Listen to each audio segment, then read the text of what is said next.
Okay, I'll call the meeting to order. Good afternoon and welcome to the March 11th, 2026 City Council meeting. I'll ask those who can rise, if you are able, to stand for the Canadian National Anthem.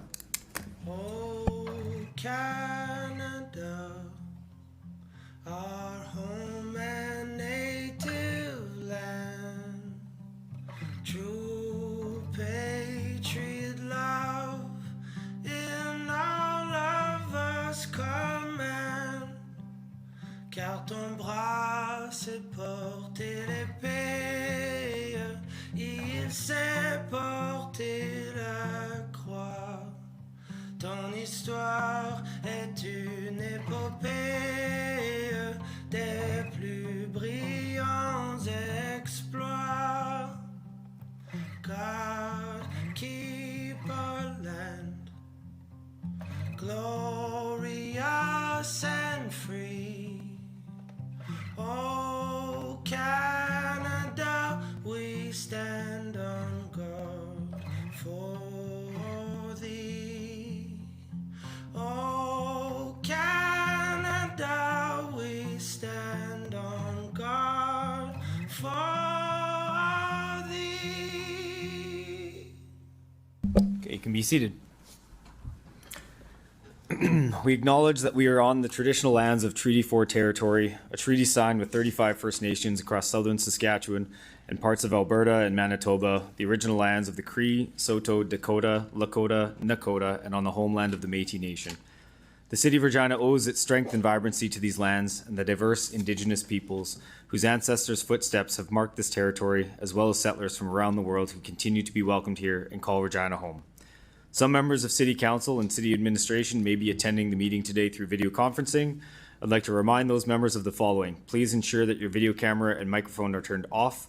If a member of Council wishes to speak, use the raise hand function to be placed into the speaking queue.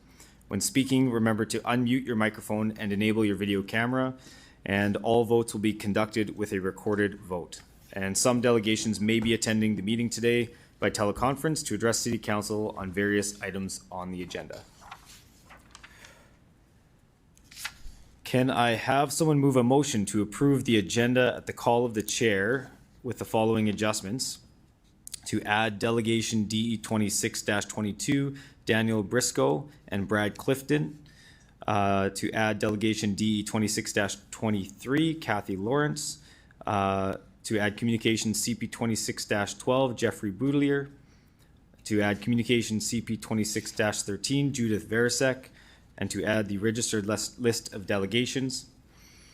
To withdraw delegation DE 26-9, Sheena Gordon from the registered list of delegations for item 2026-12, the Regina Transit Fare Amendment Bylaw 2026, and add the written submission as communication CP 26-11. Replace page 70 of the published agenda related to item CR 26-14, zoning bylaw amendment 1400 North Courtney Street, Appendix C, proposed zoning of RPC 26-1, with the attached version noting the correctly labeled PS-Public Service Zone parcel. This is considered a minor technical error with no implications from a public review perspective. And finally, affirm item MN 26-3, accessible playground guidelines related to grant program, be deemed read into the record to give notice that it will be debated by council at its March 25th, 2026 meeting. So I'll look for a mover on. Okay. Councillor Sickleys, do you have a question on the agenda, or are you looking to move the agenda? Through you, Mayor, looking to move the agenda. Okay, thank you. And seconder, Councillor Radens. I'll call the question. Any opposed? And carried. At the call of the chair, the agenda order will be adjusted to move item CM 26-1, indoor aquatic facility debt and related bylaw number 2026-16 to be considered as the first item of business on the agenda. The agenda order remains subject to further changes at the call of the chair as we proceed through the meeting. Could I have someone move a motion to approve the minutes for the meeting held on February 25th, 2026? Councillor Radens. Any errors or omissions? Oh, sorry, a seconder as well? Councillor Rasevich, any errors or omissions? I'll call the question. Any opposed? And carried. We will now consider the consent agenda. The consent agenda is moved and voted on without debate as one item, regardless of the number of agenda items it includes.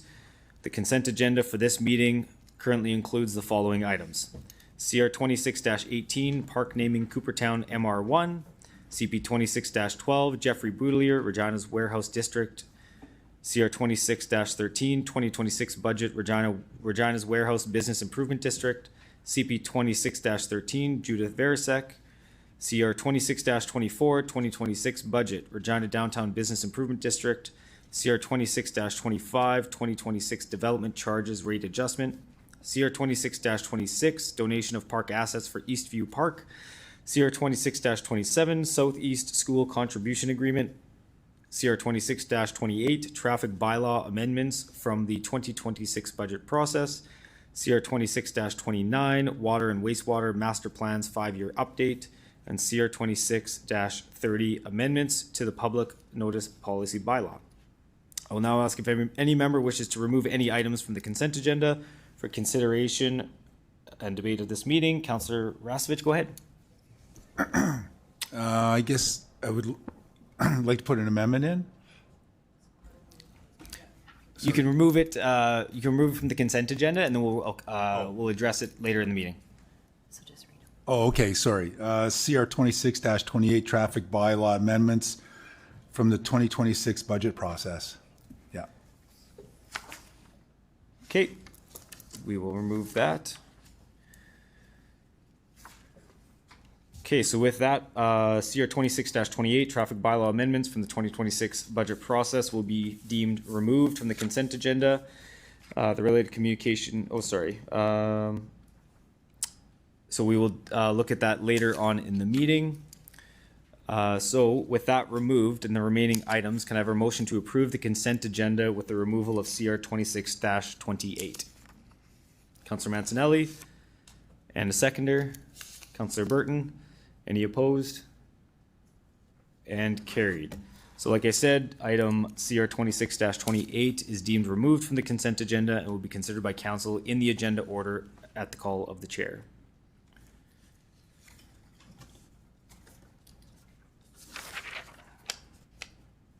Okay, we will now consider item CM 26-1, Indoor Aquatic Facility Debt.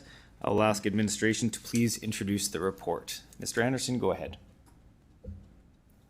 Thank you, Your Honor. On December... Bad start today. Thank you, through the chair.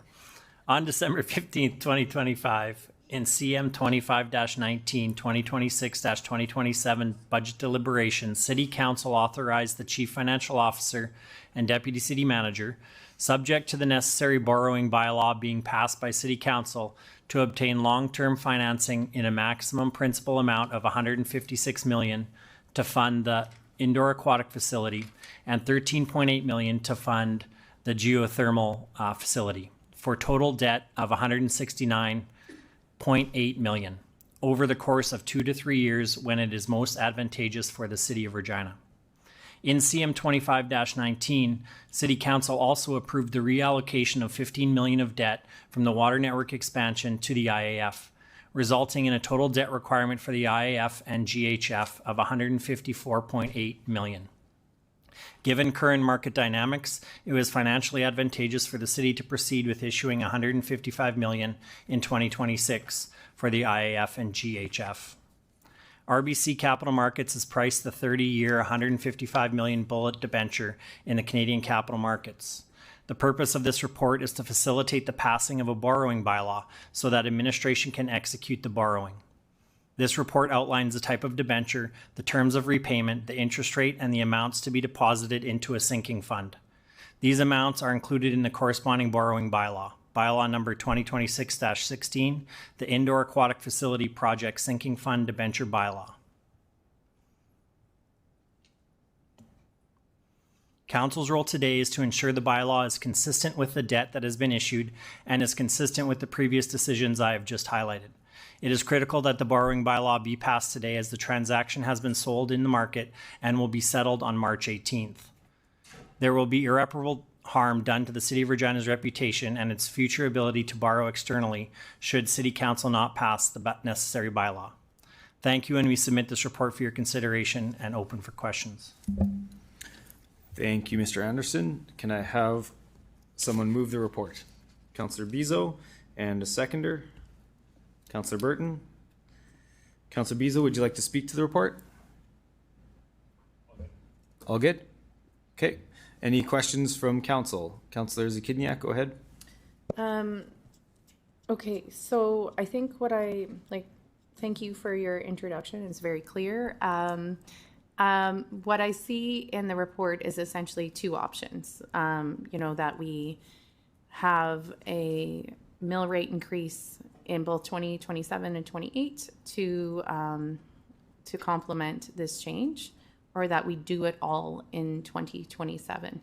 Would you say those are actually that is the options in front of us, or I guess it's just those two? Those are the two options that council could choose at this point in the process, just to be clear.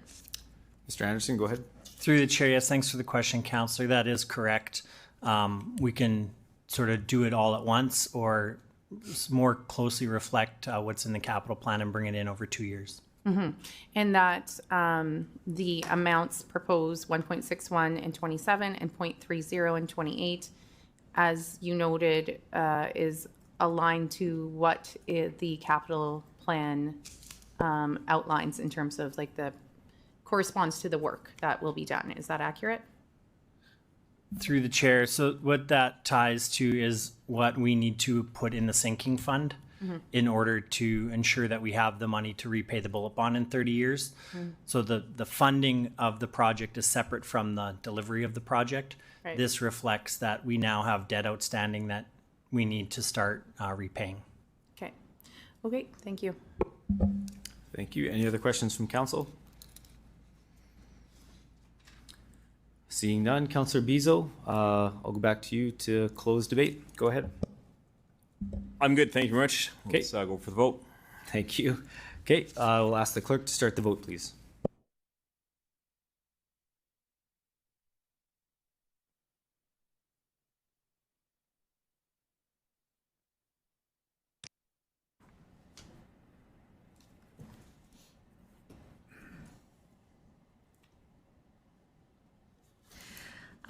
Through you, Mayor, the motion is carried unanimously. Thank you. We will now consider the public notice bylaw related to CM 26-1 indoor aquatic facility debt. I will ask Deputy Mayor Mancinelli to do first reading of bylaw number 2026-16, the indoor aquatic facility project sinking fund debenture bylaw 2026. Thank you. I move, seconded by Councillor Burton, that bylaw number 2026-16 be introduced and read a first time. I'll ask the clerk to start the vote. Can I do a verbal on this one? Yeah, I'll take your verbal vote. Councillor Bezo, go ahead. Yes. Thank you.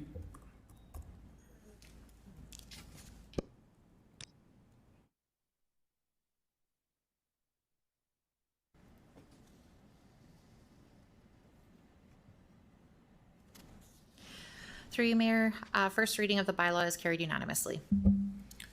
Thank you. Deputy Mayor Mancinelli, can you please do second reading of the bylaw? Thank you. I move, seconded by Councillor Turnbull, that bylaw number 2026-16 be read a second time. I'll ask the clerk to start the vote.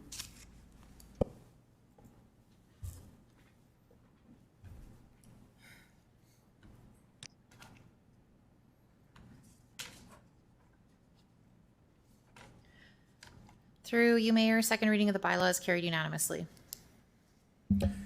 Thank you. Deputy Mayor Mancinelli, can you please do consent for third reading of the bylaw? Thank you. Through your chair, I move, seconded by Councillor Flores, that bylaw number 2026-16 go to third reading at this meeting. I'll ask the clerk to start the vote.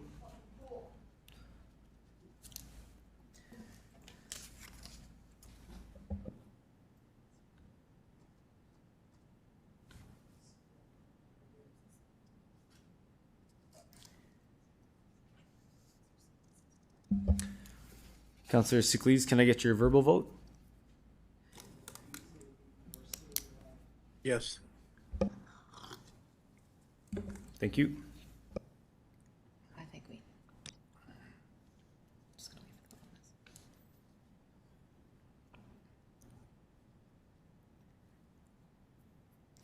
on this. Through you, Mayor, consent for third reading of the bylaw is carried unanimously as required by law.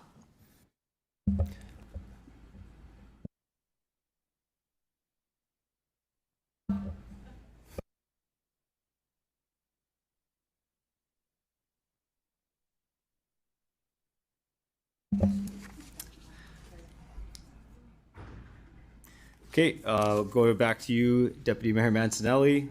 Can you please do final reading of the bylaw? I move, seconded by Councillor Zakidniak, the bylaw number 2026-16 be read a third time. I'll ask the clerk to start the vote.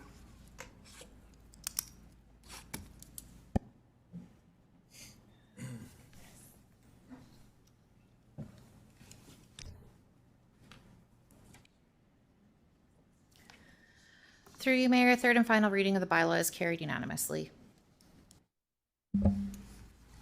Thank you.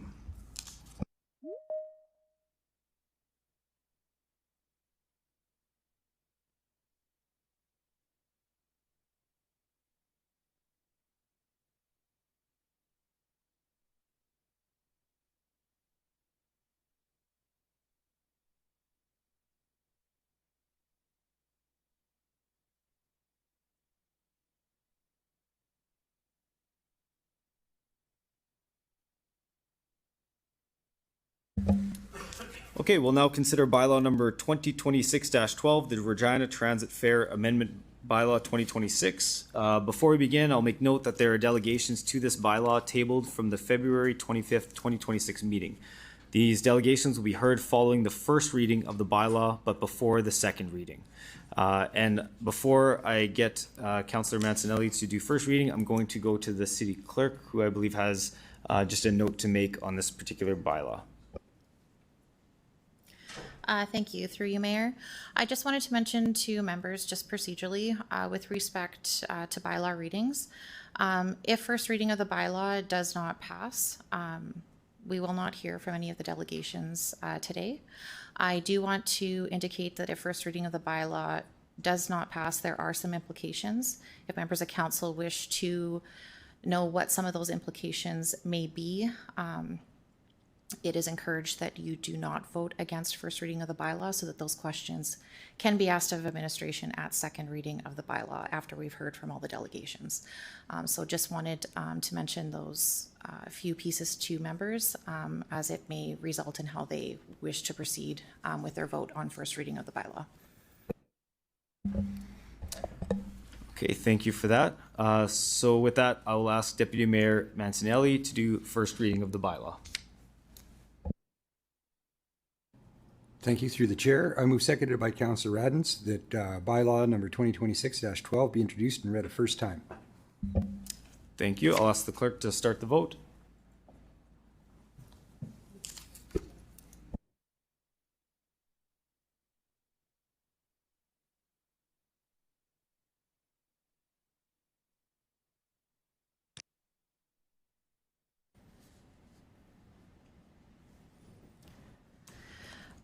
Through you, Mayor, first reading of the bylaw is carried and a vote of 6 to 5. Those voting in favor as follows: Councillor Siklees, Bezo, Mancinelli, Burton, Rasevich, and Mayor Bashinsky. Those voting against were Councillors Fro, Turnbull, Radens, Zakidniak, and Flores. Okay, thank you. So we'll move on to the table delegations. So first, I'd like to call upon delegation DE 26-7, Terry Sleva, and I'm just going to check if Terry is online.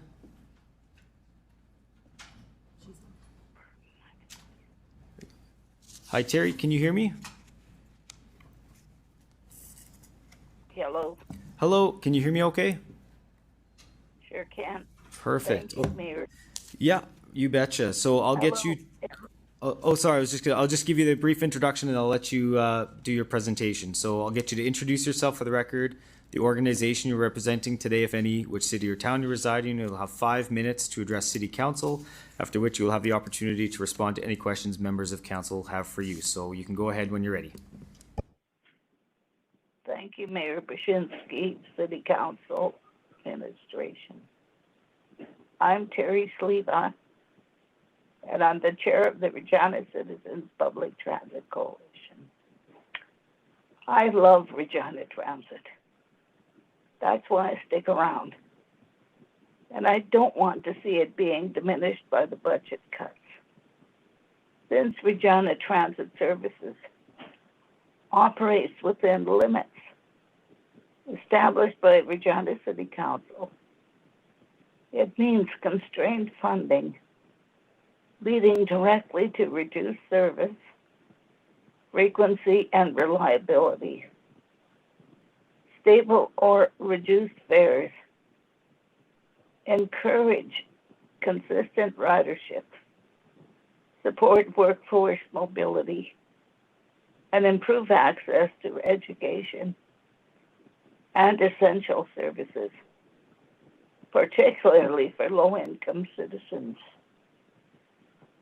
Affordable and well-funded transit systems strengthen economic participation, reduce environmental impact, and enhance overall community connectivity and quality of life.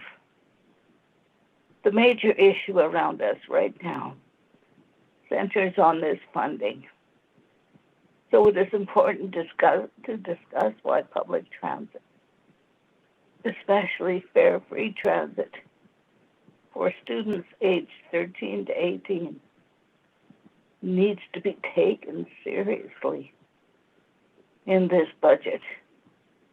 Teenagers already face significant daily pressures related to academic, social expectations, and part-time employment. Getting to school during harsh winter conditions should not be an additional barrier.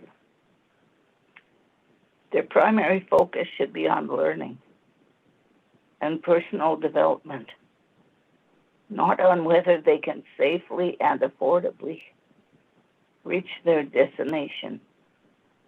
Reliable fare-free transit enables students to attend school consistently, particularly in extracurricular activities, maintain part-time jobs, and engage in social and community events, all of which contribute to healthy development. At the same time, raising fares for the general population can create unintended consequences.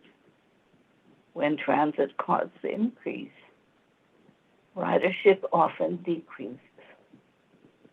The shift results in more private vehicles on the road, since those who can afford vehicles resort to using them. The outcome is increased traffic congestion, higher greenhouse gas emissions,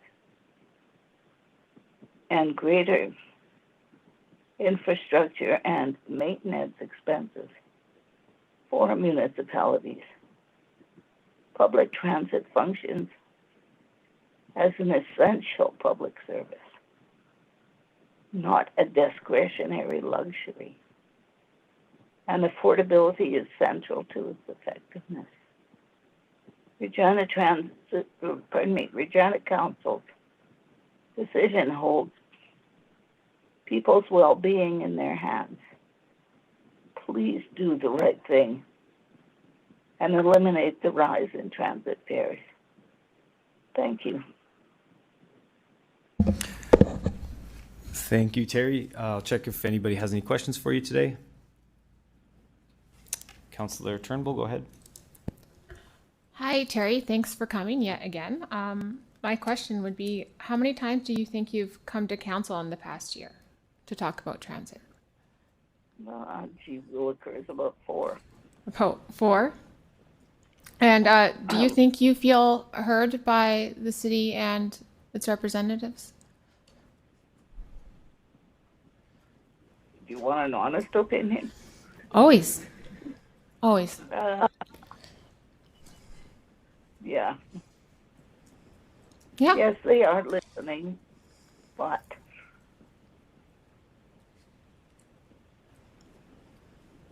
I know it's hard when there's a lot of people asking for the same pot of money. But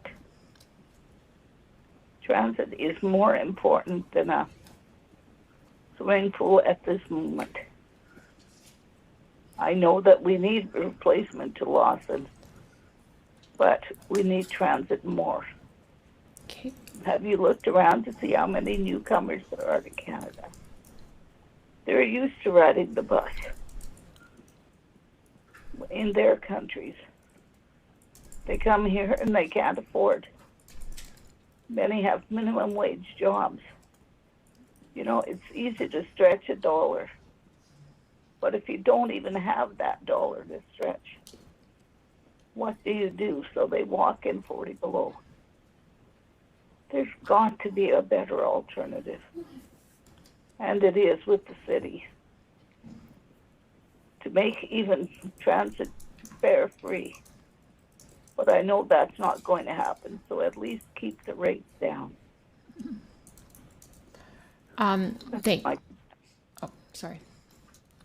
Didn't mean to interrupt you there.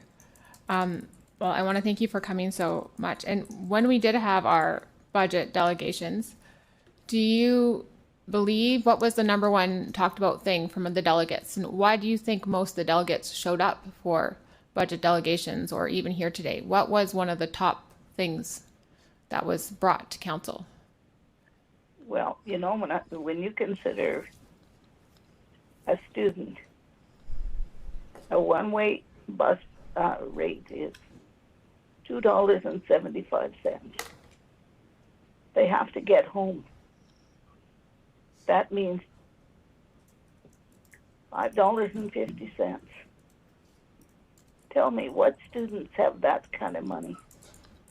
I know I sure as heck didn't when I was that age. And 5 days a week? Wow. Just to be able to get to school. Well, thank you for... Oh, sorry, I interrupted you again. Low income cannot afford it. That's all I want to say, and stress and stress and stress. Thanks. Okay. Well, I want to thank you for your perseverance and for showing up for your community so many times. Thank you.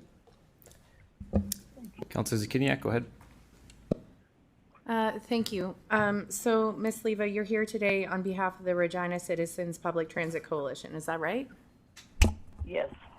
And can you recently, I learned how long that entity has been around, and my recollection is it's been decades that you all have been advocating for transit in Regina. Can you just tell us how long that entity has been in existence?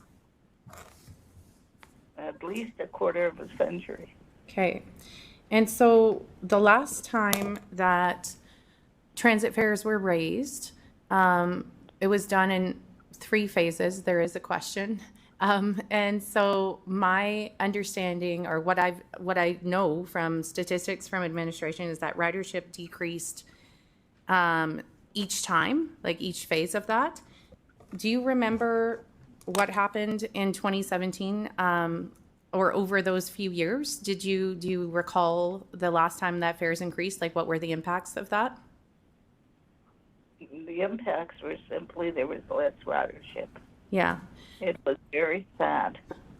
Okay. And then COVID struck. And then what? Sorry? COVID struck. Right. Okay. And then, oh, sorry. Did you have something else? Yeah, which many people want to even travel on the bus less. But we have the best ridership right now. It's back to where it started and above. Right. I actually wanted to ask you about that. So we've heard that our ridership and revenue are better than ever. And so is your concern, I mean, I think you mentioned this in your delegation. If we increase fares now, we'll see a decrease in our ridership and a reverse of all the positive gains we've seen in transit. Is that right? That's correct. Okay. Thank you. Okay, seeing no other questions, thank you for your presentation, Terry. You can log off now. Thank you. Thanks.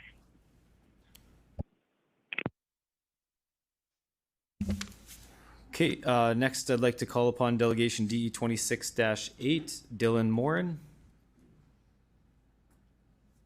I don't see Dylan in the gallery. Dylan?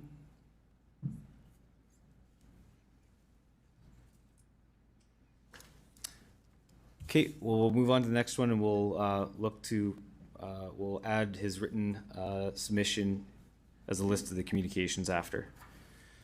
Okay, I'll go on to Delegation DE 26-11, Florence Stratton.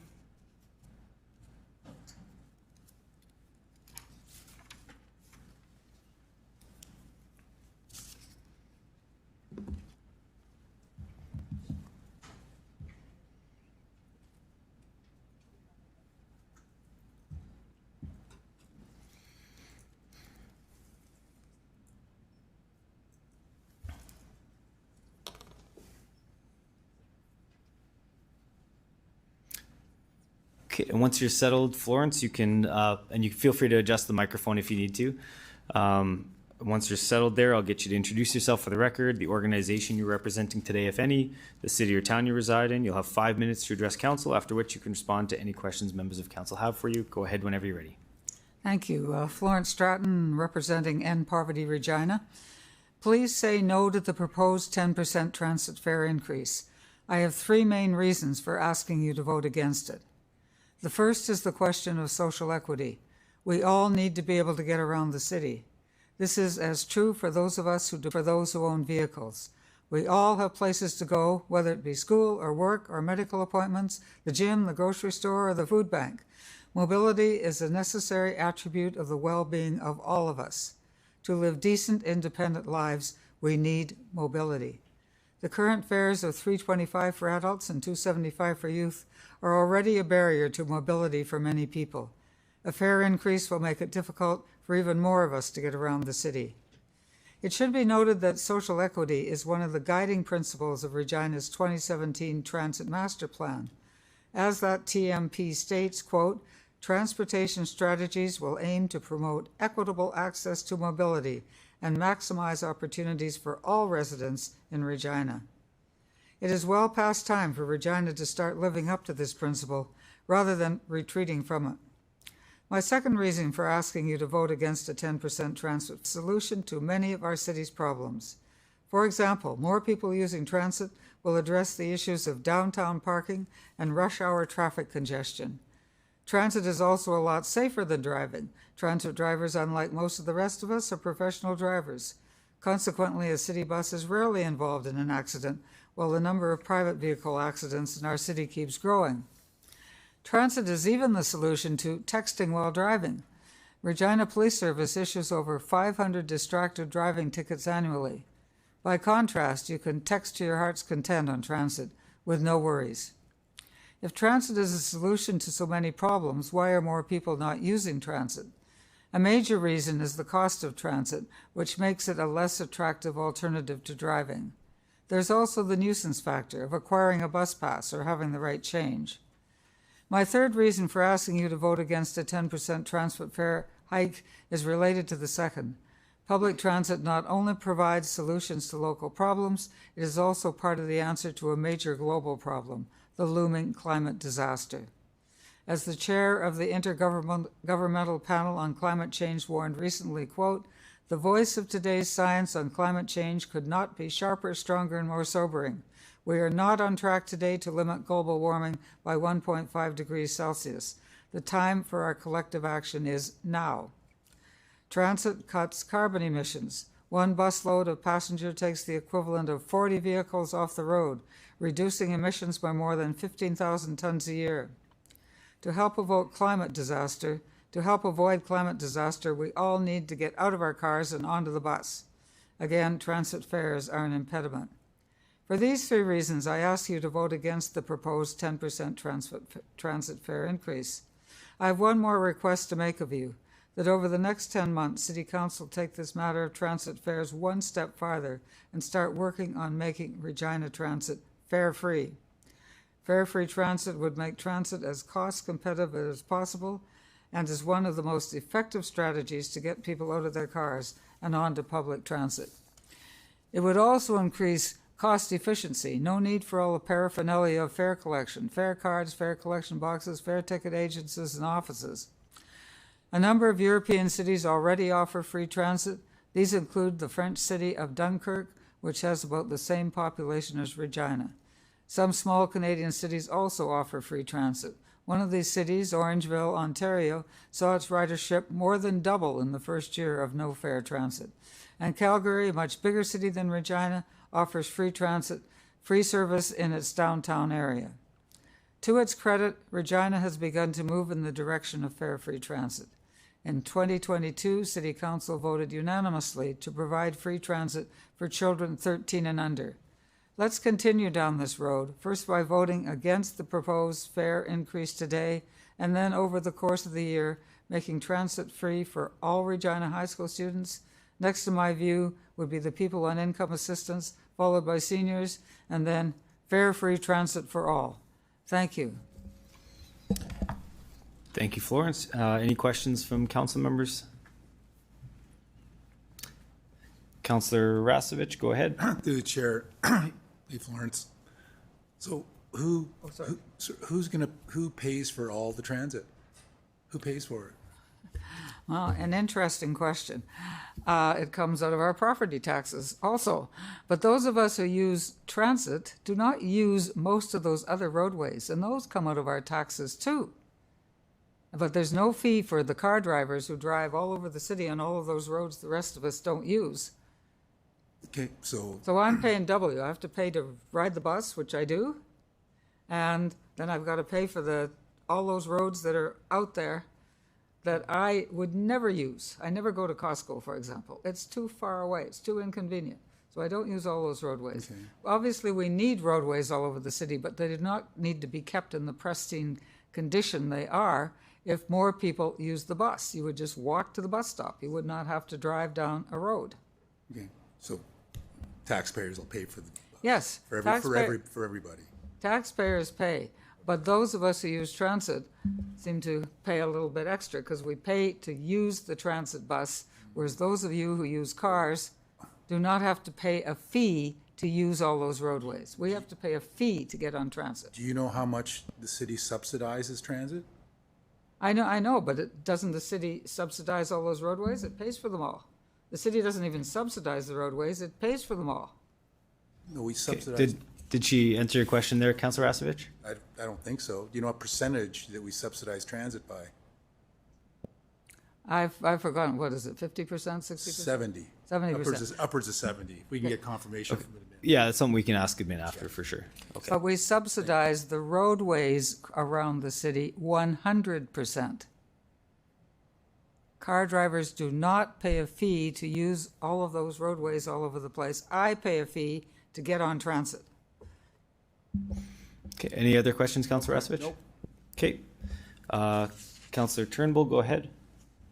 Hello, thank you for being here and your advocacy. I just wanted to, you know a lot about transit. Just to that same subject, what is the solution to make our operational costs for transit less? Is it more users perhaps? Maybe more users of transit? Would that help decrease the operational costs? Yeah, I mean, the more people who use transit, since we all have to pay for it, would mean less of a subsidy, yes. And how would we get more people on more buses? Well, I would think keeping the fare as it is, or better yet, eliminating transit fares altogether. then we would get, but that would not help, that would not help with the subsidizing, but, yeah.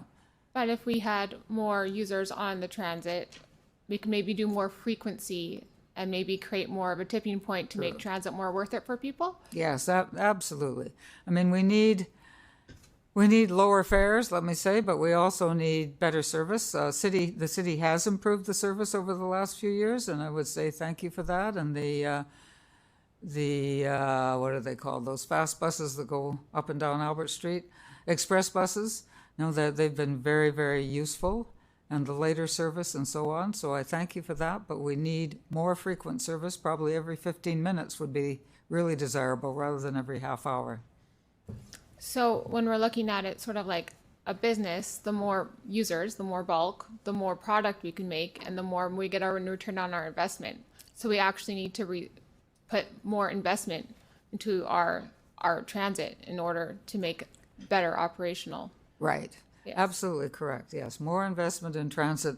So we have better transit, more riders, and it's good for so many things, as I said. Solves the problem of downtown parking, and the whole climate issue is facing us. Yes. Well, thank you so much for being here. I appreciate it. Okay, I see no other questions, Florence, so thank you for your presentation today. You can return to the gallery.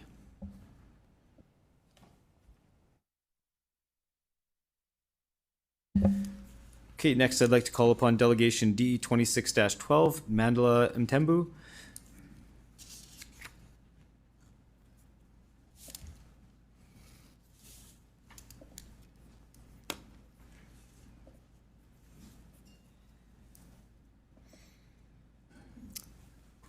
Okay, and once you're settled, I'll get you to introduce yourself for the record, the organization you're representing today, if any, the city or town you reside in. You'll have 5 minutes to address council, after which you can respond to any questions members may have for you. Go ahead whenever you're ready. Hi, my name is Mandela Mtembu. I am a resident of Regina here in that kind of downtown area of Regina, and I work with a lot of different community groups, especially with Hampton projects in the community. First off, I want to say I think it's going to be a big conversation of just how do we pay for these things and things like that. I understand the pressures, city councilors, like Terry mentioned, all these people asking for same money from the same pots. How do we pay for these things? But I don't think the answer to how do we pay for essential services is to charge the people that rely on it 10% increase when we are pulling from a pot of taxable income and property taxes that should be used for all these services, including transit as a very essential service for people. To speak to what was just mentioned before, public transit is a public service. It's for the people, and it's a service that people rely on and use every day. I think the ridership we just talked about has been thrown around as like 9 million in that range. So it's millions of times in a year that people are using this to get to work, to get to school, to get to urgent matters, healthcare appointments, childcare pickups, things like that. So we can't look at it as just what is it going to cost or where this money is going to come from. We have to look at it as the livelihoods of the people in this city, and think of it as something that a lot of people can't do without. We've heard from talking about students going to school. We've heard about talking about people getting to work. But think of any time that you use your car or you walk in the city or bike, where you're going, how important it is for you to get there. That's a service that the city provides through public transit, and we can't take lightly. It's serious, and we shouldn't look at it as well, how much is it going to cost, or these things. These are things that, as cities, the people want these things, the people rely on these things, and here in City Council, we rely on you as public servants to address those needs. I was going to say, we just had budget deliberations in December, and we hemmed and hawed and heard from so many delegates, and many of them talked about public transit. And that was over a 10% increase to the property tax to pay for all these different services. It doesn't make sense to what Florence was saying to tax, then once again, people who rely on transit an additional 10%. The nominal increase for having transit accessible to people is a fraction of a fraction of a fraction of that 10% increase that we just had in property taxes. So to add an entire 10% additional to people who, like I said, rely on transit and need it just doesn't make sense. And we shouldn't do it on a whim. especially when we're already paying higher rates of fares than other cities of comparable sizes. And when other places don't even have transit fares, they manage it as a public service that they recognize the need for it, and they put property taxes and city revenue towards those things, understanding that a city that prospers and a city that has all the people's needs met in that city is a city that has public transit and has public services that are of good quality, but also are accessible and affordable. And this is flying in the face of that by increasing it for all the people that use it and rely on it. I relied on buses. I haven't as recently, just because I've been using a personal car, and having a car and using transit can be quite expensive. But when I was in university, I rode the bus every day, many times in a day.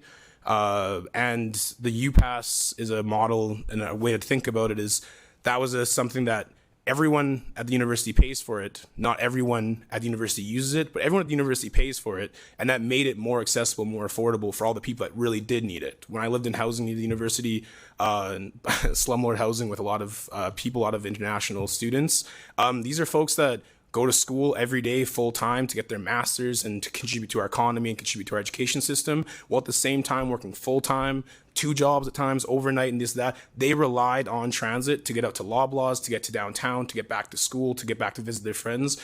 They relied on it. And by having the UPass be more accessible and more affordable, by having all of us students pay, even though not all students use it, it made it so that these people that relied on it for their livelihood, and in a greater context for the city's livelihood, those jobs needed to be done. Our universities need people to take those classes, to go in and to learn and contribute to the future of the city. By all of us paying for that, that means that our city prospers for the people that do rely on it and need it and couldn't afford it otherwise. Sorry, my notes just turned off. And yeah, we've talked a lot at the city council, and we've listened to you guys talk about accessibility and safety and well-being in the community as important structures, vital things that make up the fabric of the city. We ruin the accessibility of this when we make a barrier of affordability, and we ruin the community and well-being for those that you rely on the bus and rely on transit to get to where they need to go to be okay. So just to touch on the end here, public transit is for the people. You were voted in by the people. Increasing the bus fare by 10% does not represent the needs and desires of the people that you serve. Do your jobs, serve all Regina residents by voting against this foolish increase. Okay, thank you. Look for any questions from council members. Councillor Zakidniak, go ahead. Thank you. I just wanted to, you were talking about the costs per, the 10% increase and the impacts of that per user.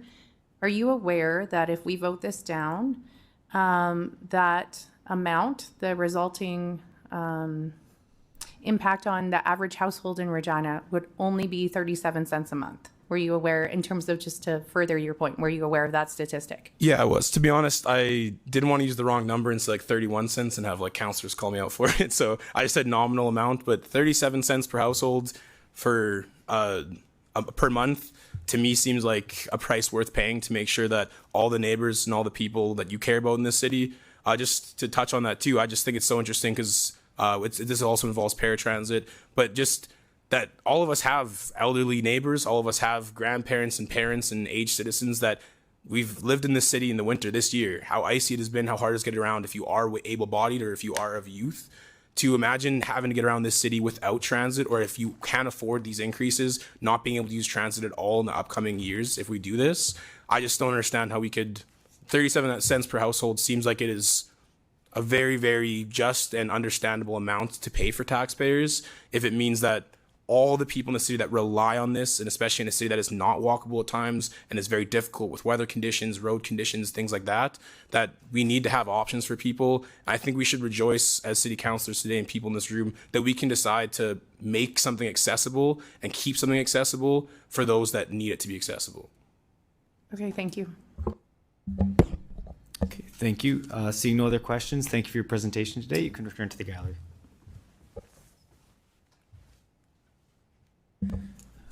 Next, I'd like to call upon Delegation DE 26-13, Thabang Mtembu. I don't know if I'm saying that. No, not here today. Okay, thanks for confirming. Okay, so we will mark that down for receiving communication on that delegation. So I'll move to delegation DE 26-14, Kelly Montgomery.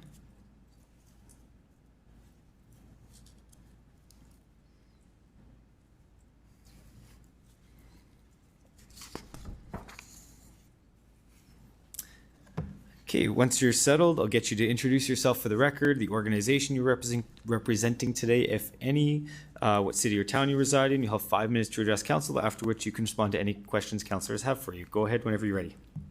My name is Kelly Montgomery. I live in Regina and I am representing myself. I am against the 10% transit fare increase. I am lucky enough to have my own vehicle for transportation and therefore don't actually take the bus. However, I know many people who do, and I believe it is important to keep the bus fare as low as possible in order to keep it accessible for those who rely on it. For a negligible increase in taxes per month, we can maintain transit for those who are unable to afford a higher bus fare. Our city is not walkable in many areas, and without a personal vehicle, essentials such as groceries, work, and appointments can be near impossible to get to without public transit. Thank you. Okay, thank you for your presentation. Does anybody have any questions for the delegation? Okay, I think you're good. Thank you for presenting today. You can return to the gallery. Thank you. Okay, next I'd like to call upon delegation DE 26-15, Ted Gilletta.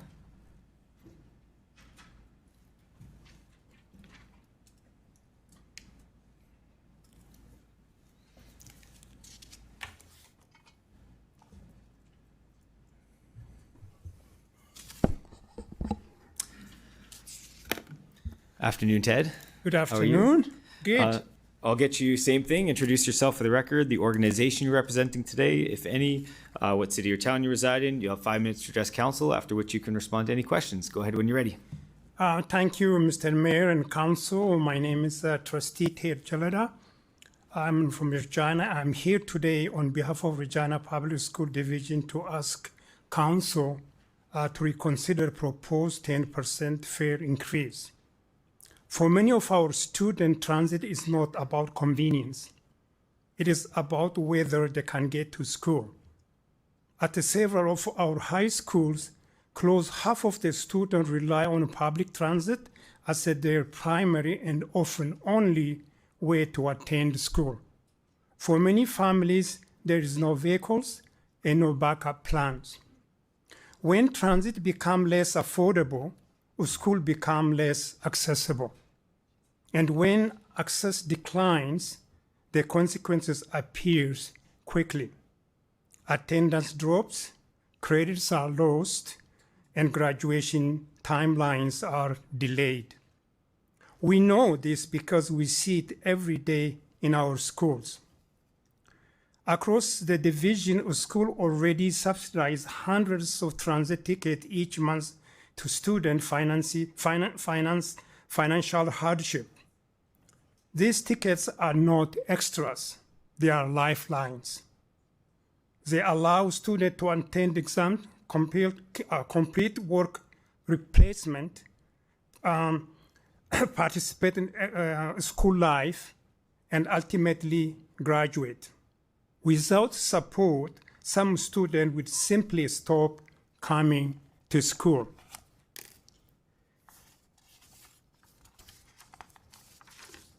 Each year, Regina Public School purchases between 10,000 to 12,000 transit tickets at a cost of roughly over $40,000 per year. A 10% fare increase would add another $4,000 to $5,000 annually to the cost. That amount not seems large at a municipal level, but when school division budget represents real support for students, educational assistance time, mental health support, literacy intervention, or classroom resources. There is no cushion in our budget. Every added cost faces choices. This increase will also disproportionately affect the students who already face the greatest barriers: low-income families, newcomer families, working students, and adult learners. Access to school also closely connected to another support we provide. Across Regina Public School, we currently provide approximately 1,500 to 2,000 meals and about 5,000 snacks every day. In total, between 5,000 to 7,000 students receive at least one serving of the food daily through school program. But this support only works if a student can get to school in the first place. Last night, I reviewed the election platform of councillors and the mayors, and I'm delighted to see some of what I read. Several of you campaign on improving Regina transit system.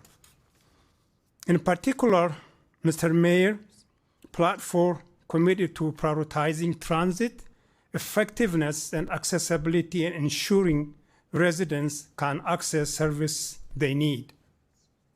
That commitment stood out to me because it speaks directly the discussion before Council today. We respectfully ask Council to consider mitigation measures for student and low-income riders and to weigh the long-term social cost against short-term revenue gains. Because this decision does not just affect transit budget, it affects whether students who show up to school, whether they graduate, whether they become a skilled workforce our city will rely on in the future, or keep transit accessibility for students is not simply a transportation decision. It's an investment in Regina's future. Thank you for your consideration. I would be happy to answer any question you may have. Thank you. Great, thank you for your presentation. Councillor Zakiniak, go ahead.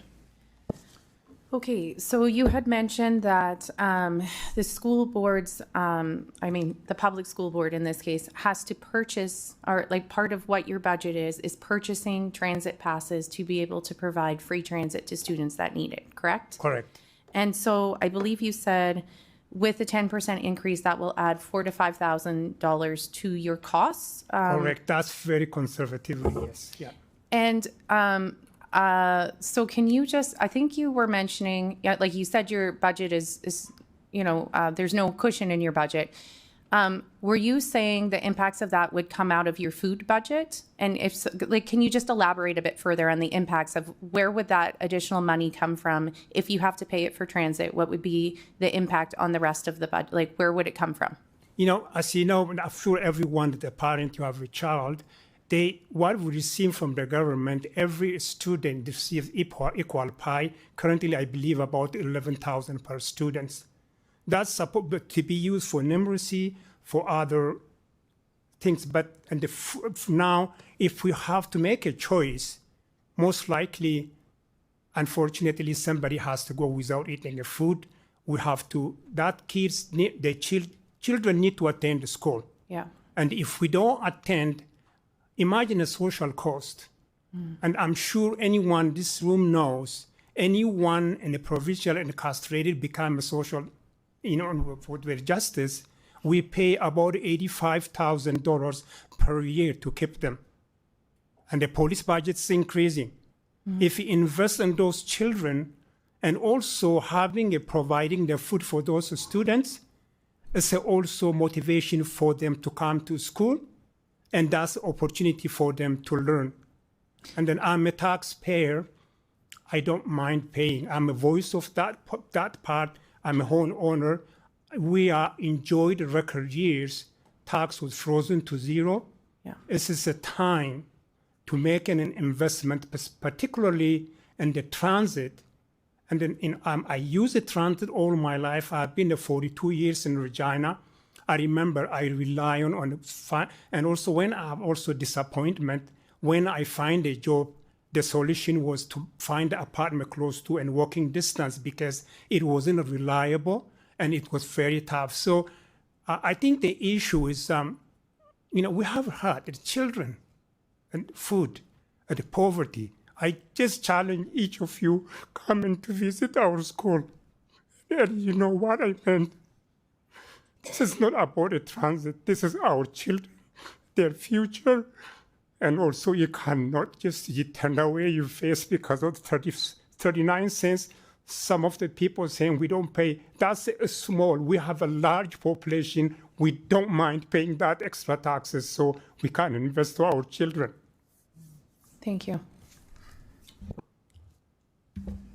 Councillor Turnbull, go ahead. Thank you so much for being here. Just follow up with some of Councillor Zakiniak's questions.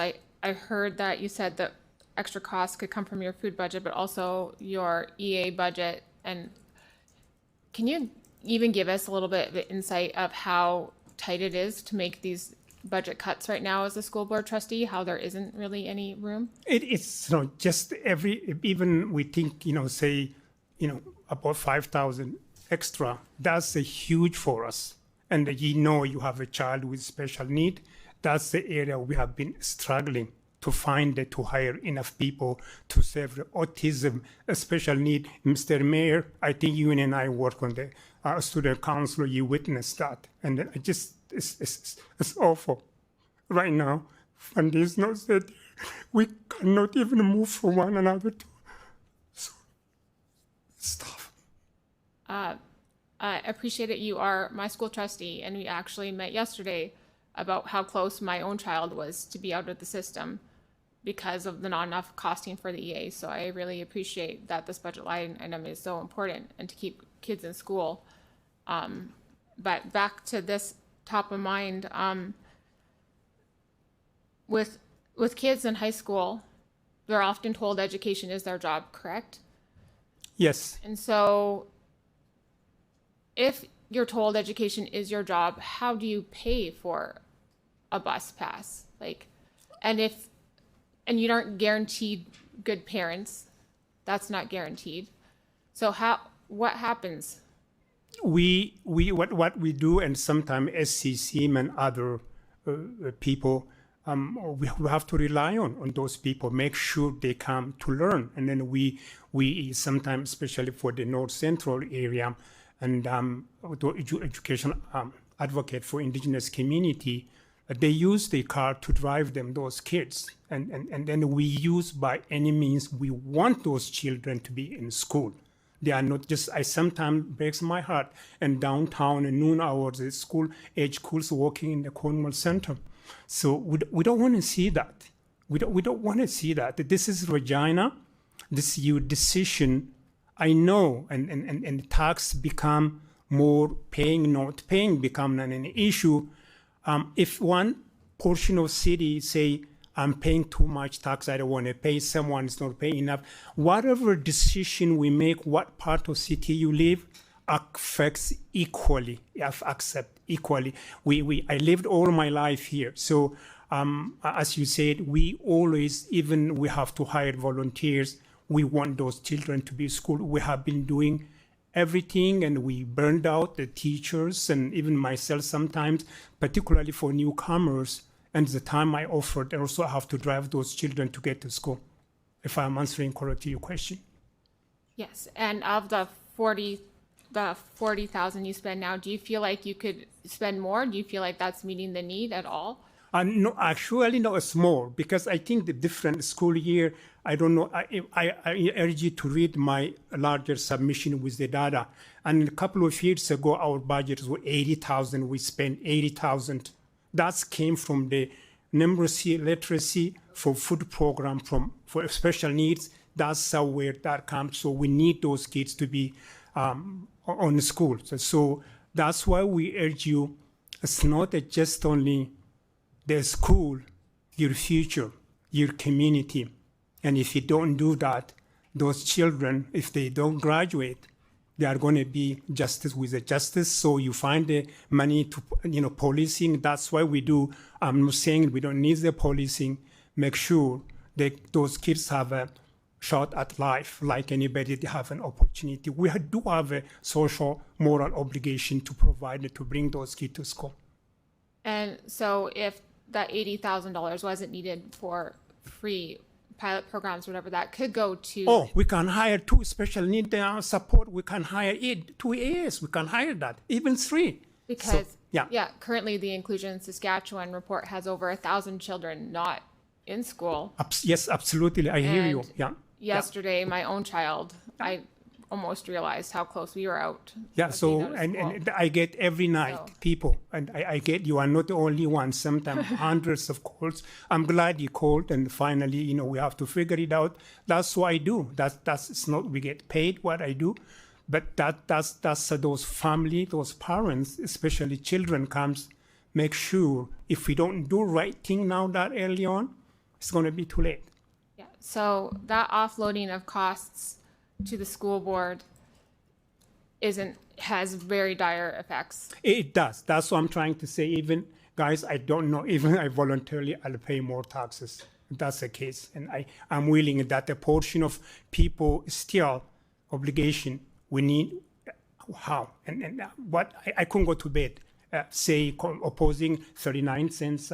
I don't want to increase. That's to me wrong. That's who am I? And there's a lots of people like me. I talk my neighbors, and always we are okay. I think you guys have a tough job to do the same thing, and also in the school board, I do make those tough decision, and I do sympathize. What you guys going through is not an easy job. I'm not saying it's just a cakewalk. So you may be liked by one side of population, we may not also be vilified by one side of. That's what we elected to do. Particularly in this case, I urge you not to increase that 10%. I urge you, please don't.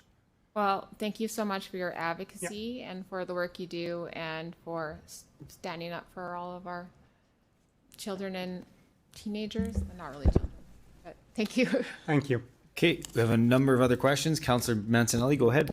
Thank you. Appreciate the delegates' words so far through the chair. You identified yourself as a long-term transit user. I was just wondering if you remember the last time there was a transit fare increase. Oh, me? Yes, sir. To be honest, I know we pay more than Saskatoon, but I'm going to say about the transit, actually, I'm glad you asked me. I came 42 years ago, but the immigration influx is not the same here. My first job was industrial area by Henderson Drive. If you don't get on time, if you lose probably about another hour. There's a couple of times I missed my bus, and the first when I was late, my employer thought I'm making up. A second time I was fired because of I don't have a car, I don't have anywhere to get to around. I came 82 until 85, 86. I used the transit. How important to me, but because of some time at the time was quite different, wasn't effective. So when I went to university, I just rented close to campus.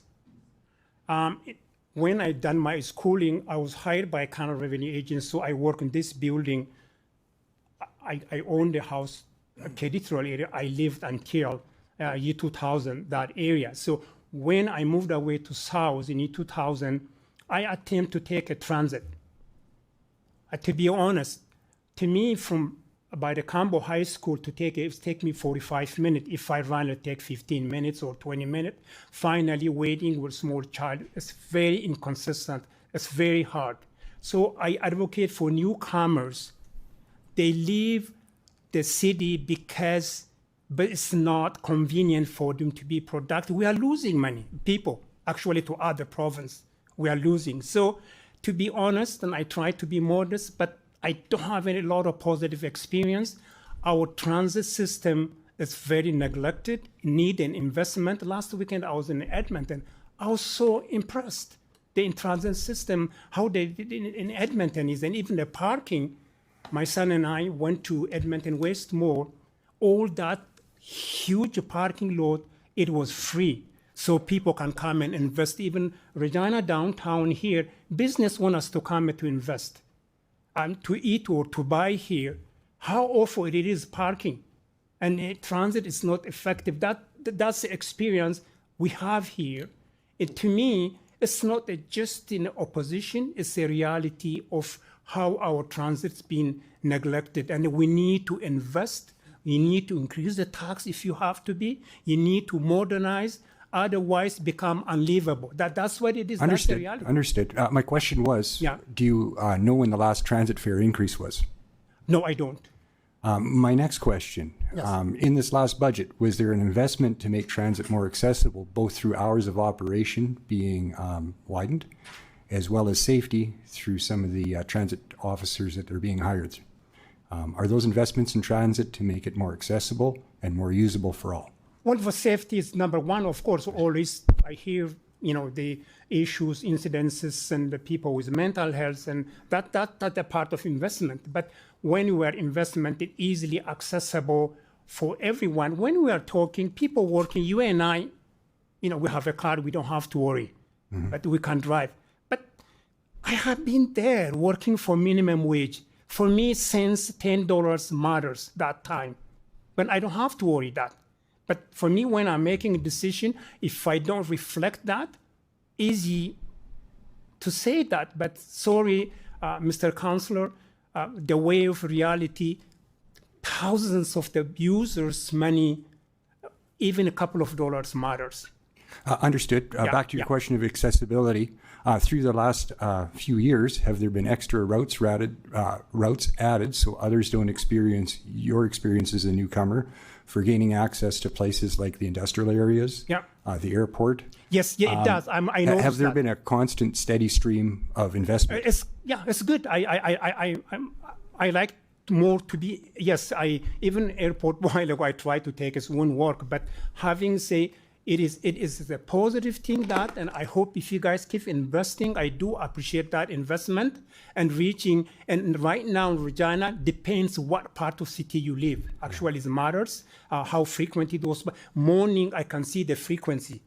Okay. And again, back to back 15, 20 minutes. But last year in November, I attended a conference here. I asked my wife to drop me off, wanting to take a bus home afterwards. And I've done my conference 2:30, and I was up and went to wait for a bus for 45 minutes. The bus never showed up. So I had to call my wife and to come get me. So that's the problem. Agreed. So I'm not inferring answers. Yes, you've agreed that you've seen the investment, the expansion of routes, and the expansion of service, and the expansion of safety. Of course. Of course, those small increment, I need more. Okay. That's what I'm trying to say. And then, I know always we said, but I've seen an airport that was actually quite surprised to airport. Last week I was in Ireland, in Europe, the bus services in airport, even you don't need to take anything. Yeah. So I'm not even comparing that. Regina, almost 50 years behind the rest of the world. I think we need to do better. Agreed. We're trying, and you've seen the investment. One last question. You represent the school board, another level of government. They collect their own tax base, which we collect on behalf of the province. You've talked about problems of both transportation and food security as it affects the school board in their purview. Why can't you collect the taxes through the government agency you represent to correct the problem you're experiencing? Why are we backstopping it through Regina Transit, through the chair? Thank you. That's a great question, Mr. Mayor. I'm sorry, Councillor. If you know about our funding formula, prior to year 2009, a school board, we used to send autonomy, set our meal rate. In 2009, government took away that. So now we don't collect, we don't have an ability, we lost that.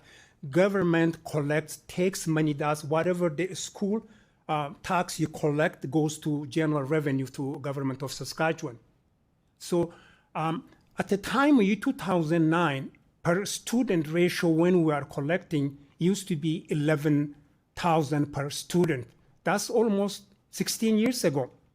So when government start cut, they did huge, massive cut. They brought from 11,000 to 9,000, 7,000. So with the inflation growing, at the time the school was about maybe 24, 25, and everybody's growing, ballooning, because of we don't have any ability to collect. I wish government give us that, and if we have that power back, we don't have to come and ask you for anything. We would have done that, but unfortunately, the government, whatever they even whatever raise we get, even it's not meeting the inflation. It's not. So remember, 16 years ago it used to be 11,000. Now, if you add even inflation from that 10 years, per student ratio would have been 18, 19,000. But it's not even close to that. Understood. Yeah. So basically, in trying to administer, invest in, and build up a transit system, we're trying to adjust the price. But because of provincial downloading, we're feeling pressure on the education system back at us for a transit adjustment. So what's more important, to protect the transit as you described it, or to feed into backfilling a provincial problem in education when you're the administrator of the transit system through the chair? Can you repeat again question, please? So basically, in today's debate, we are trying to administer and protect a transit system, both for how it's operating and investing in it to be more usable so more people use it in the future. In addition to that, we're also being asked to protect the education system because of provincial downloads. Just like you, we can't do everything.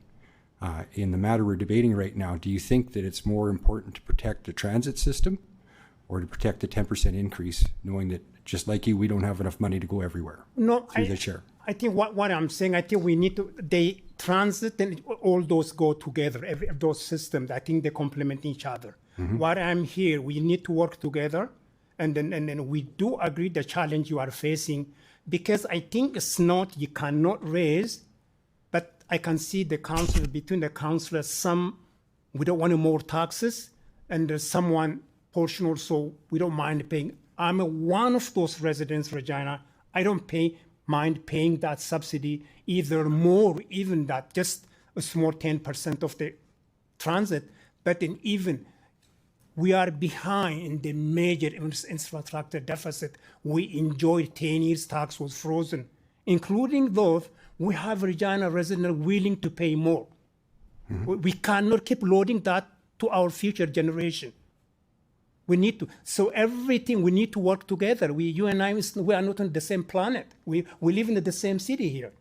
So everything affects you will affect me. What affects you will affect you, your neighbors, all children, the same thing. To be honest, it's not, who wants to pay, who doesn't want to pay. Again, first, that's not the case. I think when you work together, make sure, invest in the, not only just make accounting and balance and whatever collecting. No, we need to deal, and I urge you, invest more, and also I don't want you to cut that 10% also.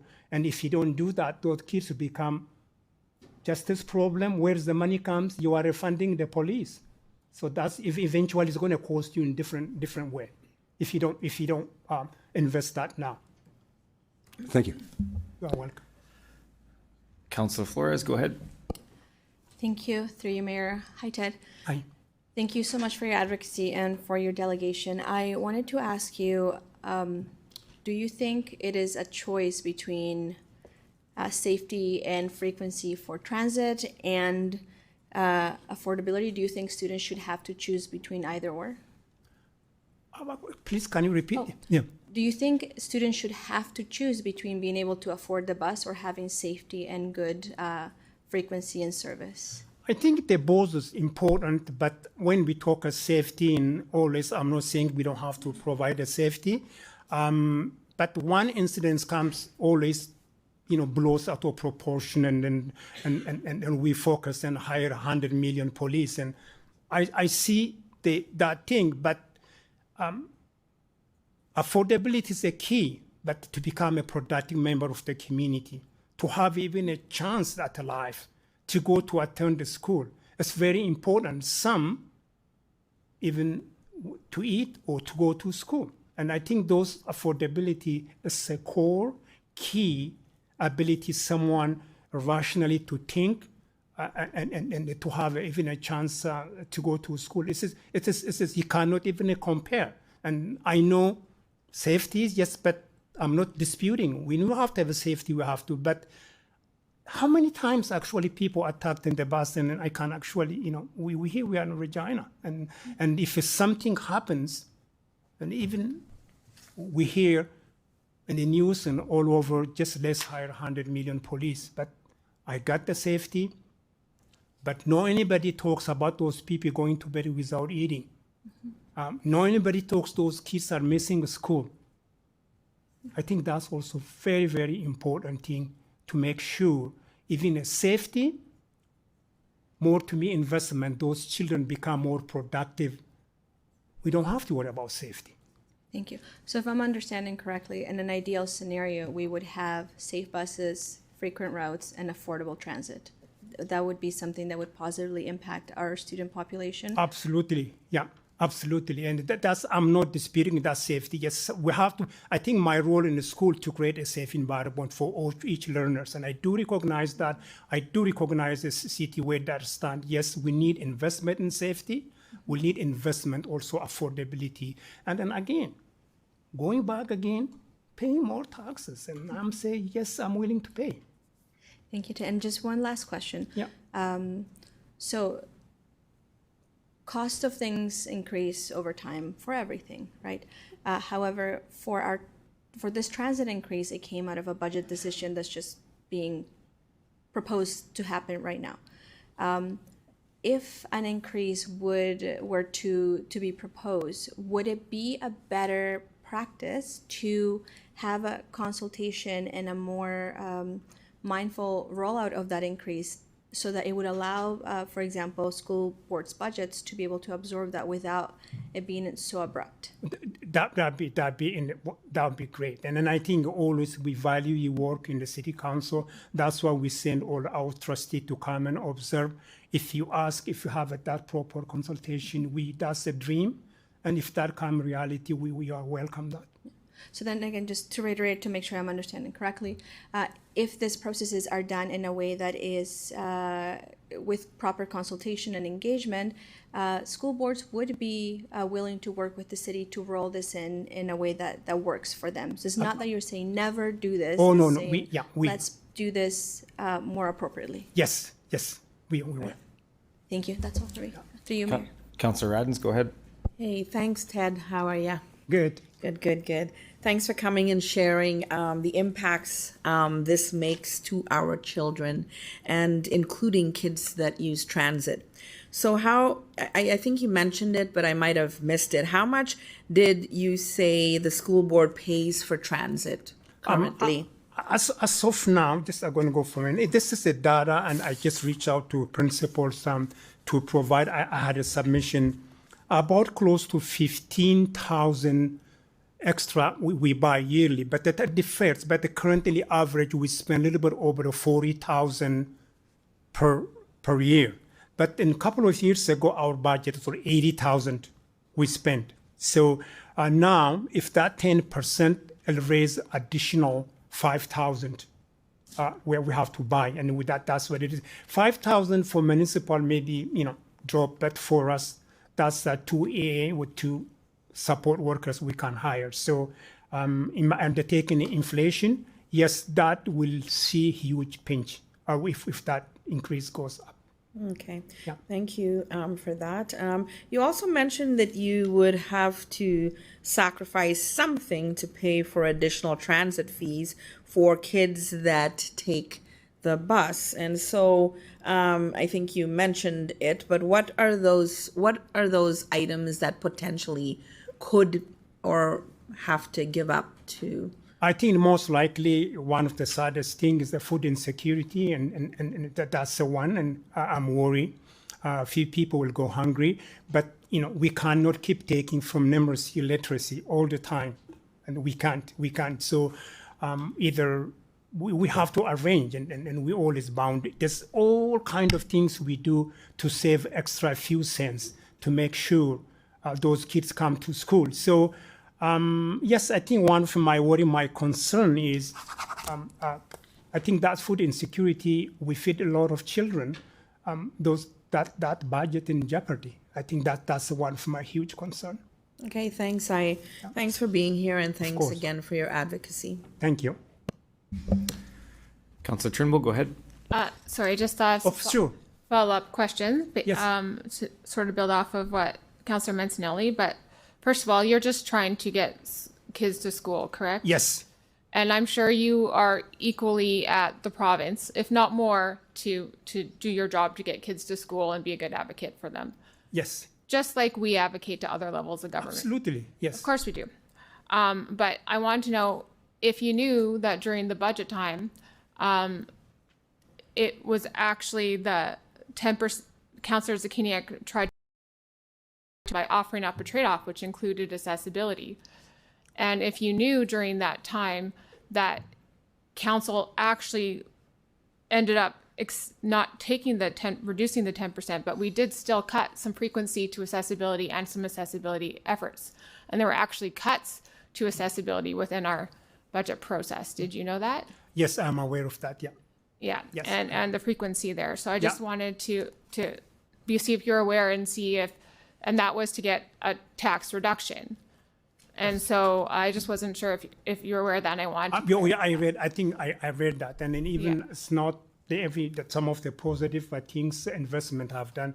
Yes, I'm sorry. I don't need to be noticed. Even small increments matter. So yeah, and I know those, and I'm not noticing. And to be honest, you imagine I watch every day council. I'm very engaged.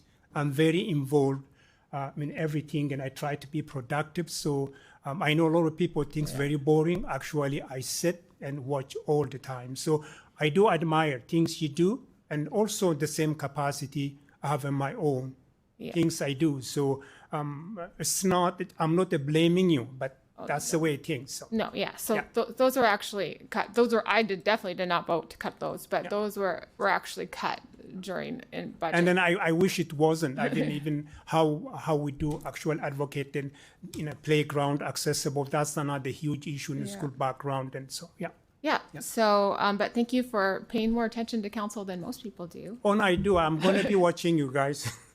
2 more years election. Just kidding. And then when all these delegates come and each year budget, one of the main things we heard was this 10%. And that was part of the reasons we were trying to negotiate to try and find that to come. So do you agree that the 10% cost increase is one of the most important things in transit advocacy right now? Because there's a lot of things. Oh, no, I'm sure I do agree. But especially when it comes to children to given an opportunity, I know you can't compare. But this is the people just even have not witnessed what the world was going to be like in the future. Yeah. I think we as a parent, as a community, as the leaders, we owe for those young people. I think that's it so hard. Not actually to seriously. I know you got pinched. You've been demand cut here. You got been increased here. I hear you, but particularly I would have attended every cut you attempt. But these things, I can't stay home, and that's the reason I came here. Well, I'm so happy you came, and thank you for being here and advocating for everything. I think I already said thank you, but thank you again. Thank you. Councillor Burton, go ahead. Thank you, through the chair, for your continued viewership. Thank you. I do my part to keep it entertaining. Thanks. Through the chair, how do you differentiate or identify students that can afford the increase and those that can't? Oh, easy. And the income tax and the people, even the area where they live, and so nowadays easy to find out, and we can ask the income tax. The school has that through the chair. We voluntarily to disclose. We don't have an access directly. Yeah, we don't. Even I want to recognize even the fitness center city have a people cannot afford. They have to provide to get a cheaper rate to get into the facility. Do you know that?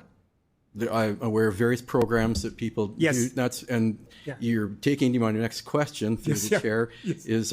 So you're advocating for no increase at all, rather than anything that's targeted towards people that may need that. Is that the case? Correct? What's that again? Are you advocating for no increase at all, or are you advocating for no increase for those that are economically challenged? No, I think I'm here. I just repeated again for economically challenged people could not afford. Large population of 90-80% of the transit users are people cannot afford to have any vehicles.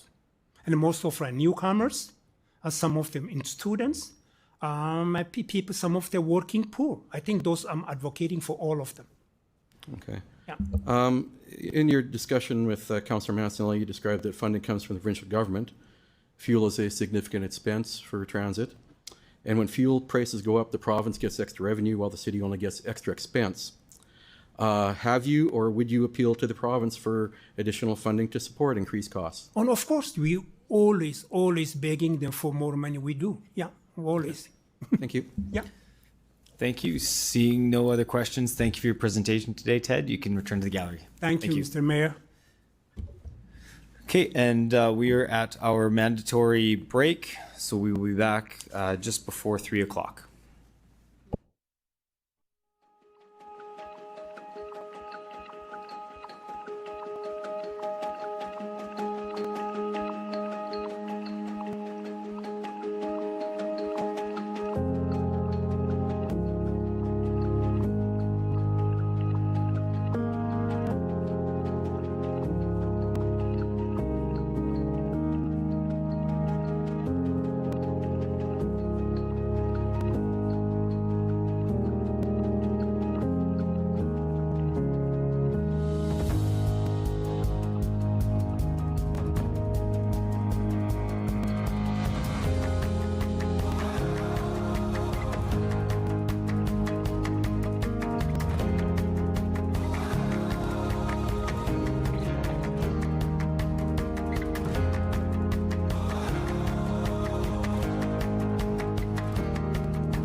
Okay, next I'd like to call upon Delegation D 26-8, Dylan Morin.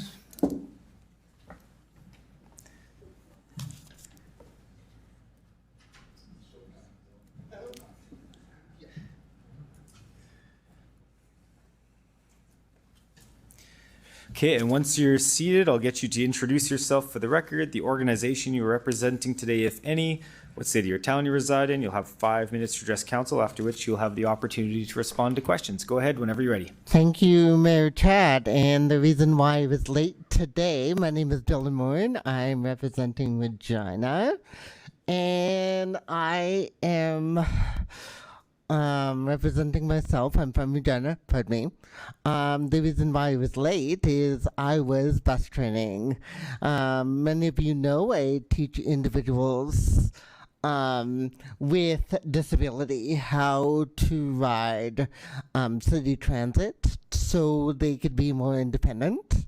So what I'm here today is to talk about why I oppose the rate hikes, because I think it would do more harm than good for some individuals. For low-income individuals, the fare increase would be bad. For those, especially for those kids 14 and up that don't have access to social assistance until they're 18, and I just agree it would decrease ridership. I know we're at a budget crunch. I know things are happening, but I have a suggestion. I've been talking with a number of counselors about doing some consultation in businesses around the downtown to see why people won't take the bus and what would change their mind to take the bus. If taxes is an issue, why you brought this increase forward? And if more ridership is the solution, let's ask community what they want to see. I'm guessing faster routes, the bus is more, city transit more reliable, what they would see to get them on the bus from when they work downtown to other places they have to go. Thank you for your time. Thanks, Dylan. Do any members have questions for Dylan? Go ahead, Councillor Zakidniak.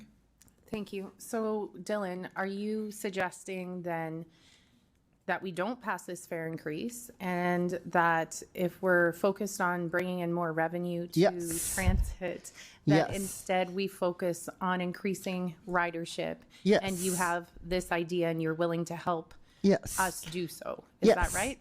Correct. Yeah. So then would you, so you came up with this idea. Do you see lots of potential for us to bring in more transit revenue through increased ridership instead of increasing fees? Absolutely. We just need community feedback on how to make transit fit.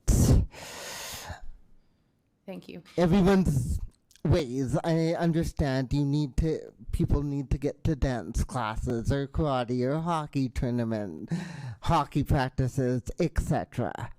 Everyone is going to have a different story. Mm-hmm.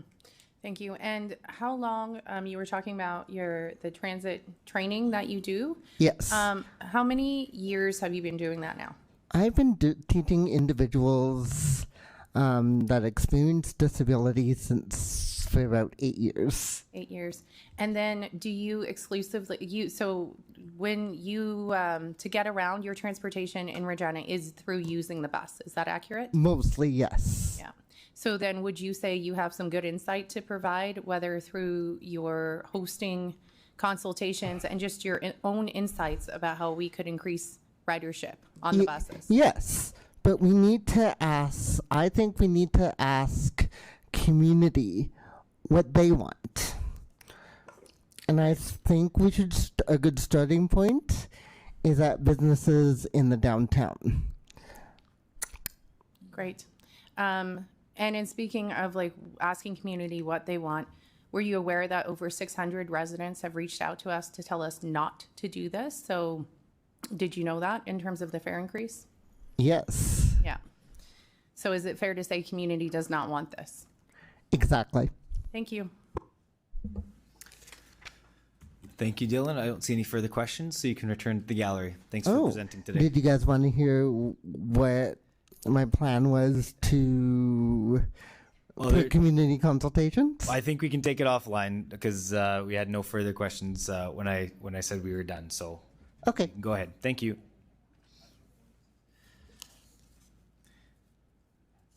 Okay, next I'll call upon delegation DE 26-16, Ellen McLaughlin.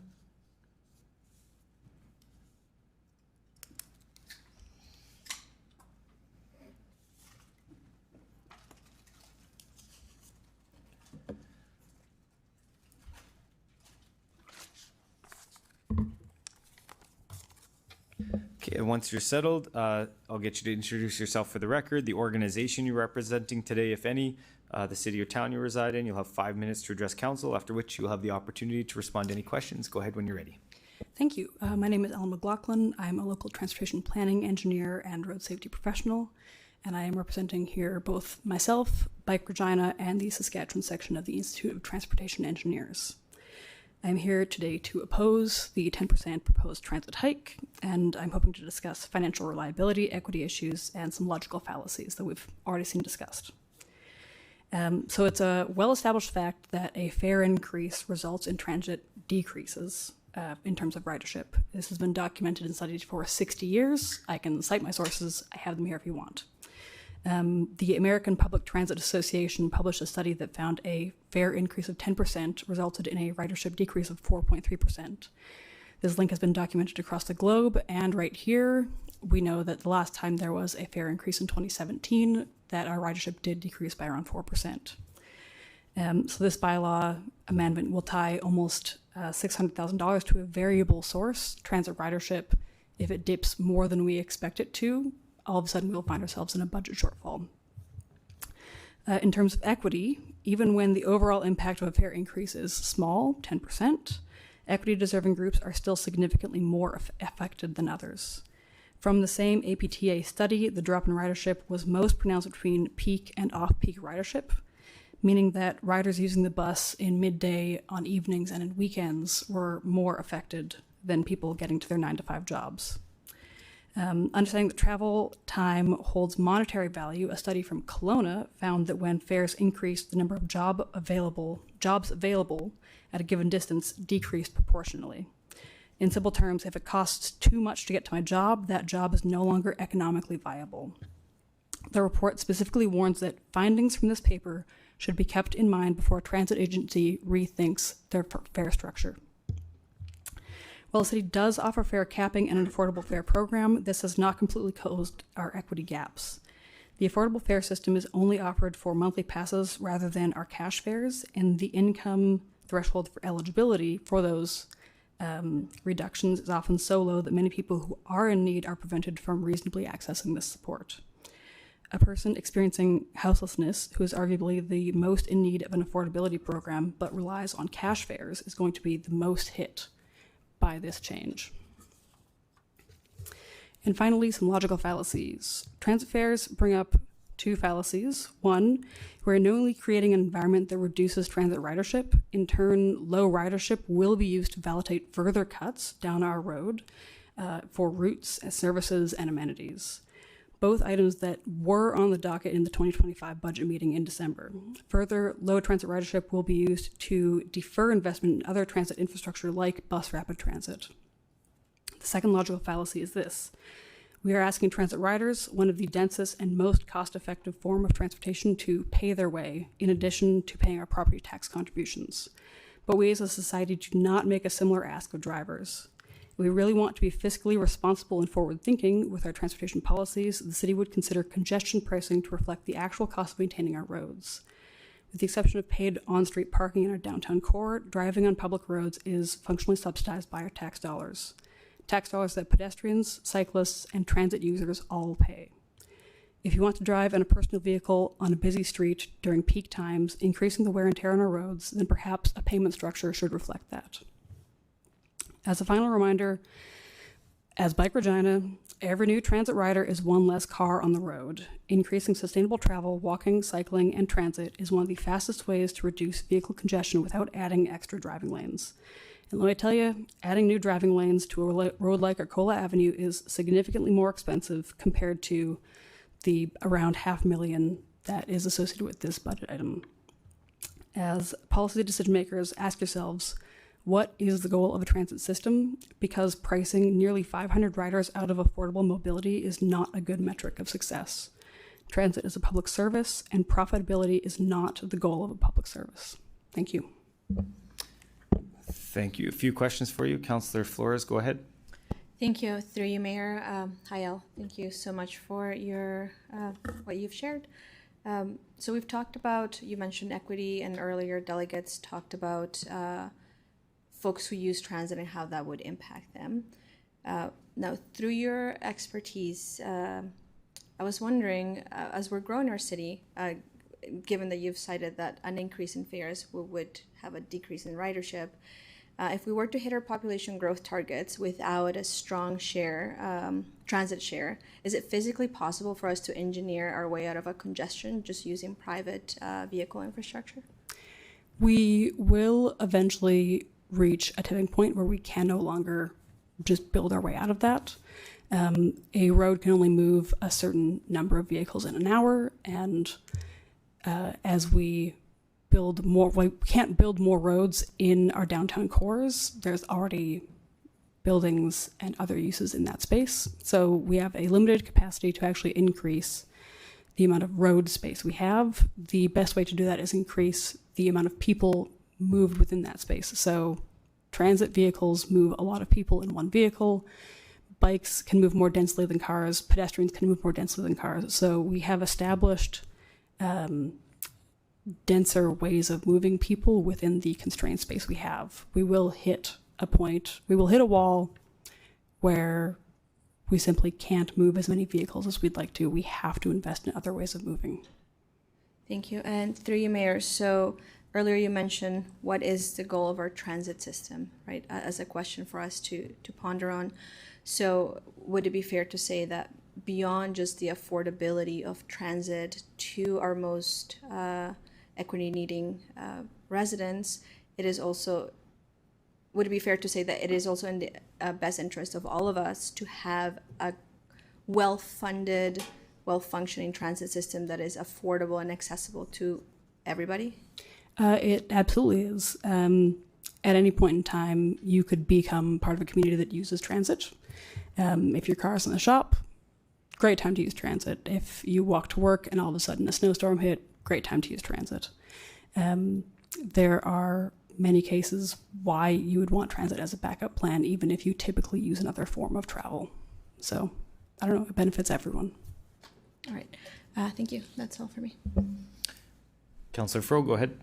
Yeah, thank you through the chair. Thanks for your presentation. I guess since we're talking about logical fallacies, it seems sometimes we frame transit as a sort of a subsidized service or something we pay for as opposed to maybe an investment with a return for everybody. So my question to you is, when we're thinking about public transit and we're thinking about it certainly as a public service, but also as an investment that might have a broader return for the public, can you walk us through what that return might be as it relates to things we pay for every day, like the infrastructure, namely roads that many of us use for our private vehicles, and why those of us that drive public vehicles might want to think about public transit as actually sort of reducing our costs and helping with our asset management as a community?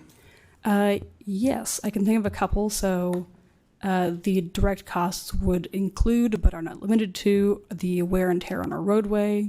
If a transit vehicle can move 50 people in an hour, that's 49 less vehicles that are traveling our road and deteriorating it. It results in travel time savings costs, taking, for example, those same 49 vehicles off the road, less congestion, you get to where you're going faster. It also has direct implications to our health. Because they are professional drivers, transit vehicle operators are much less likely to get into collisions, and so that saves us money with SGI, making vehicle repairs, etc. And then it also has impacts for our environmental health, so reduced emissions, better air quality control. We have studied the relationship between, I say we as like a profession, have studied the relationship between vehicles and transit and all of your forms of mobility, and asthma increases in our cities. So there are direct health implications of having a well-funded transit system, and there's probably more improvements to be made, but those are the four I have on the top of my head. Councillor Turnbull, go ahead. Hello, thanks for being here. I think you have exactly the kind of expertise I need to answer some of these questions. So here's hoping. You said something about congestion pricing. Can you explain a little more what you meant by that? Yes, so a wildly debated topic in other parts of the world. It has been implemented successfully in a lot of places. New York just started implementing it on some of its bridges. So similar to toll pricing, you pay to use the road, especially during peak times. Specifically, that's the congestion part of it, rather than just regular toll. So if, for example, Victoria Avenue or Arcola Avenue gets incredibly congested at 5 p.m. every single day, if you want the privilege of using Arcola Avenue, then you are going to pay a small fee to do so. Whereas if you make the decision to walk or bike or take transit, you avoid that fee because you are taking a more sustainable and more cost-effective and more dense form of travel that is freeing up space for others to use that roadway. Okay, thank you for explaining that to me. Then I also think you said 500 riders out of rideability. Can you explain further on that? So the pricing 500 riders out of an accessible form of travel is a rough calculation. If ridership decreases by 4%, that's 4% of riders. Okay, so I'm going to do a little bit of math here. So if it's 500 fees not collecting, and then it's just like what's we're raising, would we not almost be making less money at that point? You do still make like a 6% increase in your profit. So yeah. Okay. 10% increase in charges, 4% decrease in ridership, a 6% budgetary. So that is accounted for in your budget. Okay. The 600,000 does account for the decrease in ridership. Okay, well, thank you so much for explaining that to me. And then we were talking about how increasing ridership is actually the way to increase transit and to get to the tipping point and to even get our operational things down. Did you want to explain a little bit more how increasing ridership is actually the way for more affordable transit? Yes. So I hope I will answer this question correctly. There are a couple things to make transit better. That's generally held as a rule. It's going to be transit fares and transit reliability and transit routes. So can I get where I'm going to in a timely manner? Can I expect to always get where I'm going to in a timely manner? Or if I am late by 5 minutes to the bus stop, I'm going to miss the bus, or will the bus be an hour late even getting to the bus stop? And then, of course, the price of that ride. So anything we can do to control those three aspects will increase ridership and the overall use of the system. It's why things like bus rapid transit, dedicated running lanes that only serve transit vehicles are well regarded as a way to improve ridership. It's why transit-free systems or reduced transit fare systems are well regarded. But yeah, anything to reduce a burden or a barrier to using transit usually does result in an increase in ridership. Okay, so like discounts and things would be considered incentives. And we talk a lot about incentives at council for lots of things like developments or to developers for incentives to build up our community, correct? Mhm. So in terms of transit, an incentive might be to increase ridership and frequency, and that would be an incentive to build up our transit system. Yes, or vice versa. Yes. Yeah. Okay. And so some things maybe for incentives we could do is the high school, obviously, but also maybe we have a whole building of staff here, maybe staff discounts or incentives for things in our control, something like that. Yeah, I don't know about the city, but the company I happen to work for does offer transit incentives. We've made commitments for having emission reductions at the company I work for, and that has included transit fare coverage, activity coverage, so like you can help cover the cost of a new bike, and we also have an incentive for electric vehicles as well. So if the city wants to do something similar, consulting engineering firms are doing that kind of stuff already. Is nice. I think we need to reframe it as incentive versus subsidy. Because when we talk about incentives for developers, for building things, for low lease rates, for... Councillor, do you have a question? Do you agree that like maybe we reframe it from subsidy to incentive to be fair to things we grow in our community?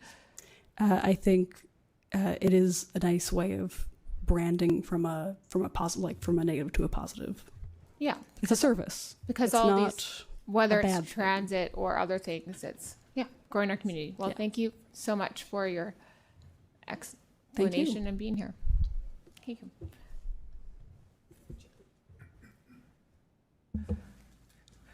you. Councillor Zakiniak, go ahead.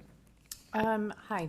I just wanted to ask you about, at the beginning of your presentation, I think you said you were here representing, and you mentioned multiple organizations or groups. So if you could repeat what those were, and then also give us a sense of how many folks are involved in those different initiatives. Sure. So I am a transportation planning engineer. That's my profession. I'm a certified road safety professional. That is through the Transportation Professional Certification Board, an international governing body. I represent Bike Regina. We don't maintain a paid membership, but we do represent any cyclist commuter in the city. And the final institute is the Institute of Transportation Engineers Saskatchewan section. So that represents about 150 engineers in Saskatchewan and planners, anyone who's a transportation professional. Okay. Okay, I was just trying to get a sense of like how many folks you're representing today, but I think it's hard to say based on listening to that list. Yeah. I mean, bike traffic during the peak hour represents about 2 to 4% of our trips. So I represent about 2 to 4% of our city. Okay, sounds good. Okay, thank you.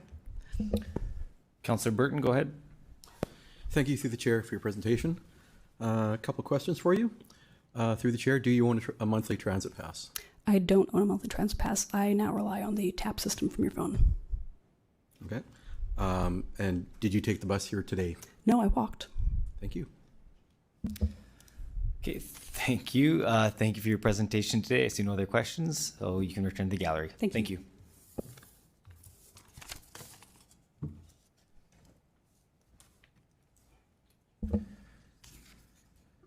Okay, next I'd like to call upon delegation DE 26-17, Emily Eaton.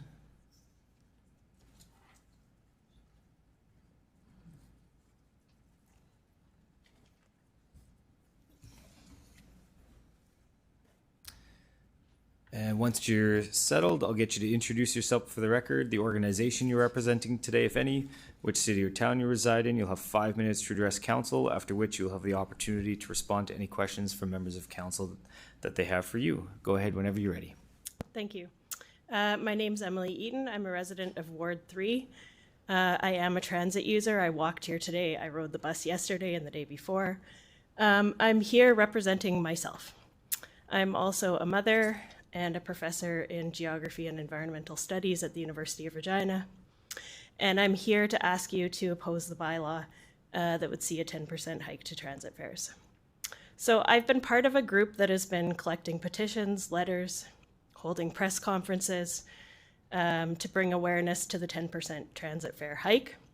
I'd like to report that as of 10 a.m. this morning, there were 496 signatures to our petition. In addition, over 80 people sent letters to the mayor and councillors opposing the 10% transit hike. However, these emails, I'm told, and I sent a message to each one of you relaying this information, that they went to your spam folders. In addition, we collected 20 handwritten love letters to transit that we asked a local artist to fashion into a visually appealing package that we delivered to each councillor and the mayor. And thanks to Councillor Turnbull for riffing on our design work with the t-shirts today. So I'm here to tell you that we have heard from hundreds of Regina residents that they view public transit as essential infrastructure. They want public transit to become more affordable and abundant, not less. You will be doing something actually incredibly unpopular and damaging to the public trust if you approve this bylaw today. People are taking note of your votes and ready to continue mobilizing for affordable, accessible transit. During our efforts, we were also sent archived pages of Mayor Bashinsky's campaign promises.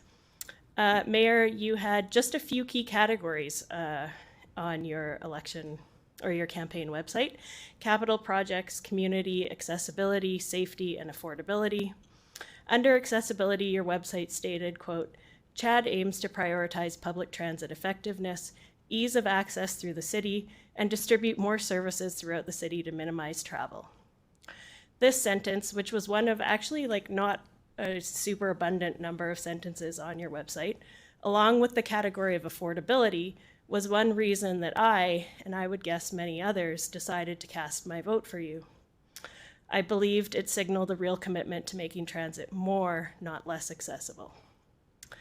I mentioned I'm also a professor. In 2019, I published a report that's linked to in the written version of this that summarized the research we did with a variety of organizations across the city that work with equity-deserving communities. In those consultations, we asked, how could investments the city will make on their energy and sustainability framework benefit the people that you work with? These people are seniors, youth, the unhoused, people accessing various social services, newcomers, and more. Overwhelmingly, our participants reported that making transit free would result in an immediate and significant improvement to their clients' lives. That was the single most popular thing that we heard. I also teach young adults in my university classes. They are feeling very cynical about political power and the politicians who continue to promise nice things and support groundbreaking reports while their actions and decisions work against those very promises. I ask you to consider two incredibly important promises the city has made to its residents that fundamentally oppose a 10% transit hike. The Transit Master Plan, which focuses on accessibility and affordability, and the Energy and Sustainability Framework. Both of these landmark planning documents make promises that are defied by a 10% transit hike. You will be moving the city in the exact wrong direction should you approve this bylaw today. Regina's transit system is beloved, and that's why we framed our efforts around that. Transit connects us to employment, education, as we heard today, groceries, healthcare. It connects us to each other. Regina's transit system has been moving in the right direction, growing ridership and expanding service. Please do not threaten this progress with the wrong decision here today. Thank you. Thank you. Councillor Flores, go ahead. Thank you. Through you, Mayor. Hi, thank you for sharing all that. I'd received all of the emails, and many of them, yes, went to our spam, but I was able to retrieve them. And I'm curious about that engagement, actually. Could you talk a little bit more about all of the engagement that occurred, not only through letter writing, but also through emails sent to council? I hear there's that petition. Did folks go and talk to people at bus stops, and what were the things that people told us when, because not many, my understanding is not many people knew about the increase. So when they found out about that, what did we hear through the mayor? Yes, thanks for the question. We did go to bus stops around the city and talk to people about the increase in the transit fare. And as you said, many people were unaware that that was on the docket. So they were thankful for letting us know and, or letting them know, sorry. We had a QR code to our petition, although I'm not sure how many people actually followed it. But yeah, what we heard in often just the few minutes of time that people had between transferring buses is that it would be a real hardship in people's lives. We also held a town hall in maybe January or February with a bunch of people.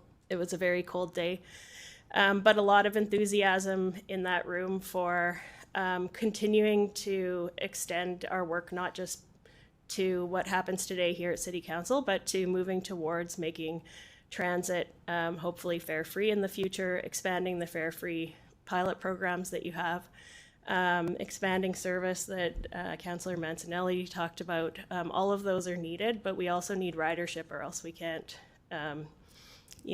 justify some of the other promises that were made in terms of the transit master plan and the planning documents. You have a lot of expertise at the city around, I'm not a transportation planner.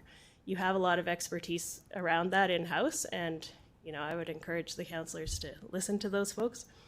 I also tried to make an appointment with the mayor several times, even just to get 5 minutes to present some of our things in person, but unfortunately wasn't able to be slotted in. So, but I am thankful to some of the councillors, and my councillor especially, who did answer calls and engaged in discussion. Fantastic. Thank you. Thank you for your advocacy. That's all for me. Councillor Burton, go ahead. Thank you, through the chair. A few delegations, including yourself, have focused on accessibility, affordability, and campaign platforms. Inflation is likely about 25 to 32% since 2017, which is actually decreasing cost, and this is only a 10% increase. Are you suggesting that an increase in fares can never, ever occur? Yes. So according to, the city's own documents, they would like to move towards making transit a public service, right? And so it is good in a sense that it hasn't increased, because as you suggest, the inflationary costs make it actually more affordable compared to other goods in a basket of goods over time, right? That's good. Then if we can keep it, if we can hold steady for a few years, that's great. And if we can move under better budget times towards fare-free transit, that would be something. There's no public transportation system that makes money in North America, so it is a public service. It's something that has, as we heard today, a lot of positive effects in the community, knock-on effects even for drivers of private vehicles. So if you drive a private vehicle, you should love transit as well, because it benefits you, right, by keeping other cars off the road.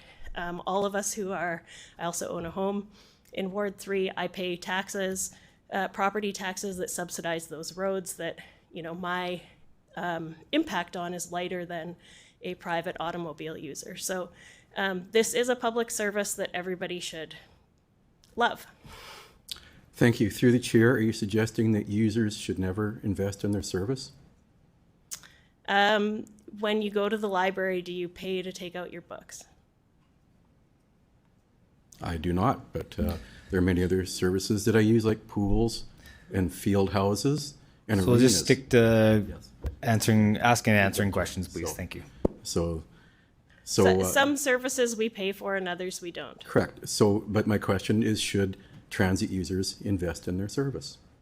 Well, transit users invest in the service by riding it.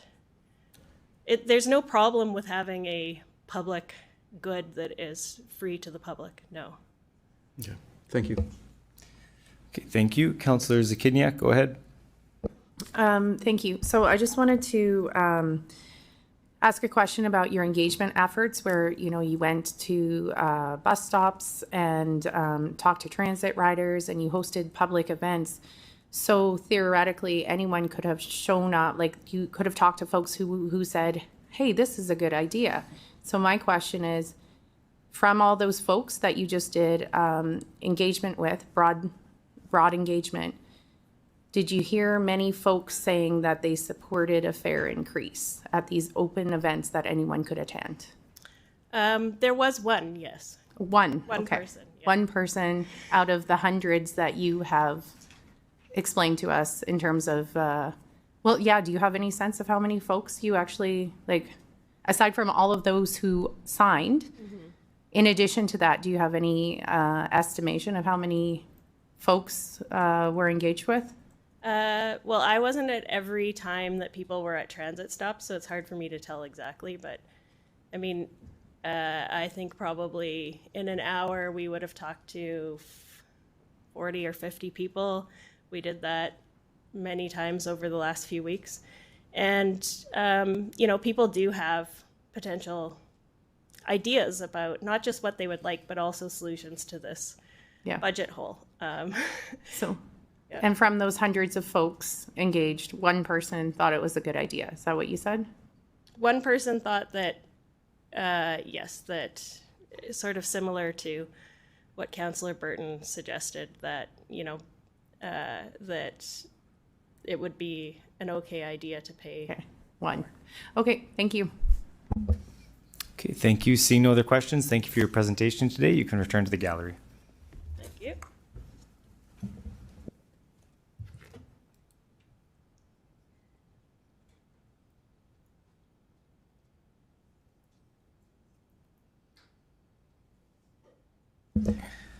Okay, next I'd like to call upon Delegation D 26-18, Vanessa Matthews.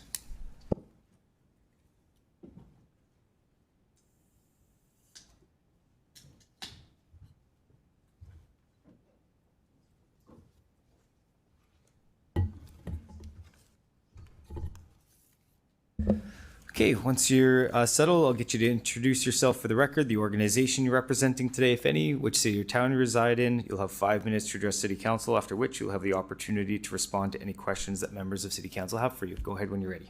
Thank you. I'm Vanessa Matthews. I'm an associate professor in geography and environmental studies, and I am a resident of Regina. Good afternoon, Mayor Baczynski and members of Regina City Council. I'm here today to ask you to vote no to the proposed 10% transit fare hike.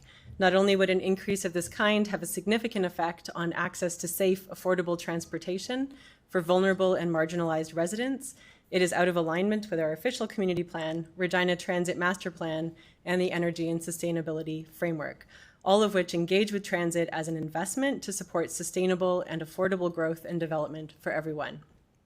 Design Regina, our OCP, indicates the important role that transit-oriented developments will play in future intensification, fostering higher density development at key sites. Complete neighborhoods are also defined in this document as providing safe, and I quote, safe, accessible, and connected modes of transportation, including roads, transit and cycling, and pedestrian routes. There's a plan for infrastructure and community investments to support intensification. Transit is listed as part of these investments. Ensuring that this investment remains affordable will allow the system to continue to grow. One of the 7 big moves in the Energy and Sustainability Framework is increasing active transportation and transit use. This is big move number 6. The ESF includes a clear mandate to consider social equity in all actions and moves. Public transit, a form of shared transportation, is an important component of lowering emissions from private vehicle use. I ask that you consider social equity in making your decision today about a transit fare increase. Does a fare increase allow all residents to have access to reliable, affordable, and safe transportation? Who will this fare increase harm the most? Our Regina Transit Master Plan underscores a commitment to providing an equitable transit fare structure, ensuring affordability for all residents. The Regina Transit Master Plan indicates we are already operating at a high level of efficiency. If investment in public transit appears too high, please consider the hundreds of millions of dollars we spend every year as a city to support car culture through road maintenance and capital projects for roadway infrastructure. Regina Transit experienced a record ridership year in 2025 with 9 million passenger trips. This should be celebrated. The free fare for under 13 has led to increased trips for families, daycares, and kids commuting to school. The eventual goal should be free transit beyond this demographic to support the goal of becoming a 100% renewable city by 2050. Instead, this motion to increase fares is a step backward, threatening to lose ridership by creating barriers to opportunities, including job access, education, and service supports. Ridership loss would lead to lower revenue. The amazing thing about effective public transit is that it cuts across demographics, and it's most successful when it offers reliable, affordable, accessible transportation for everyone. I ask that you vote no to the proposed fare hike for two main reasons. First, it runs against the commitments made in most of our official plans and frameworks to provide affordable transit to encourage sustainable transportation choices. And two, it stands to create the greatest harm to those that are vulnerable and marginalized, which does not consider a social equity approach. I will leave it at that, and I welcome any questions.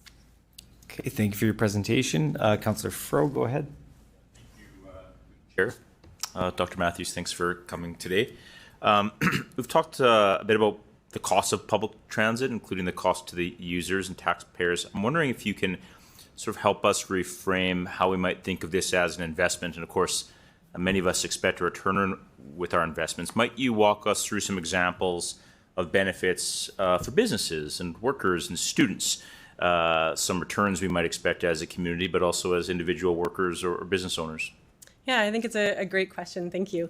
The amazing thing that we realized during COVID was actually that people make purchases and not cars. And so we've kind of been shifting away from that understanding that we have to create as much space for parking as possible at every single space because there's a recognition that people are actually the ones that are doing that. So there's a huge benefit to having safe and frequent and reliable transit in our city. I think when we're looking at businesses, there's the potential that you have workers that are able to access those sites. You have people who are able to access businesses.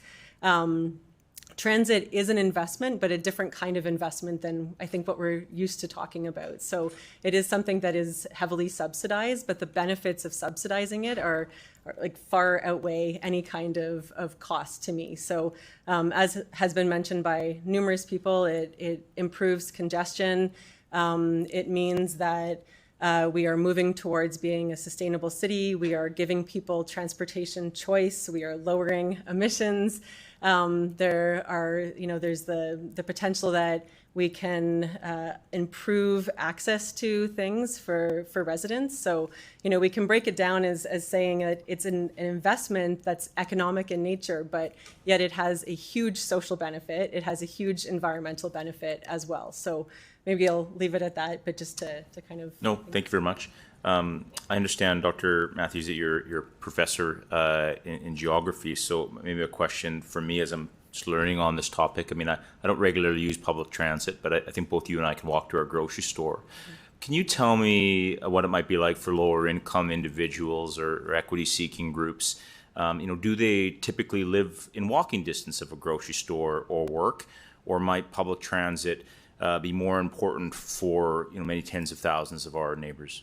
Yeah, it's a great question. I think when we look at some of the low-income areas of our city, we also find food deserts. And that means that, we haven't been planning things so that we're building complete communities yet. We're certainly, council has shifted that direction, which means that there will be more potential that people can walk to a grocery store in the future. But right now, our most marginalized members and most vulnerable members of our community don't have easy access to healthy food choices.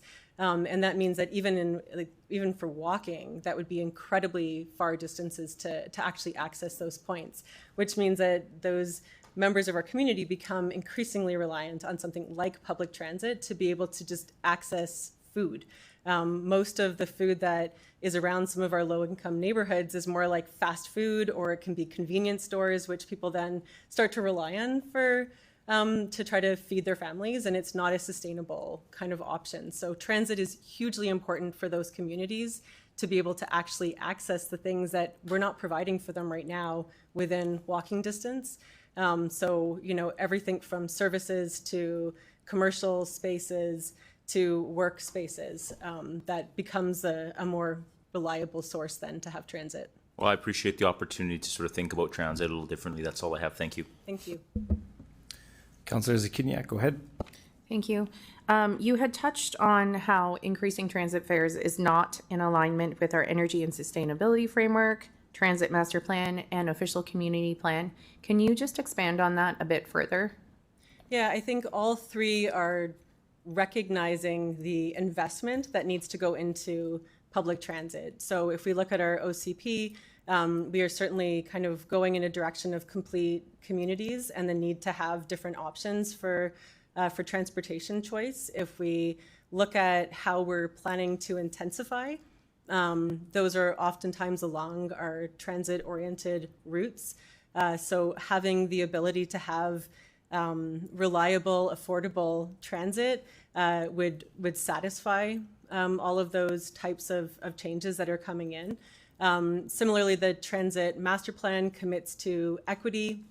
Our transportation master plan also does, and is upheld by other cities as, they're addressing social equity. But if we're not actually putting it into practice, then I think we're falling short on what that plan could actually be.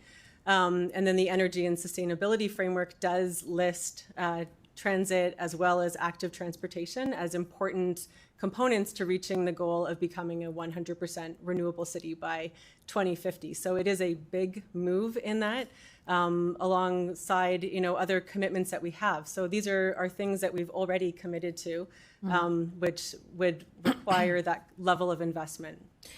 Thank you. And in terms of the engagement process with community for any of those documents, did you have the opportunity, were you able to participate in any of that community engagement for any of those, the OCP, Transit Master Plan, Energy and Sustainability Framework? To a limited extent. Okay. Yeah. And do you know anything about how much, the extent of the opportunities that were offered? Do you know about how much engagement was a part of either of any of those plans? Off the top of my head, I wouldn't. Okay, that's okay. Yeah. Okay, thank you. Councillor Turnbull, go ahead. Hello, thank you for being here. I wanted to ask a little bit how transit actually helps our downtown and helps our downtown be vibrant or a hub, because I haven't heard a lot about that yet today. Yeah, it's a good question. So I think, transit becomes part of that equation. We have a lot of space that's dedicated to car movement in the downtown, and we also have a downtown where a lot of our routes kind of cross into that space, and it becomes then a reason why people would go into the downtown. So I think it becomes a really important element of access for people, and if we're thinking about the way that the routes are, then the downtown stands to gain with increased ridership and that point of transfer happening there.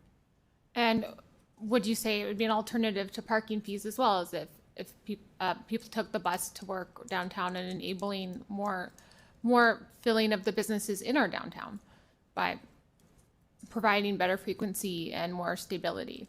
Yeah, I mean, transit behavior is interesting, right? Because if you create an environment where it becomes frequent and affordable and accessible, people can choose that instead of taking the car. And so if it becomes a scenario where you're going downtown and you know that it's going to be hard to maybe find a spot exactly where you want to be, but you can easily afford to take transit to do that, then that tips the scale a little bit. So that's why it needs to be frequent and affordable and accessible to everybody, because then it becomes a viable choice.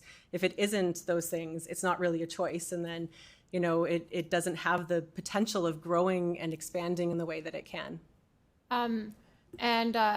When transit stops, maybe not so much in Regina, but in other places like Toronto, do the transit stops themselves have some economic trickle effects on the businesses and shops surrounding it as people wait? So it helps the economy and of the transit stops, correct? Absolutely. I mean, every transit stop is considered to be in a major city a node, right? It's like an access point that people are coming into and out of, and there's usually a lot of economic benefit and activity within those spaces. So, you know, you can think about transit hubs as having that same capacity of creating that hub of activity in some form. So creating a downtown node would help economic activity for Regina and making it more vibrant. And to get that consistency and frequency, we need to increase ridership, correct? Yes. Yeah, and the ridership has been increasing. So we're actually on a really good path. But something like this threatens that, right? Because then it means that we could tip that delicate balance for a lot of people based on affordability or based on just choice, right? That they might not make that decision in the future. And so we've heard, 4%, 4.6%. We have no idea what an increase of 10% would actually have on our particular community, given the affordability crisis that we are currently in. Something I noticed when I did the transit challenge in Ward 5, so near Vic Square and all of that, there is a question. Was the multi-stop wander to different stores versus the one-stop destination of parking? So would you say that when you take transit, you're more likely to visit multi-destinations just versus one stop and have more of a community experience or neighborhood experience to retailer businesses versus just a one-stop destination with a car?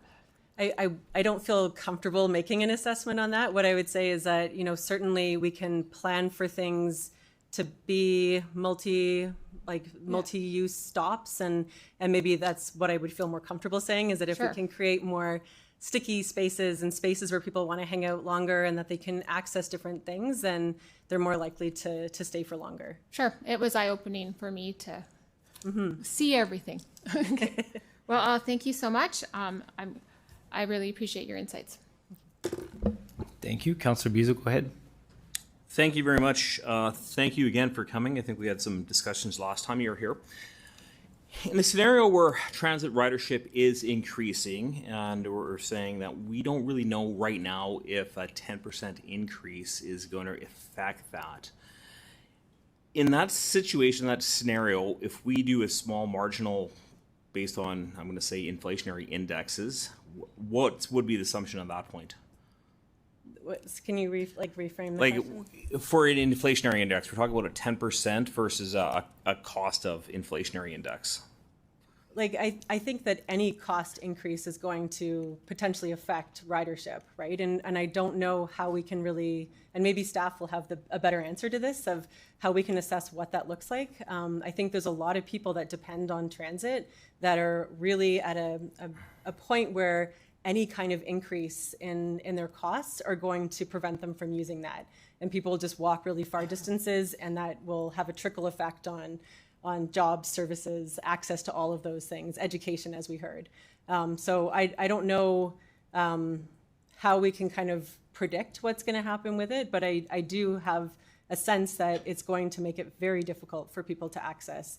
Even what would be considered a marginal increase to a lot of people in this room will have that effect of it not becoming a choice anymore.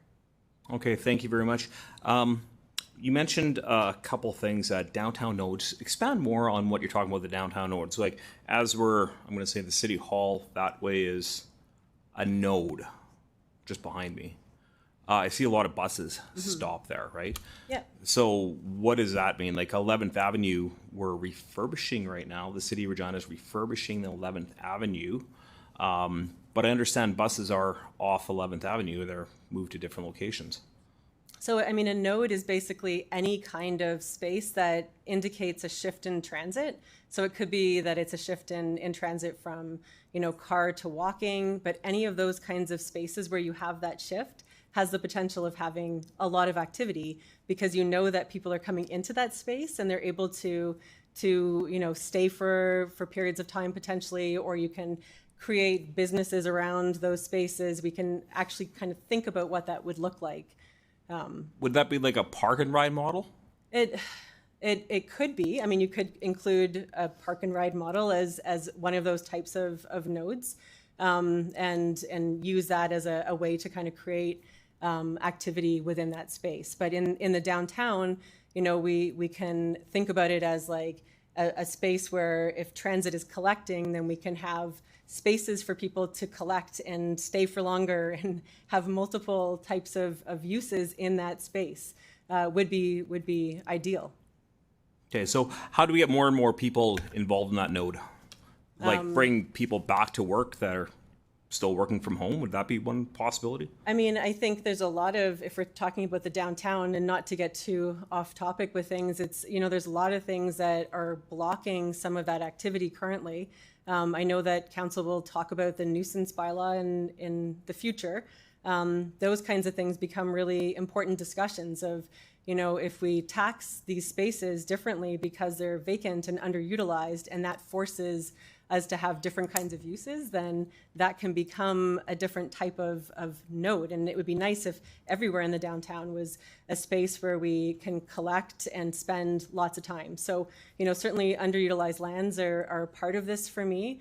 We could create scenarios where, land uses that are more experimental, more temporary kind of land uses to get people to be excited to come down to spend more time, I think are also really important, and I know you have a lot of expertise on staff with some of these things. So it's investing in some of that will work alongside transit and work alongside some of the other broader goals that the city is trying to meet with intensification and active transportation even. When you talked about the energy through the chair, we talked about the energy master plan. Can you expand on the energy master plan and how that fits into transit? Because right now, I do see a lot of buses. I'm going to say one. I've been at the airport many, many times, and the bus is empty. Very few people. In fact, most of the board contacted me and said, we're subsidizing a bus and there's no ridership on it. We can't afford that aspect. So I understand buses are around consumption of diesel, about 19 liters per hour consumption rate. So in an energy sustainable future, if we stretched out times between stops or between pickup times at a particular stop from 15 minutes to 20 minutes to 25 minutes, would that save energy? Like you're not running as frequency, the duration is not as much, means you're taking less kilometers off the road, that 19 liters per hour gets reduced essentially. Does that not help the energy sustainability model? I mean, looking at different types of buses so that they're not reliant on diesel is certainly a big part of that kind of shift. There's a careful balance again with, that first amount of space leading up to a transit stop and the last amount of space can also affect people's desire to actually use transit. So we have to be careful that we're not spacing out the stops too much and that we're not stopping the frequency too much either, because people liken it to if you're imagining that where you live you have your vehicle and I'm only going to open your garage once every hour to let you go out. That is the sense that you have when you don't have more frequent buses that are coming that you have access to. So it is where it feels like you can't kind of do those shifts, right? So through the chair, it sounds like a good park and ride model. So I could jump on a bus, I can get there really quick, convenient. Yeah, I mean, we know that we have certain thoroughfares that are, certain roads that back and forth have the most amount of congestion and would hugely benefit from, some kind of, and it was discussed already, like a lane where you have rapid buses going through. We know that already, and that would be beneficial, but that's a different kind of investment than talking about increasing a fare, right? It's, but those are, I think, are good discussions to have about how we can build and grow that transit system so that it's more accessible and it becomes more of a choice for people. Thank you. Through the chair, you mentioned the affordability challenge. So a 10% increase, it does seem like a lot, but in the same, I'm going to say the same chambers that we had, we almost had an effective 20% increase on property taxes. I think, again, this is where the social equity lens comes in, right? So it's like, who can afford to pay some of these aspects? And I know that we've heard time and time again that people aren't able to shoulder that cost. for transit, especially when we're looking at particular demographics that are just not going to be able to. And so if they're not able to, then that means that we are creating an environment where people aren't able to maybe have access to food because they're making a decision to have their job and to access it from far away. And so other things start to fall. And so, you know, I think that a lot of people can shoulder a property tax increase, and I'm not going to say that everybody can. We might need to think differently about how we do that so that it's more equitable as well.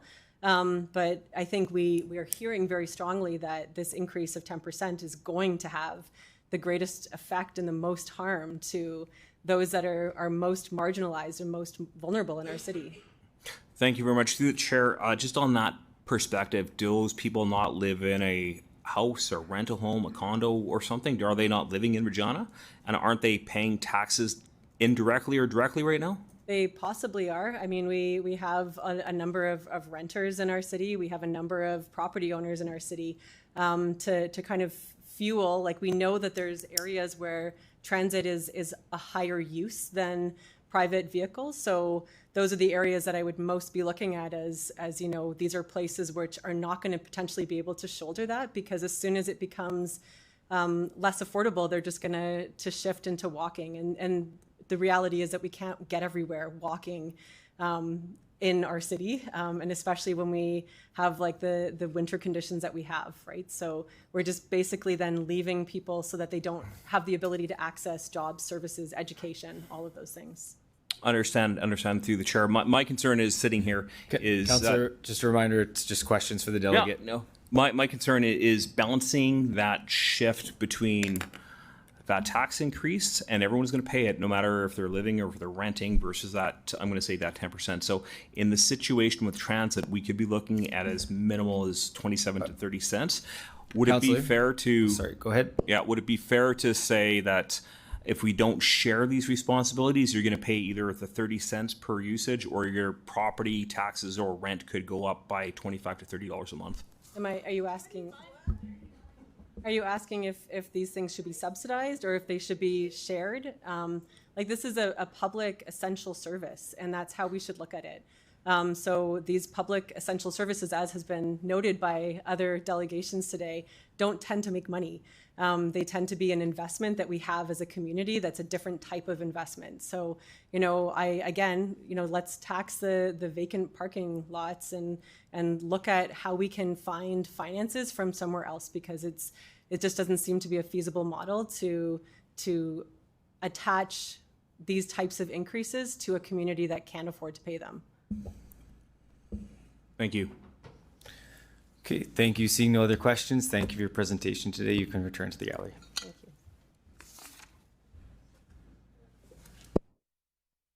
you. Okay, next I'd like to call upon Delegation D 26-19, Maddie Massier.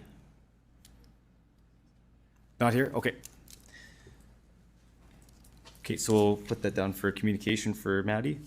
Okay, next I'd like to call upon Delegation D 26-20, Rebecca Gronowski-Larson.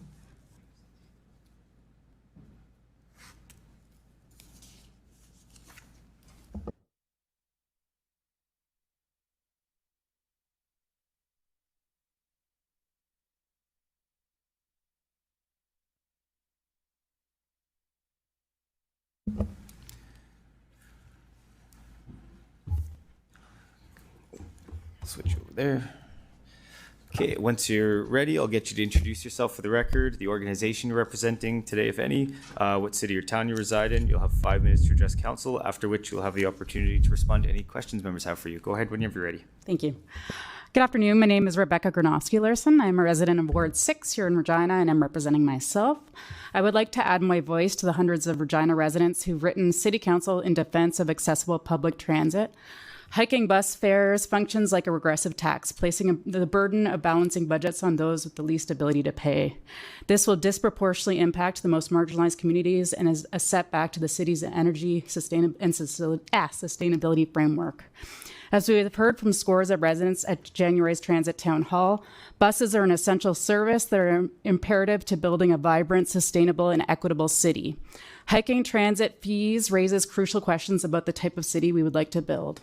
Given that transportation is a hidden driver in educational outcomes, are we willing to see an increase in absenteeism in schools? Have we accounted for the sharp decline in ridership that accompanies fare hikes, as was evidenced in 2017? Will this make it harder for those who are sick to be able to access critical medical care, or who live in food deserts to access food? We must also consider the safety implications in failing to provide accessible transportation.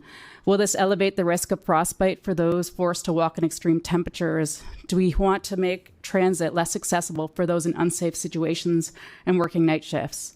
As Dr. Karine Duhamel noted in her study on the effects of declining options for public transportation in Western Canada, without equitable transit options that support the rights and needs of all users, there is a limit to people's ability to engage with culture, families, and communities that ultimately brings them safety. Investing in transit increases employment opportunities, lowers the cost of commuting, reduces greenhouse emissions and pollution. By collectively sharing the 37 cents a month cost for the average household, we would be investing in one of the city's most critical common goods. We're encouraged to see so many councillors elected on pledges to make our city more accessible, equitable, and affordable, and strongly oppose measures that would hike user fees on one of our most essential services. Thank you. Thank you. I'll check if any members have any questions. Seeing no questions, thank you for your presentation. You can return to the gallery. Sorry. Thank you.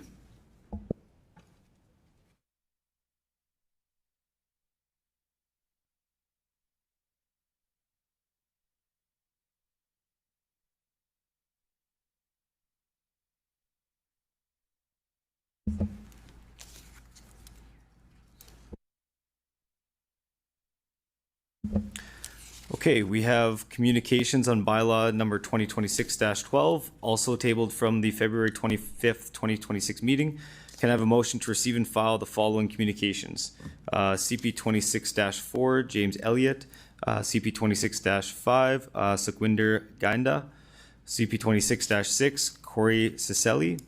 CP 26-7, Ryan Bast. CP 26-8, Sean Koch. CP 26-9, Atticus Kalodi Watt. Oh. Okay, we had a written communication. These are all the written communications that we had to receive and file. Yeah. CP 26-11, Sheena Gordon. CP 26-14, Tabo Mtembu. And CP 26-15, Maddie Massier.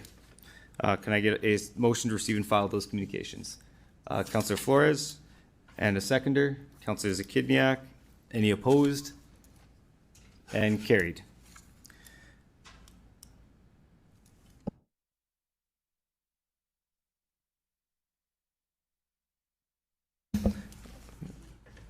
Okay, I'll go to Deputy Mayor Mancinelli. Can you please do the second reading of the bylaw?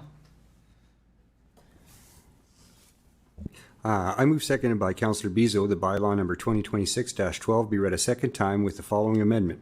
That section 6 of the bylaw number 2026-12 be amended to read as follows. This bylaw comes into force April 8th, 2026.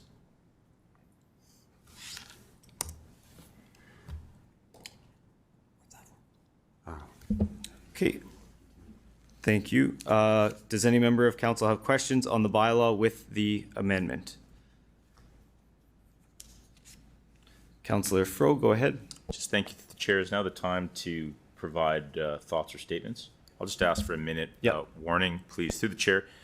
It certainly is my view that on the heels of a hard budget, that now is not the time to increase fees for those that can least afford to pay it.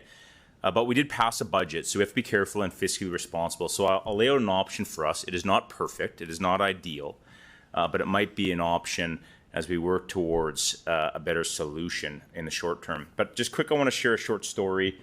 Ted kind of inspired me a little bit, personal connection. So today, 18,000 people in Regina are food insecure.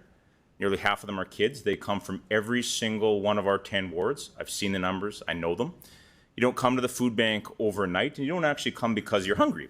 You come because you face impossible choices, like how to pay to get to work and school. 15,000 residents in Regina live in an area of our community. It's called a food desert. It means there's no grocery store within 2 kilometers, and so they walk or they go without. A few years ago, the Regina Food Bank opened a location in downtown Regina. The biggest reason was to reduce barriers. And the reason was because being downtown increased accessibility 90%, solely because of public transit. Look, 90% of food bank users rent, and the vast majority use public transit. 96% of food bank users do so because of the cost of living. We have an unhoused crisis in Regina, right? We declared it unanimously. The path to becoming unhoused is like getting a bunch of rocks put into your backpack, right? Eventually it gets too heavy, right? No one ends up unhoused and no one comes to the food bank overnight. It's a series of choices and costs that folks incur. So I think we have an opportunity to reduce the heavy load for our neighbors. I certainly know I live with privilege, so a few bucks to me I might be able to manage, but it can be a heavy load that's too much for many of our neighbors. So I don't think there's any rational argument against public transit. I think we all agree that, right? We're trying, of course, to figure out how best to pay for it. And I think we have sort of 2 bad options. One is to use a reserve that isn't in great shape to address an operational cost. That's not great. That's not good financial stewardship. And the other is to push our neighbors who pay more. And of course, transit users all pay taxes indirectly or directly.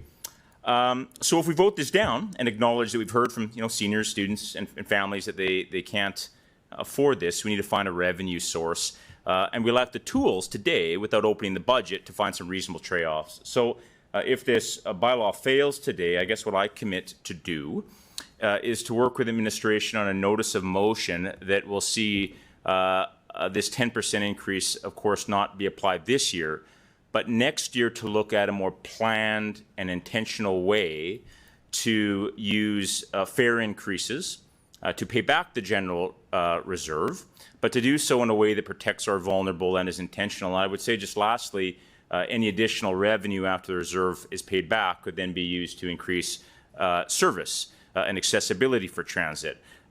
That does not mean we can't continue to work to make transit more affordable, accessible, and to enhance service. It is a very imperfect solution to try to find a compromise that allows us to not pass on a 10% increase, but to slowly, in a planned way, look at what a fare increase might look like. And I'll just say in closing, I did read the Transportation Master Plan. I think I can still say I'm a rookie. And I didn't find something in there about how we approach fee increases. And so I think probably the effort is worthwhile for all of us to ensure that as we look at providing service and increasing accessibility, that we also be mindful of not only what we charge and clearly run an efficient system with pretty low per capita expenses compared to other cities. 1 minute, Councillor Fro. But that we're just really careful when we pass on those costs. So I guess just in closing, thanks to all my colleagues.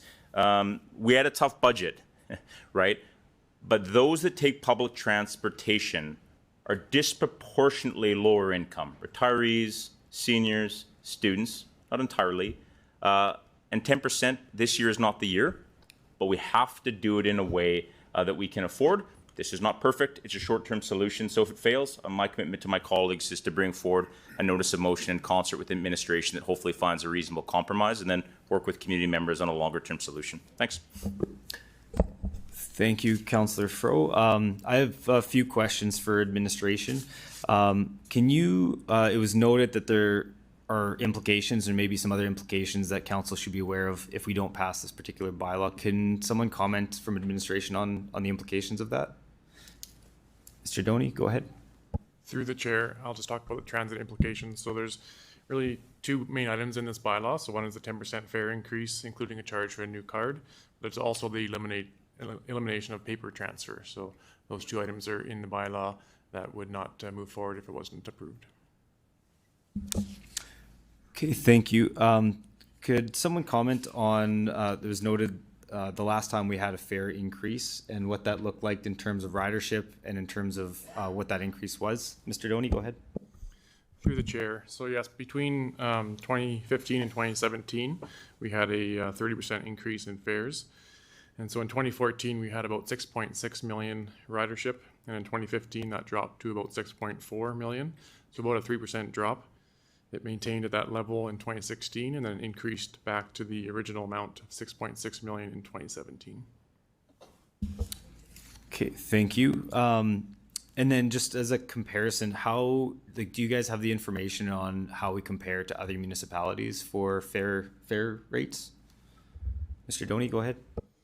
Through the chair, yes, we do have that information, and there's lots of different categories, but I'll just look at the adult monthly pass. So if this was approved, Regina adult monthly pass would be $97. Saskatoon approved a pass of $91 in 2026 and going up to $100 in 2027. And then our other comparable cities like Calgary, Edmonton, Winnipeg, and Ottawa are all above $100, topping out at $138. Okay, thank you. And can you describe what programs we have in place right now? Like under 13, I believe, is free. Can you describe the affordability programs we have right now in place? Through the chair, I'll ask Mr. Luning to give an overview of our affordability programs for the transit system. Okay, go ahead. Through the chair, probably our most popular pass right now is the discount pass. That is a pass that is subsidized by the provincial government. They pay us $25 for every pass that is sold, and the customer pays us $25 as well. So it's one of our lowest pass fees for customers to use.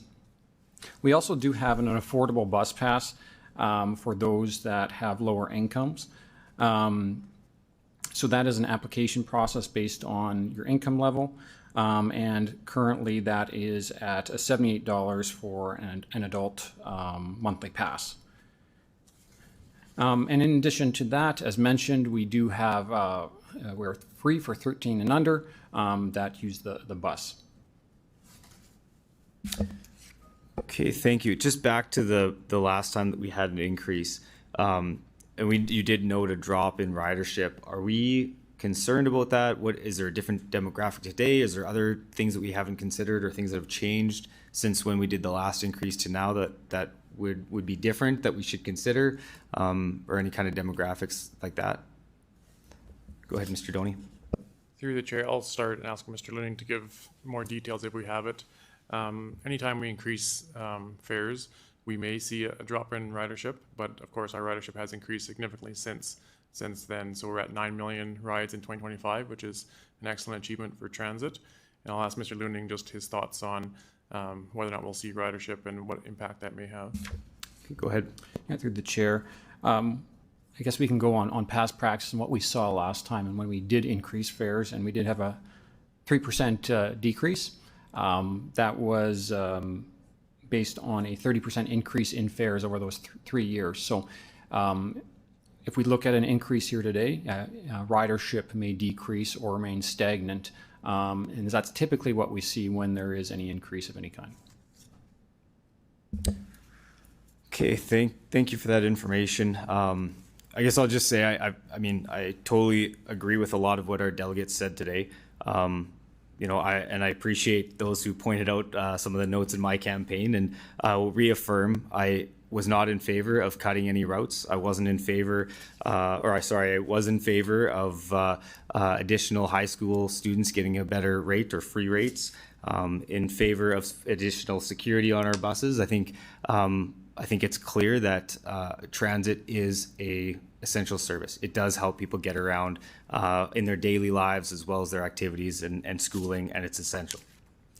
I think two things can be true at the same time, and again, being comparative to where we land and on the heels of a 10% increase, and knowing that this did pass at budget time, our only real mechanism is to pull from our general fund reserve. So these are the hard decisions that we face, frankly.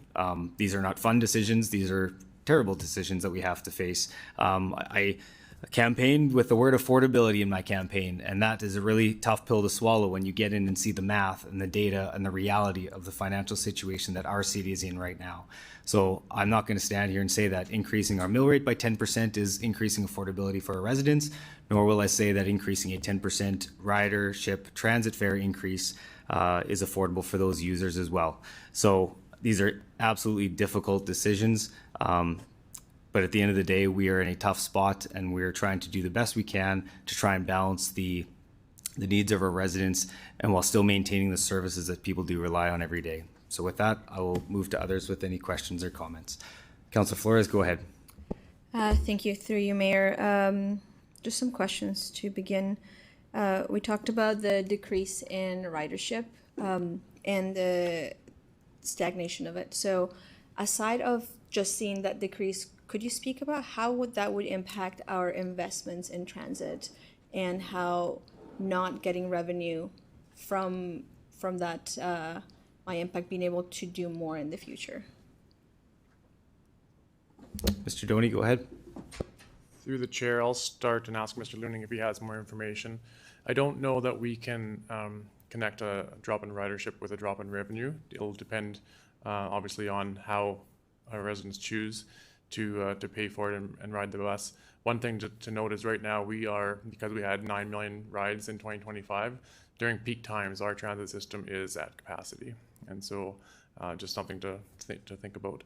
I'll ask Mr. Looning if he has any more information that he can share. Go ahead. Through the chair, I won't add too much more. When we did have that increase in fares back in 2015, we did see a drop in ridership, but revenues did increase. So if ridership does stay the same, you may see increased revenues just because of the increased pass price overall. All right. Thank you. And through you, Mayor, you spoke about the other cities and their cost of ridership, but could we talk about their level of service and frequency and their investments compared to ours? Through the chair, once again, I'll start and ask Mr. Looning if he has more information. But we did see in our budget documents that the city of Regina definitely has a low amount of investment compared to other cities. But I would say that our services is doing well, and of course our ridership is increasing. But just ask Mr. Looning if he can provide a bit more detail on how we compare to other cities in Western Canada potentially. Yeah. Through the chair, when we did the transit master plan, there was a comparison to other like cities, and overall we perform well in terms of using the resources we have efficiently. When we look at the closest city to us, Saskatoon, we're very close in comparators like ridership, including fares as well. We're very close in any regard. So overall, we perform well for a city of our size, but you'll see more investments, potentially higher cost recovery when you look at some of the larger centers throughout Canada. Thank you. All right, so during the budget, we saw a cut to a number of public services, and as part of that, we've heard from many residents how that has impacted them. It's an interesting kind of poetic coincidence of the amount of icy sidewalks we've had in the year that we got rid of the sandboxes, or seeing the options for parking meters and a number of things that we have had to cut, all in the name of saving our mill rate. And we have heard from residents about how that impacts their lives, how that impacts their wallet, and their feeling about living in our city and accessing our services. So in the case of transit, we heard from a lot of people, hundreds in fact, not only through our emails, letters, calls, but also with the advocacy and outreach that community members did at bus stops, where hundreds more expressed their frustration, expressed their fears about this increase, and also many who didn't even know this was happening. And to them, it was quite a surprise that they will now suddenly have to pay more. And in the case of the parking meters, we were able to figure out a solution because we heard their feedback and we heard the frustration. And I believe that in this case, we have an opportunity to also make some changes. And when we look at the impact of this increase, we have to look at it, how that impacts riders, because they're disproportionately impacted by this. So we can either, through a mill rate, have a very, very small increase per household, Or we can have a much larger increase per person, which means if there's a household that has a number of transit riders, not only will they see the increase that we had during taxes, but they will see their transportation budget being increased by hundreds of dollars a year.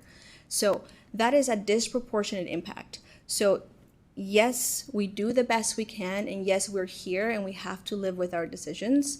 But at the same time, I believe it is important that we are able to listen and learn. And now that we know how this will impact people, we have the opportunity to reverse that decision. And I think that would send a clear message to residents that we are listening and that we are learning and we do care about how this would impact them. Folks talk about inflation and all these increases and we have to cover those costs. Sure, for many things, absolutely, I agree. However, transit is a public service and we know that when we invest in public services, the return is much larger. And cities that have affordable, accessible, and safe public transit do great. They have a lot of not just ridership, but more vibrant downtowns, vibrant cities. So today we have the opportunity to make that choice to say we have listened to our residents. We know the importance of transit. We know that an increase will disproportionately impact people, not just those who are lower incomes, but I was looking at the maps of where the most ridership comes from, and a lot of folks in the East End and those areas ride transit a lot too. So that means their transportation budgets are increasing, and we know that oftentimes those are neighborhoods with that pay higher taxes than other property owners. So not only are they seeing that increase, but they're also going to see an increase to their transportation budget. So overall, this is not a good thing for anybody. And today we have the opportunity to say, okay, maybe that was not the best way to save money on the mill rate. 30 seconds left. We left. can reverse that. So I urge my colleagues that the best that we can do today is to listen and to say, we are not going to increase the transportation costs for our residents, and we can make that choice today. And I hope that we make that choice today. Thank you. Thank you. We are at just about 4:30, so we'll take our mandatory 15-minute break, and we'll be back at 4:45.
their seats, we'll get started again.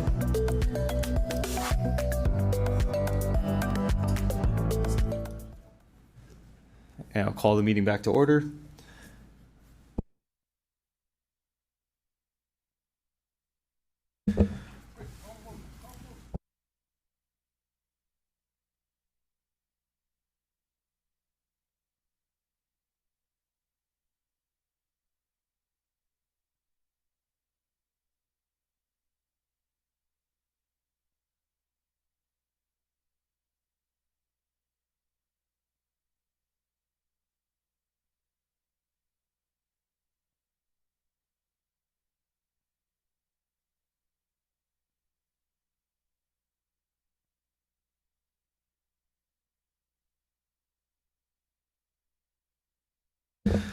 Okay, Councillor Burton, go ahead.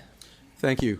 Through the chair, I'd first like to just confirm with the administration our Wi-Fi capabilities on our buses.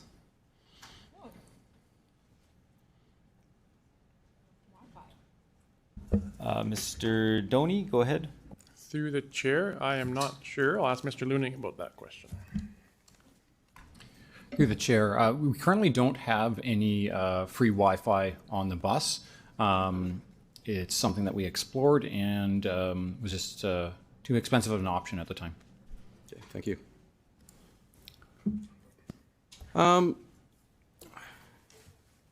We've all experienced recent inflationary periods, starting with the COVID pandemic in 2021. Trump tariffs are impacting more than just the US. The recent Iraq situation has increased the inflation even more. Users of other services and facilities pay more. Rink, pool, field house fees are up. But there's no bus increase since 2017. 1, 2, 3, 4, 5, 6, 7, 8, 9 years. Almost 10 years. Inflation for that period is between 25 to 32%, depending on the various sources you can find. We have increased costs for fuel and maintenance. When fuel prices go up, the province receives extra revenue. When fuel prices go up, all the city gets is a bigger bill. The bus drivers have received wage increases, and rightfully so. The mechanics have received wage increases, and rightfully so. We are refurbishing and buying new buses. We are adding safety officers, but no increase for bus fares. Technically means their cost is reduced. We have programs to support various disadvantaged groups, and I support those programs.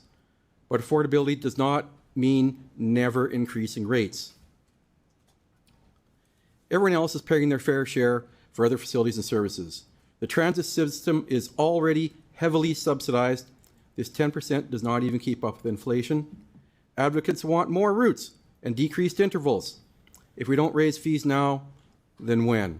15 years? 20 years? It's time now. Thank you. Councillor Bizo, go ahead. Thank you very much. Through the chair. More of a technical question on, I'm going to say, this process. So right now we have a bylaw that we're voting on to increase fares. So this is question through the chair to administration. What is the mechanism if this fails? Mr. Anderson, go ahead. Yes, thanks. Through the chair. So if this bylaw were to fail, we obviously wouldn't be able to increase the prices as outlined during the budget. That would create a deficiency in revenue and ultimately fall to a deficit that would fall to the general fund reserve. Okay, thank you very much. Question more on this aspect on the technical perspective. Understand that where the financing is coming from. Now, correct me if I'm wrong, through the chair. Does the city or can the city operate in a deficit position? Through the chair, so yes, the city can operate in a deficit position. It cannot budget a deficit. So the Cities Act precludes us from having a budget that would be in the deficit. It has to be on a break-even basis. But in actuals, we obviously have things that happen throughout the year, and we do run surpluses and or deficits. Okay, thank you very much. So if this budget or this bylaw is defeated right now, are we not essentially opening up the door to defeat our entire budget? Mr. Anderson? Through the chair, I might defer that to the acting city clerk.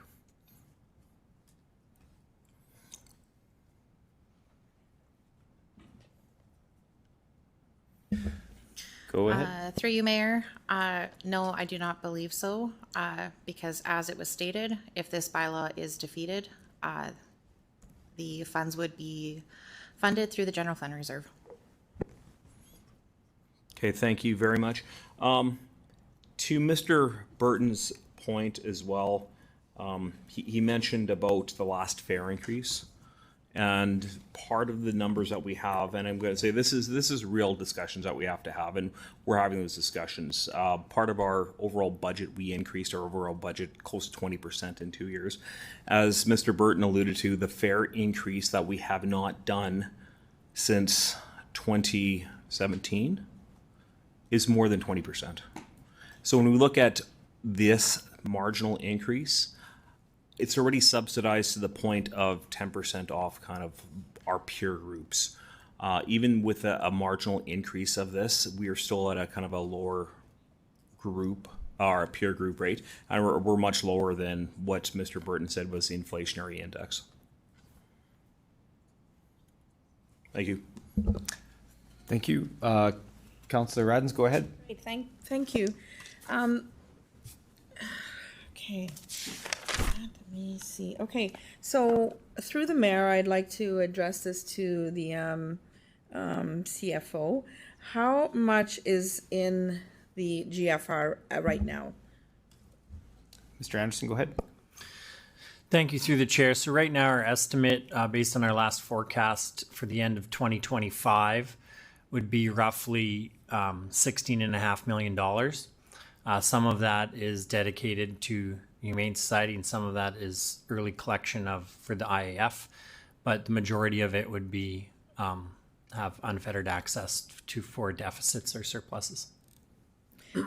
Okay, so how much would it be at the end of 2026? Through the chair, so right now we're forecasting that to be roughly $17.5 million. Okay, and so why would that be?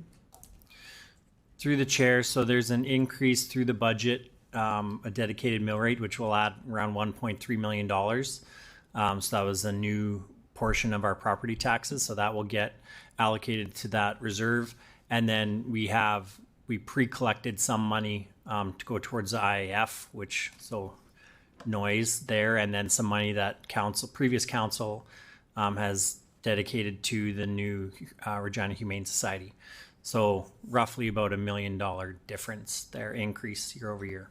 Okay, so that 1.3 million is, hang on here. Okay, so during the budget process, then we talked about increasing the mill rate to replenish the GFR. And so how much was that percentage? Remind me, please. And if you can give me a dollar amount as to how much that would be for the year. Thank you, through the chair. So believe the motion was to move us back getting towards our minimum recommended balance of 35 million, and it was 0.5% of a mill rate every year for the next 5 years. In dollar terms, I know that it's $1.3 million. I'll have to check with my team on if we know the exact percentage, but from a dollar perspective, it's 1.3 million. And that's for the year? That's per year? And is that over 5 years? I seem to recall something to that effect. Through the chair, yes, that is correct. So that would be $1.3 million for 2026.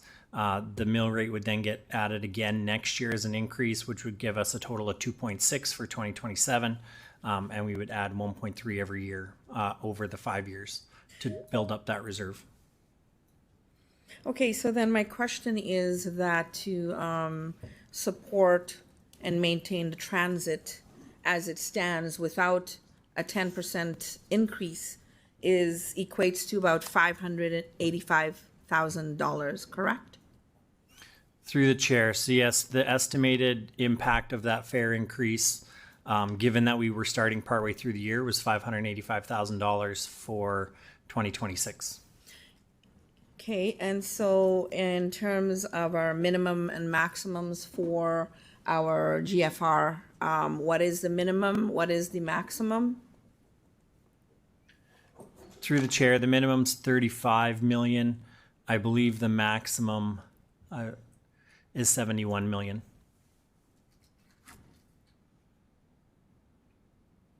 So 35 million is the minimum?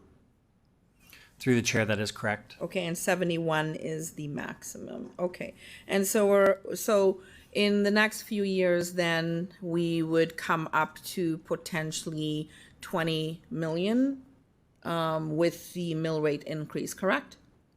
Or give or take around. You're the expert in the math, so please correct me. Through the chair, yes, it was based on a report we did last year that if we increased it that much, we would start to get close at the end of 5 years to that $35 million minimum, all else being equal. Okay, and so I guess, and I am just putting it out there to folks for the consideration if this fails, because the default already mentioned by the clerk would be that it would come out of our GFR, and that is what I would be proposing at this point, and so I'm gonna just throw that out there as food for thought. Thank you so much for answering the questions through the mayor. Thank you. Councillor Zakinia, go ahead. Can you give me a heads up when I have a minute left, please? Yeah, you bet. Okay. I want to address first this concern about the paper transfer component of the bylaw, because I already actually spoke to the clerk's office about if this bylaw fails, the part about eliminating paper transfers, how would we resolve that there is an option to resolve that part of the bylaw failing. So what would be that option? Ms. Acker. Through you, Mayor. So what would happen if this bylaw fails? Administration would then bring back another report that would allow instruction to have a new bylaw written to deal with that matter. Right, so there is a solution to that. Now, I have stats on the ridership impacts from the fare increase phased in over multiple years. And so I didn't compare what you said, Mr. Doney, to my stats, but I just want to check in on something. Is it accurate that from 2014 to the first phase of the increase in 2015, we lost 225,771 rides on transit? That's what my math tells me. Is that accurate? And that's in 1 year. Mr. Doney, go ahead. Through the chair, that is a very detailed number. I'll ask Mr. Looning if he can confirm that, or if he has I can that. repeat it if needed. Go ahead, Mr. Looting. Yeah, through the chair, that is correct. When answering previously, we just rounded to 200,000, but you have the exact number. I do, thank you. Now, it was also mentioned that other municipalities have also raised their fares. Can you give us a cost per ride comparison, if this passes, for other comparator municipalities? If you could verify this. My info shows me that with this increase, we'd have higher cost per rides than Saskatoon, Edmonton, and Winnipeg. Can someone confirm that, please? Mr. Doney. Through the chair, of course, there's many different categories, but I'll look at the cost per ride. So if this is approved, it'll be $3 is the electronic cost per ride, $3.20 per Regina. Saskatoon's 2026 number will be $2.75, and their 2027 number will be $3. And then Calgary is $4, Edmonton is $3, Winnipeg is $3.10, and Ottawa is $4.10. Right, so those are the same numbers I have, which does put us higher than Saskatoon, Edmonton, and Winnipeg. What is our transit cost recovery currently, and how does that compare to other municipalities? Through the chair. Through Through the chair, our cost recovery for 2025 is 31%, and we feel that's very comparable to other municipalities across Western Canada. Right. So I understand that, folks have raised concerns with that, but when we compare ourselves to other municipalities, like you said, we're either doing better or the same as many other municipalities in that regard. Is that right? Through the chair, that's correct. Okay. Now, regarding the general fund reserve, is it accurate that we pull from the general fund reserve every year as needed to make up for any budget deficit in our budget at the end of the year? That's how we resolve any deficit from our budget. Mr. Anderson, go ahead. Through the chair, yes, that is correct. Any deficit would come out of the GFR. Any surplus would add to it. Okay. And is it also accurate that $585,000 is only an estimate of the potential increase in revenue from this increasing fares? Like, we don't know. And so that is our best estimate of what might happen. We don't know for sure. Go ahead. Through the chair, that is correct. This is an estimate. We use our historical numbers on this and have to put our best foot forward. That's our best guess. Is it also accurate that if there was increased transit revenue, that would offset the projected budget deficit as well? Like from ridership, increased ridership, as an example. Through the chair, so yes, any variance from that estimate would create either a surplus or a deficit. How much time do I have left? 2 minutes, 47 seconds. Oh, look at that.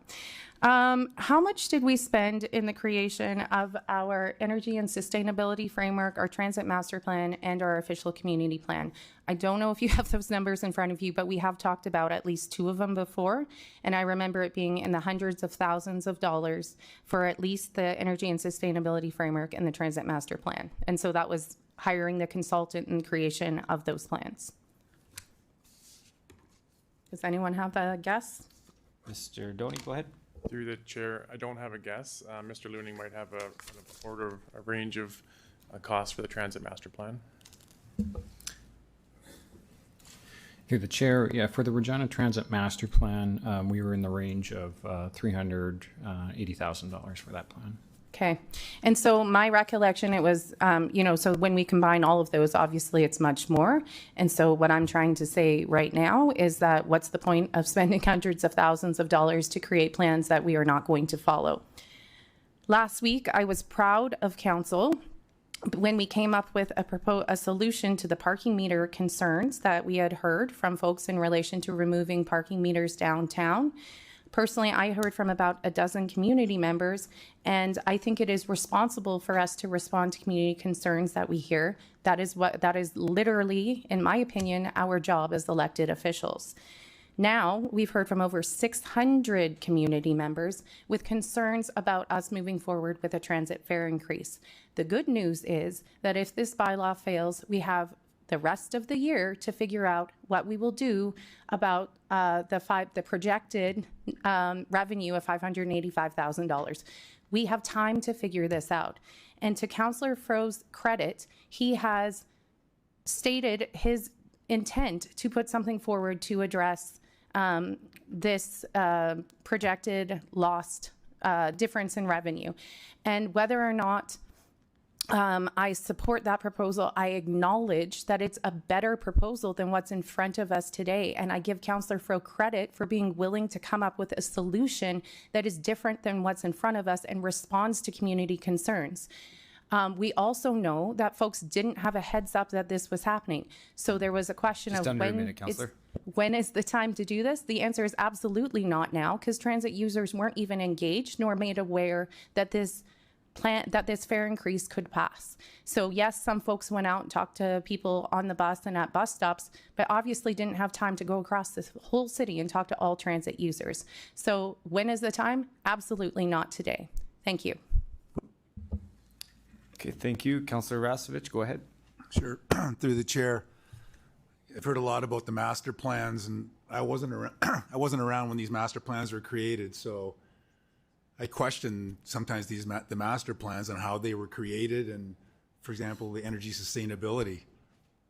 What's the cost of that to taxpayers if trying to reach net zero by 2050, which I believe is pretty impossible, unless we come up with some really new source of energy from somewhere. So some of these master plans, I have read it. So some of these master plans are ideologies as well. Okay. So No comments from the gallery, please.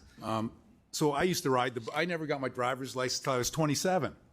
I rode the bus for a long time. So I have nothing against the bus. My mother rides the bus. I grew up in Toronto, lived in Calgary, been here. She rides the bus. She's 85, loves it. So I have nothing against transit whatsoever. I guess when we were going through our budget, I mean, the Deloitte did a report, the city of Regina comparing to other cities. We are a spread out city. We have to decide on priorities, and then we have to give service levels to those priorities. So even with transit, it can't be 5-star everywhere. So we have to manage transit, and I'm not going to get into the weeds, but we need to manage transit. Maybe it's certain routes. You know, if we're talking during budget, we should have looked at a way to save $500,000, so maybe we didn't have to do a fare increase. But again, like Councillor Burton said, hey, it's been almost 10 years, going 9 to 10 years, so it's about time. Because I agree with Councillor Burton that, you know, for example, Mosaic Stadium, people pay $12 on every ticket to go to the stadium. The Floral Conservatory, you know what? The people who use it should pay a little extra if they really enjoy it, because we're a city of, say, 250,000. Well, maybe 30,000 people go there, so those people should maybe throw an extra $2. So it's kind of the same as the cooperators. The cooperators should also have a user fee for all the people that come and use it, because we'll have to fix roofs, and it shouldn't fall all on the shoulders of every citizen in this city. So there should be a little extra burden on the people who use. I guess the last 2 years, our transit system we've been funding it very well. And somebody can correct me if I'm wrong, but last year we increased, the transit budget went up 19% last year. And I believe the year before it was over 20%. So in 2 years consecutive, we've been funding transit with a lot of money. So if somebody wants to correct me on those numbers, I'll leave it out there. I know last year was 19% for sure. And the year before in 2025 was, I believe, was at least 20%. So I guess I'll just kind of leave it at that. Again, service levels. You know what? We can't give 5-star to everything and all over the city. So people who take transit might have to make some choices where they want to live, where transit works better or not. Because I did that as well when I lived in other cities. I lived close to where transit was so that I could take advantage of transit. So anyways, I'll leave it at that. Councillor Turnbull, go ahead. Oh, hi, thank you. And to the chair, I do have some questions, mostly about incentives and possible revenue sources. So one of the questions I had to administration is, what advertising revenue opportunities do we have on the bus stops, possibly even on the app? Is there a way we could be making more revenue off of these billboards on wheels?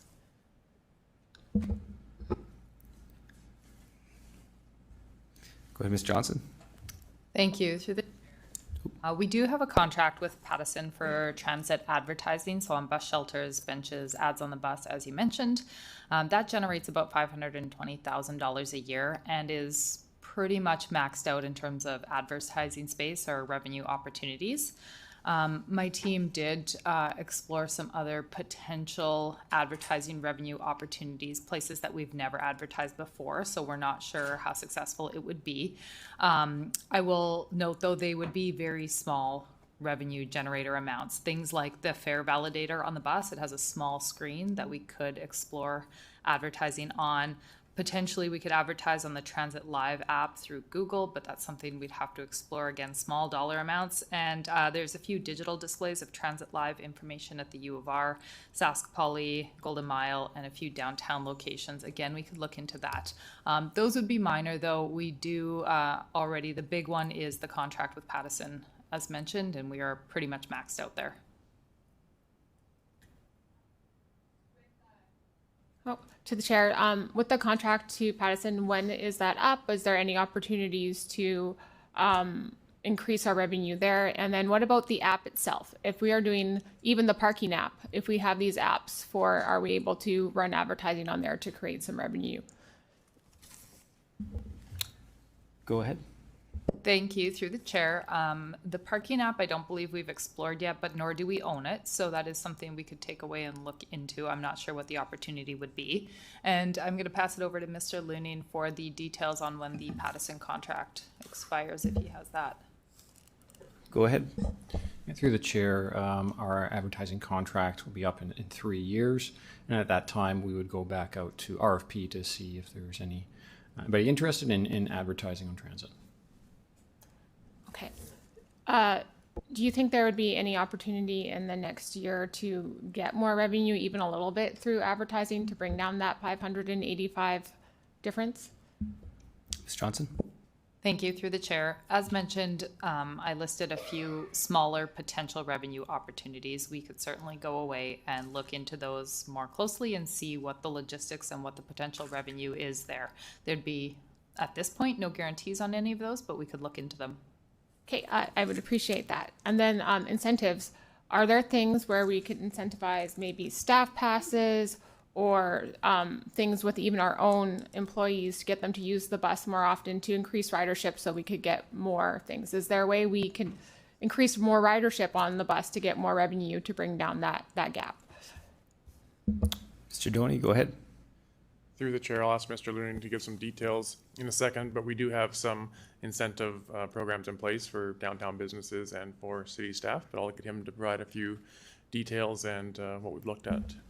Go ahead. Through the chair, we have an employer pass program that we have agreements with any organization that wants to partner with us, where we provide a discounted bus pass. Essentially, they're getting 2 months free over the course of a year, and we look for opportunities to do that. Mostly a lot of downtown businesses are part of that. So overall, we try to push that as much as possible, and so that also includes the city employees here in City of Regina. So I guess to administration, would the marketing team, be able to work harder to increase ridership through our ads and make it more of a thing to bring down that gap and engage more ridership, including our own employees where we have the most influence? Ms. Johnson? Thank you, through the chair. We could certainly try to.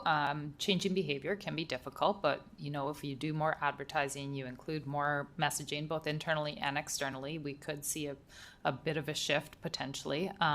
Where we would find the budget to do any sort of external advertising would be now another conversation.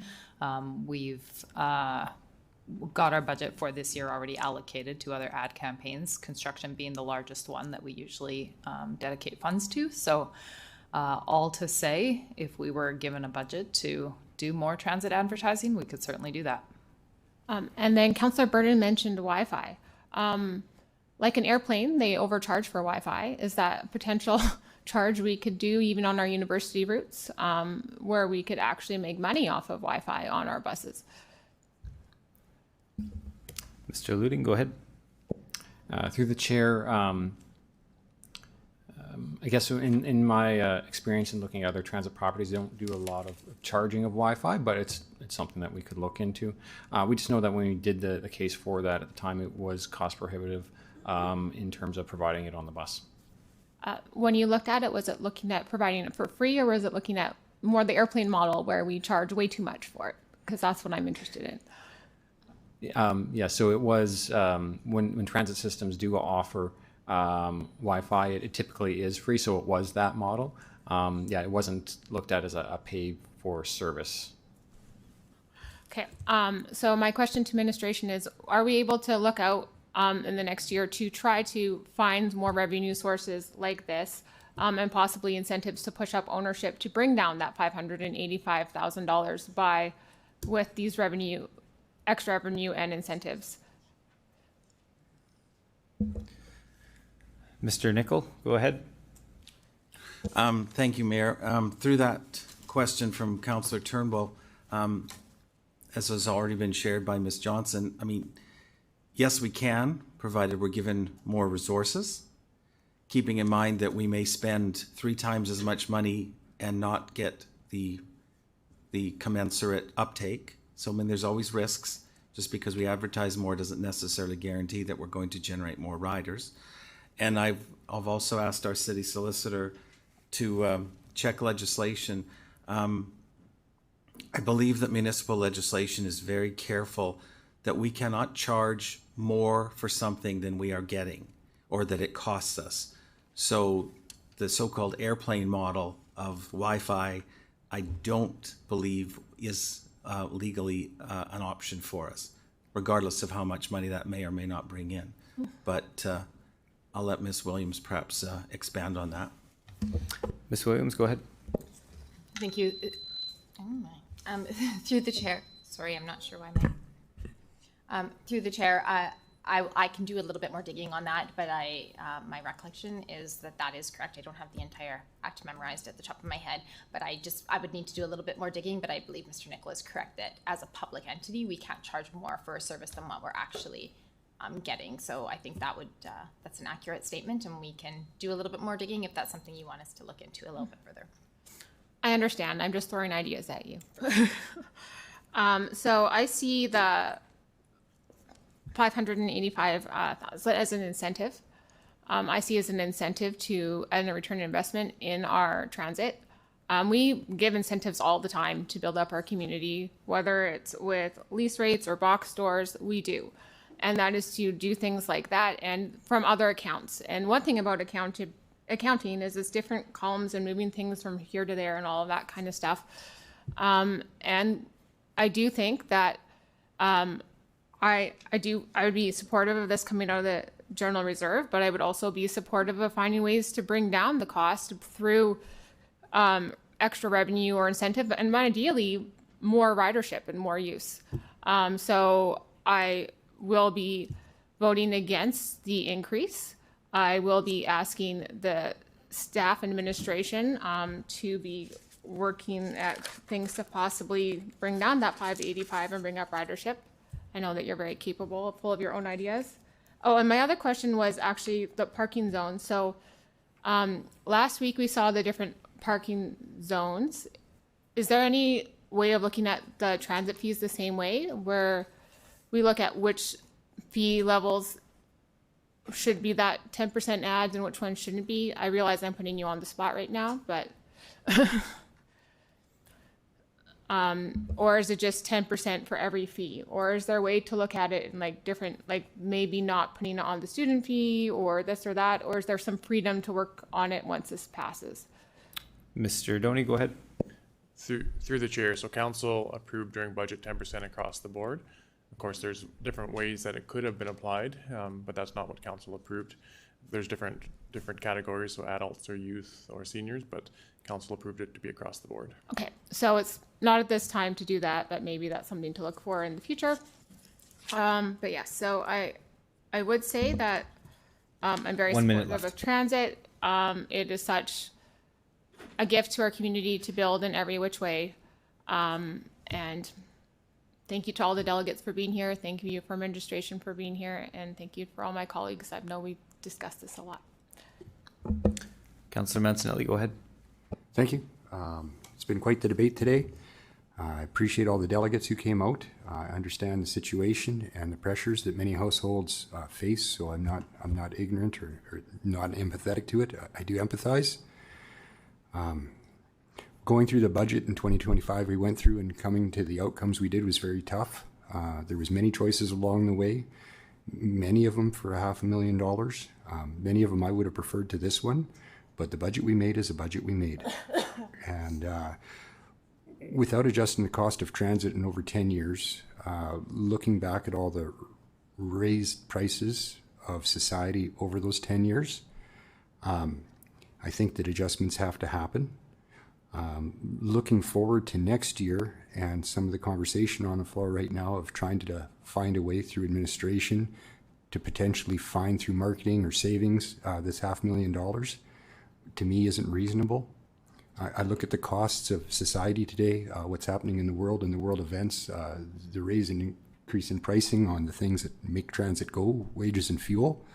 I'm hoping that your efficiencies come through like they have in past years to protect the transit system we have. Over the past 10 years, I know that I've said yes to quite a few investments to increase routes, times, usefulness of our transit system. Listening to the delegates today, to understand right, these are some of the strong movements to making a stronger transit system that's more well adapted to the users in our city and to get usage up. So I hope to incrementally cooperate through that. I'm a car guy, I'm not a transit guy, but I understand that every time I come to a red light and someone at the head of the line accelerates as a whopping 20 kilometers an hour, chances are that should be a transit rider instead of a car driver. And it's my hope to get him into a transit bus one day so I can actually enjoy a little bit of movement on the roads again. So yeah, I believe in transit strongly. I know car ownership isn't for everyone, so this isn't a strike against transit to support this. It's in view of a lack of a correction of pricing in almost a decade, combined with the societal costs we have and the budget pressures we face. And so I'm going to follow through with the budget we planned and put forward. And once again, I hope administration can do the great job they've done this year that they did in the past. Find us some avenues to expand our transit system as they have, that I've worked with them through these past 10 years. And that's about all I got to say today. Thanks. Thank you, Councillor Mancinelli. Okay, with that, I think we've gotten through everybody with questions. Because we're in the bylaw phase, we'll go right to starting the vote on the second reading of the bylaw as amended. So I'll ask the clerk to start the vote on the second reading of the bylaw as amended.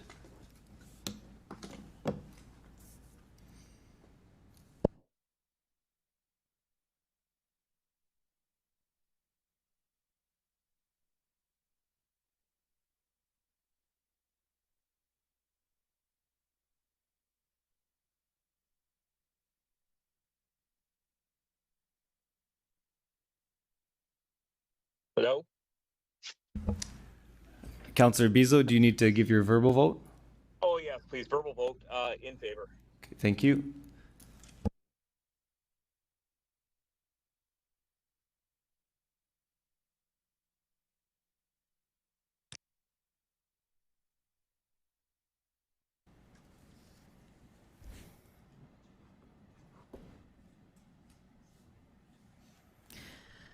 Through you, Mayor, the second reading of the bylaw as amended is carried in a vote result of 6-4. Those voting in favor as follows: Councillor Sickley, Spizo, Mancinelli, Burton, Rasevich, and Mayor Bashinsky. Those voting against are Councillors Fro, Turnbull, Radins, Zakidniak, and Flores.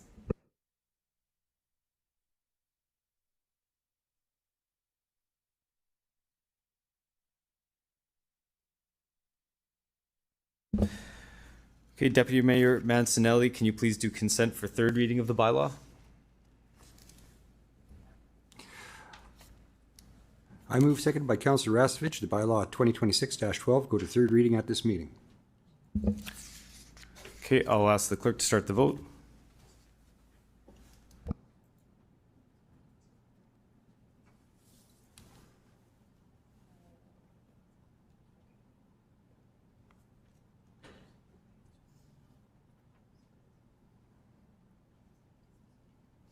Councillor Beasley, your verbal vote, please. In favor?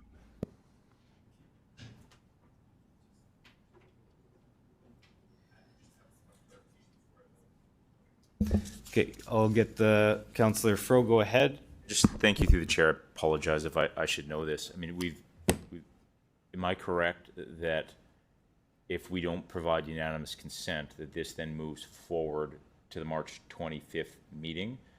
I mean, I guess we've gone through this 2 times now. I think we have a sense of where people are sitting. I just want to make sure procedurally I understand how to vote here. I've clearly voted against it, but I don't want to subject council and delegates to relitigating this if we've illustrated our views on the matter. So I'm looking for some direction. Yeah, I'll get the clerk to speak to that. Go ahead. Through you, Mayor, that's correct. If the consent for third reading does not receive unanimous consent from council to go to third reading at this meeting, then third reading will go to the March 25th meeting for the vote on third reading. What happens then? Does the process ever end? Sorry, through the chair, apologize again. What happens then? Does the process have a conclusion at some point? Through you, Mayor, yes, that would be the final conclusion on March 25th. Thanks. Yes. Councillor Zakiniak? Mike's okay. Councillor Fro mentioned relitigating it. So just to clarify, if it goes to a vote for third reading at the next council meeting, all it is, there's no opportunity to speak to it. It's just a vote that happens on March 25th, where folks either vote yes or no, and then if a majority vote in favor of it, it goes ahead, and if a majority vote against it, it gets defeated. That's the process. Can you just clarify that? Through you, Mayor, that is correct. And there wouldn't be any delegations that would be permitted to register to speak again on March 25th to the bylaw either. Right, thank you. Okay, so the voting is up, so I'll ask folks to continue voting on the consent for third reading.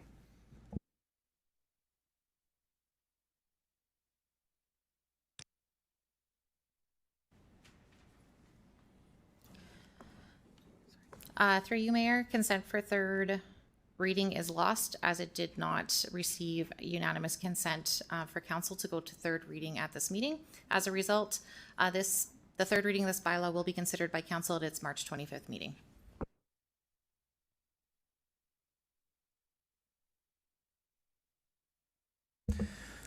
Okay, we'll move on to delegation related to CR 26-14. I'd like to call upon delegation D 26-22, Daniel Briscoe and Brad Clifton.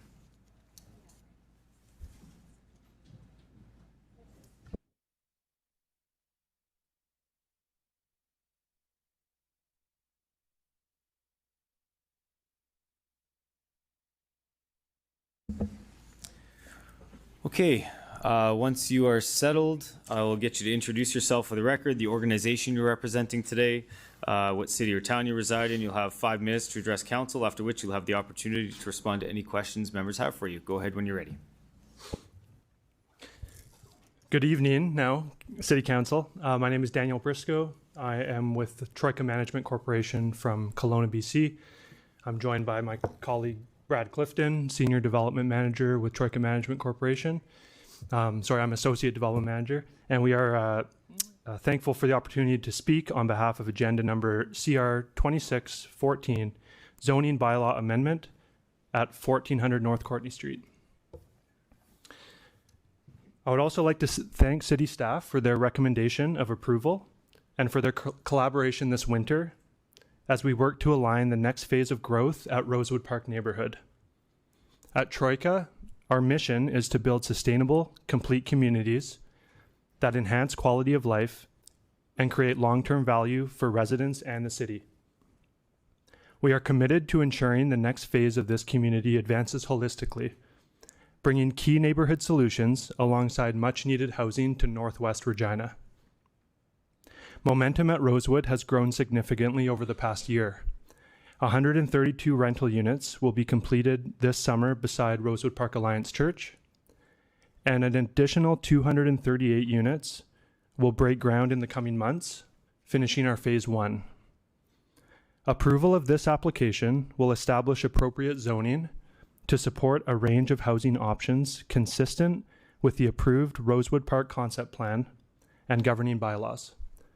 There are no variances proposed in this application. The concept plan identifies low and medium density residential and flex areas. The RL and RU zones deliver these uses through low-rise, semi-detached, and townhome housing. The LA overlay allows front-attached garages along Walsh Avenue, a highly desired product for Regina buyers. The public service zone facilitates relocation of the temporary storm pond at the entrance of the subdivision to its permanent location for long-term stormwater management. Our priority as a team is collaboration and solution-focused engagement with all community stakeholders as the development advances. In January, our development team met with the principals and vice principals of both St. Nicholas and Plainsview schools to discuss traffic concerns and student safety during drop-off and pickup. Both schools welcomed the proposed secondary access, south of the school field, which will provide an additional connection to Courtney Street. This second access will mitigate bottlenecks on Mapleford, improve bus circulation, and redirect Phase 2 construction traffic away from the schools. We will also install a perimeter fence around the school field to enhance student safety. At the Courtney and Mapleford intersection, we are adding pedestrian infrastructure and an advanced green signal for vehicles turning left onto Courtney from Mapleford Gate. In addition, with the build out of the second access road, we plan to signalize the intersection at Courtney and Whalen. On January 20th, we held a public information meeting. Over 40 local residents attended and more than 125 completed our online survey.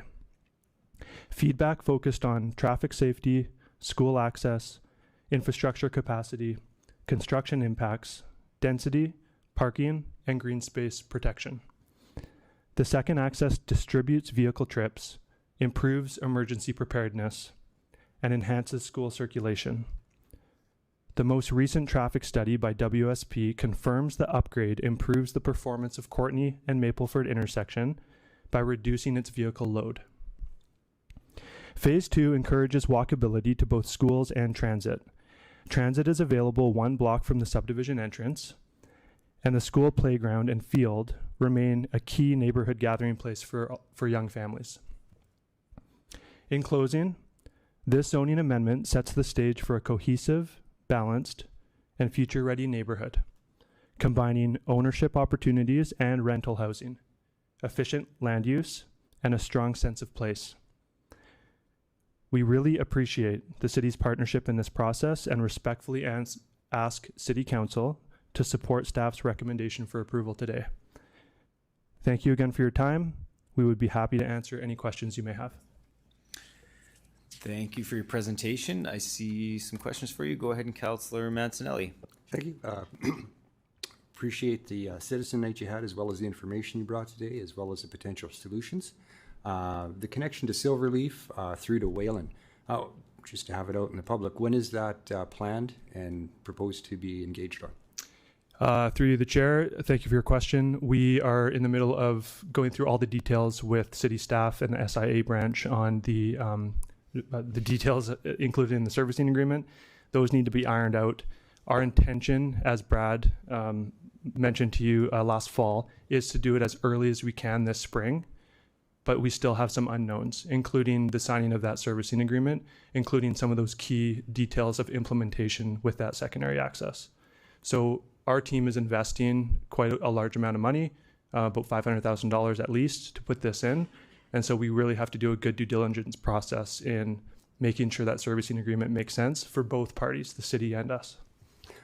Through the chair, part of the servicing agreement negotiation you speak of is tied up into the matter before us at council right now? No, apologies, no, it's not. Okay, so separate matter totally, but still being looked through. Okay, appreciate that, and being as I can't make statements, that's all I have for questions. Thank you. Thank you. Thank you. Councillor Burton, go ahead. Thank you. Through the chair. Just get my notes here. For that, thank you for your presentation through the chair. I know I listened, and you mentioned about the front garage for houses on Walsh Avenue. Could you just describe that a little bit? And is there a pad in front of the garage that you have the parking?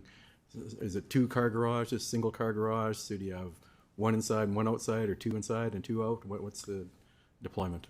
Through the chair, thank you for the question. The intention with our building partner is that these would be duplex housing products with either single or double garages, and that would include a single or double pad and the garage off Walsh.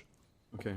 And is, through the chair, is there room for somebody to park? So if somebody comes to visit, is there enough room between the garage lanes or driveway lanes for a visitor to come park in front and be able to not have to park at the end of the road?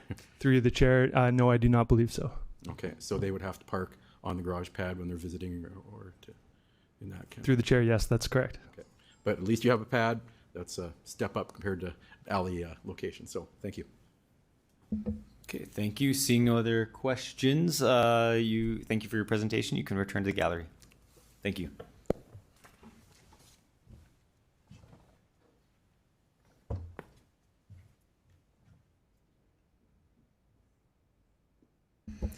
Okay, we will now consider item CR 26-14, zoning bylaw amendment, 1400 North Courtney Street. I will ask Councillor Radens to please introduce the report. Thank you.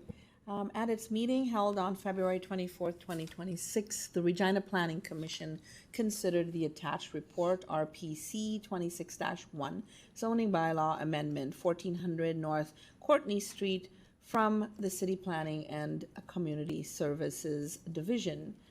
And the commission adopted a resolution to concur in the recommendations contained in the report. Recommendation number 3 of the attachment report does not require City Council approval. Thank you, Councillor Radens. Can I have someone move the report? Councillor Mancinelli, and a seconder? Councillor Rasevich. Councillor Mancinelli, would you like to speak to the report? Sure. Just want to speak up in favor of this report. As spoken of from the delegation, this has been a really hot spot in the northwest corner. To have a school with one arterial road connecting to it and no other exit, and to have a policy with no U-turns in school zones creates a lot of confusion over the past 10 years. So this is a really welcome addition to the area. This has been a problematic intersection for some time for Northwest residents. So I'm happy to see both some growth as well as some corrective planning through that growth.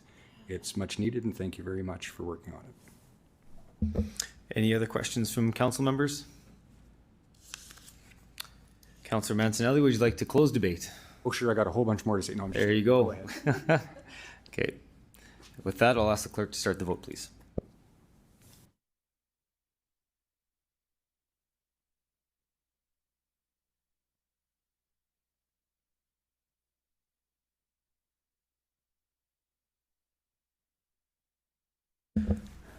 Councillor Bezo, I can get your verbal vote. Yes, in favor, please. Thank you.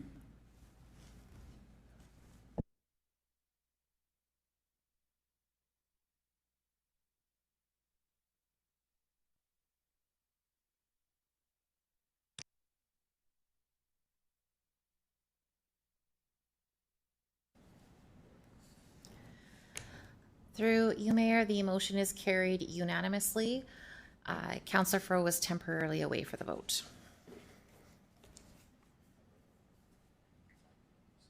You need a 5-minute recess. Yep. We're going to take a 5-minute recess. We'll be back at 5:45.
Okay, I'll call the meeting back to order.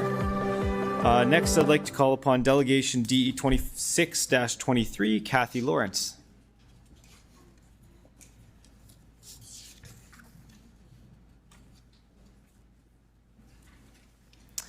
Good afternoon.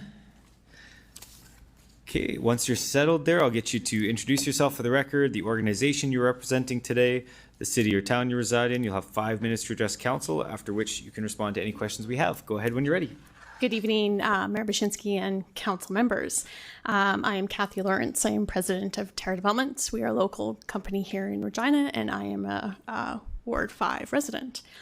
Terra has been the land development manager for the town south since 2016, and we are here today representing the City of Regina Land Branch for the zoning application. I want to start by noting 2 important milestones. First is the contribution agreement, which was approved earlier today through consent agenda. And second is that the primary infrastructure is already installed. The undergrounds along Aaron's Road, which is already built and open. The Regina Public School Board, Catholic School Board, and Ministry of Education all support this application. The rezoning did receive unanimous support at RPC. And in closing, I just would like to say that, nothing is more community than a school.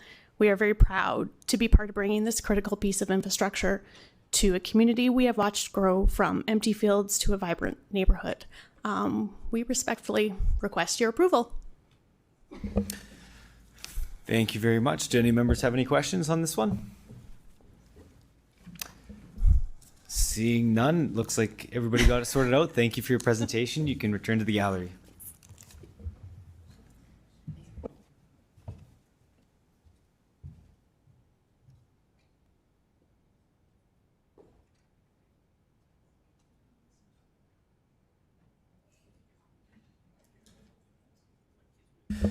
And just for clarity, for those who may be watching online, the label on the screen was incorrect for a moment there. I think it's been corrected now, so it should be the CR 26-15 zoning bylaw amendment 2401 Woodland Grove Drive.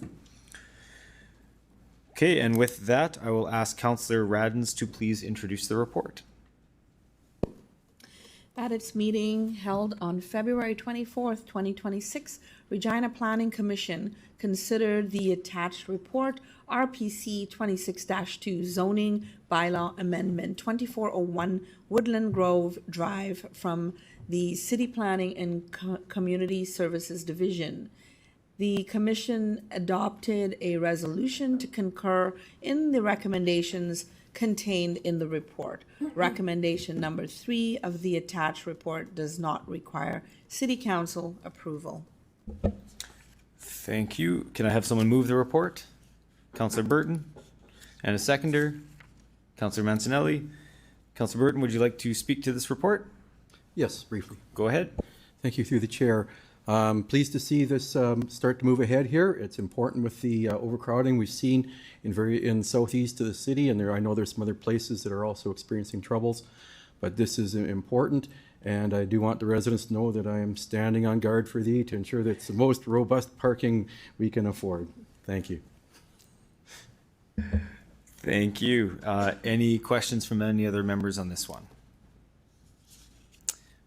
Seeing none, before I go to close, I will just reiterate my support for this as well and reiterate Councillor Burton's comments about the overcrowding in the schools in that area. So thank you for that.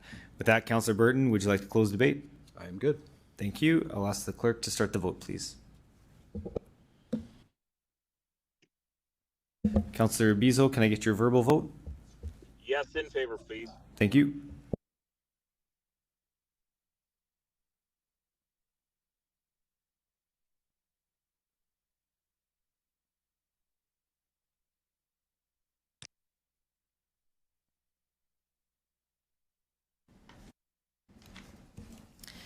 Through you, Mayor, the motion is carried unanimously. Thank you. Okay, we'll move on to item CR 26-16. I'd like to call upon delegation DE 26-21, Jeff Barber, Marge Gavigan, and Curtis Smith.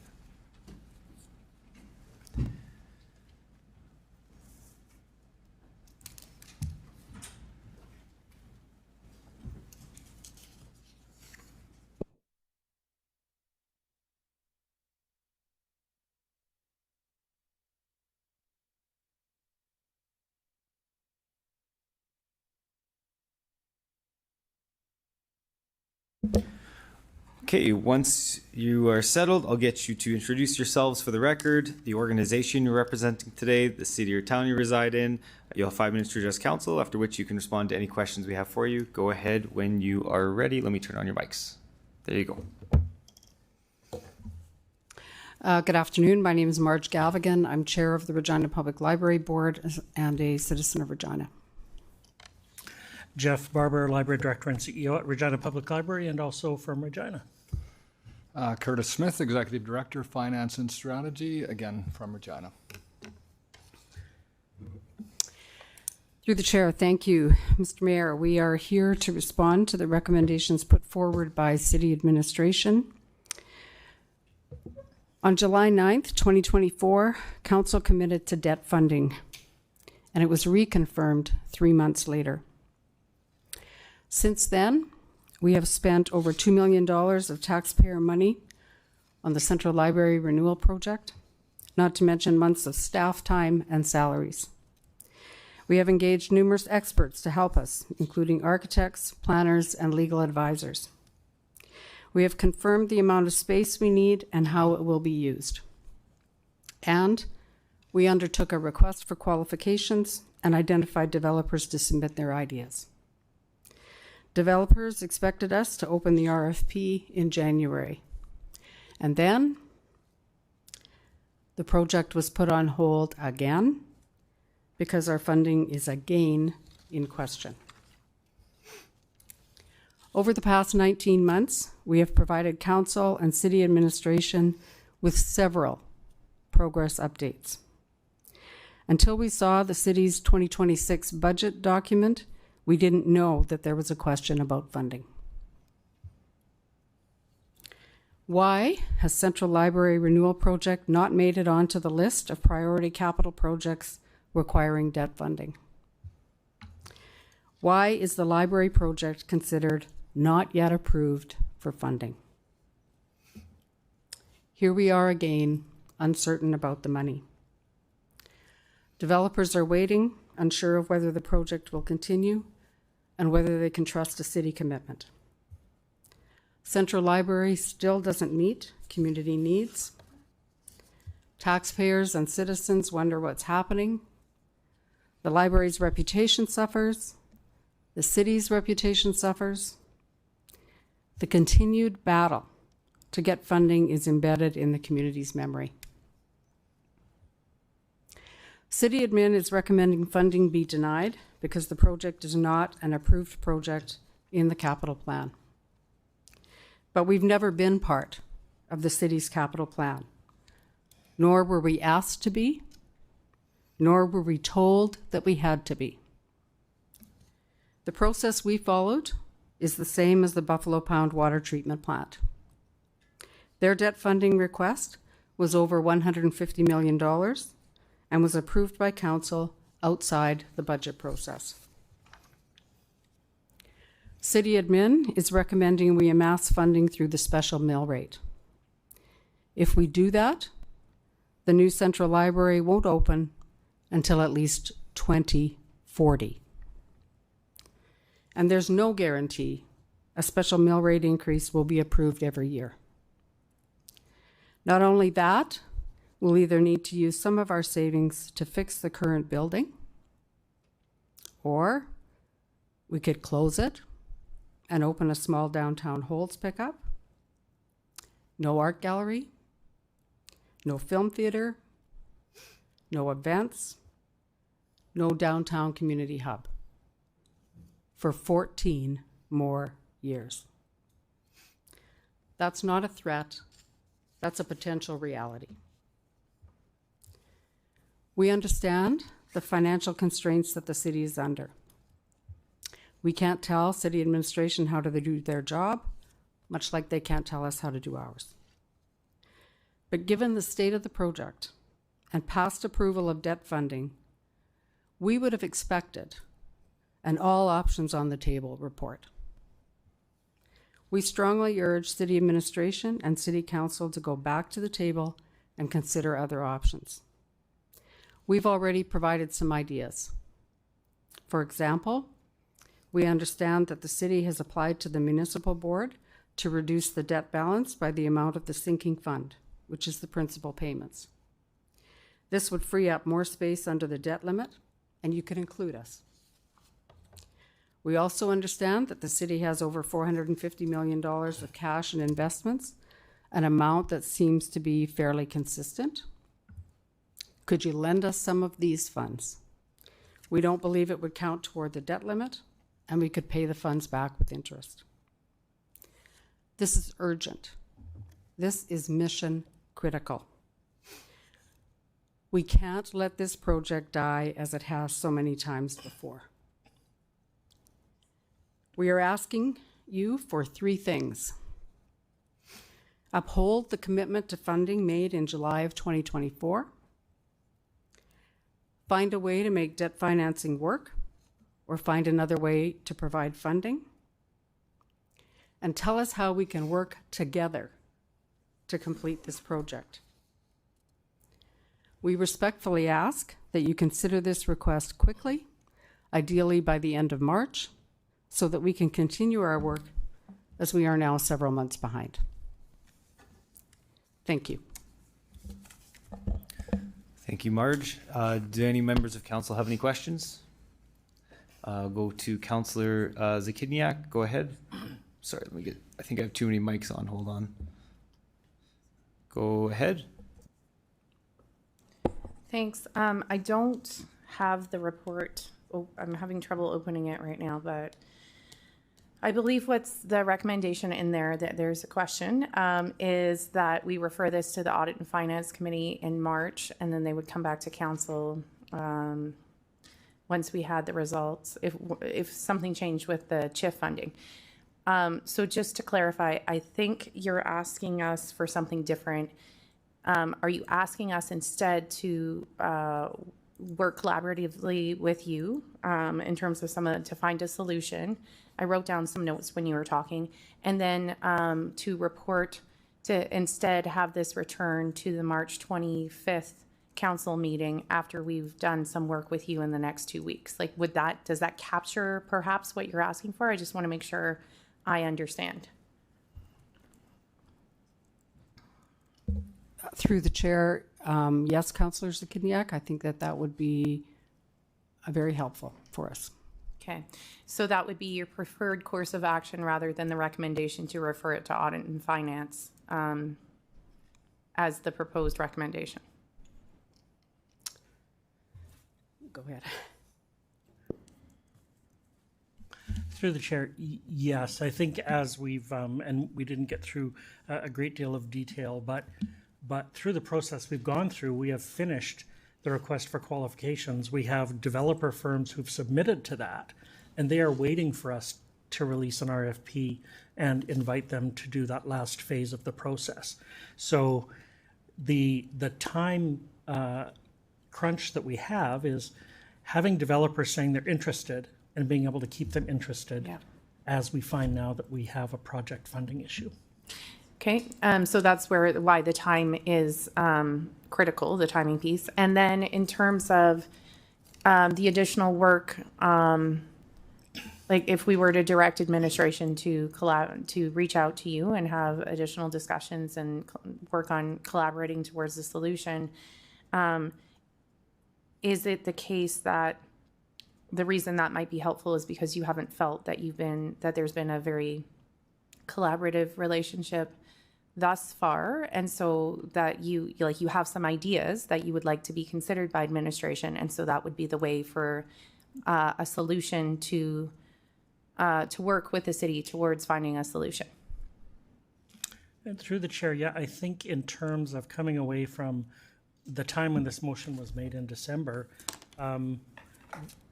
we were expecting that this report back to the Audit and Finance Committee would in fact truly be a lot of options for council to consider, to think about, is this possible? Is this possible? What are the pros or cons? What are the risks? I think in terms of the final report that we saw, we were disappointed that some of the options that we suggested were not mentioned, frankly, let alone considered. So I would like to see a process where we can be involved in talking about the options that, from our perspective, and granted it was council's request, but from our perspective, the options that we were expecting to see. And I think I might add, Councillor, through the chair, work together for sure. We would love that, but we would like council today to direct administration to consider the principal sinking fund item as part of the analysis, and as well the lending us of cash. So I think we've put those out there now, and we would request those be part of the referral, those two items. Sorry, can you just repeat that? I'm working on a referral right now. Sure. So one of them is the lending of cash to the library, which we said we would pay back with principal and interest.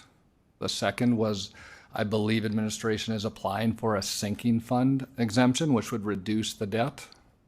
So it would be at least those two things that we think could be requested of administration today. And you said the lending of the cash to pay back, that you would pay back with interest. Is that, just to make sure I got that piece? Is that what you said? Yeah, make sure I heard you correctly. So they would lend us the cash, we would pay it back with interest, absolutely. Okay. Is there anything else, just to make sure I've captured your requests?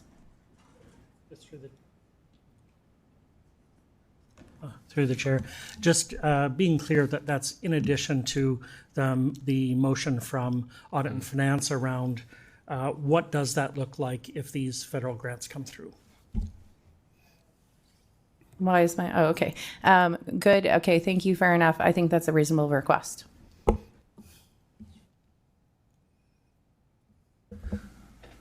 Okay, Councillor Rasevich, go ahead. Through the chair, you mentioned us, the city giving a loan and then pay back with interest. How do you guys pay it back with interest? Like, I'm just curious, where do you get the money from to pay it back with interest? Through the chair, that is the, excuse me, the reason for our central library dedicated mill rate of 5.5% each year. What that was set up to do is, in fact, allow us to service the debt that the city would undertake on our behalf. Whether we service a debt to a financial institution or service a debt to the city, that mill rate is intended to make those payments. Okay. Yeah, thanks. Councillor Fro, go ahead. Thank you. Thank you through the chair.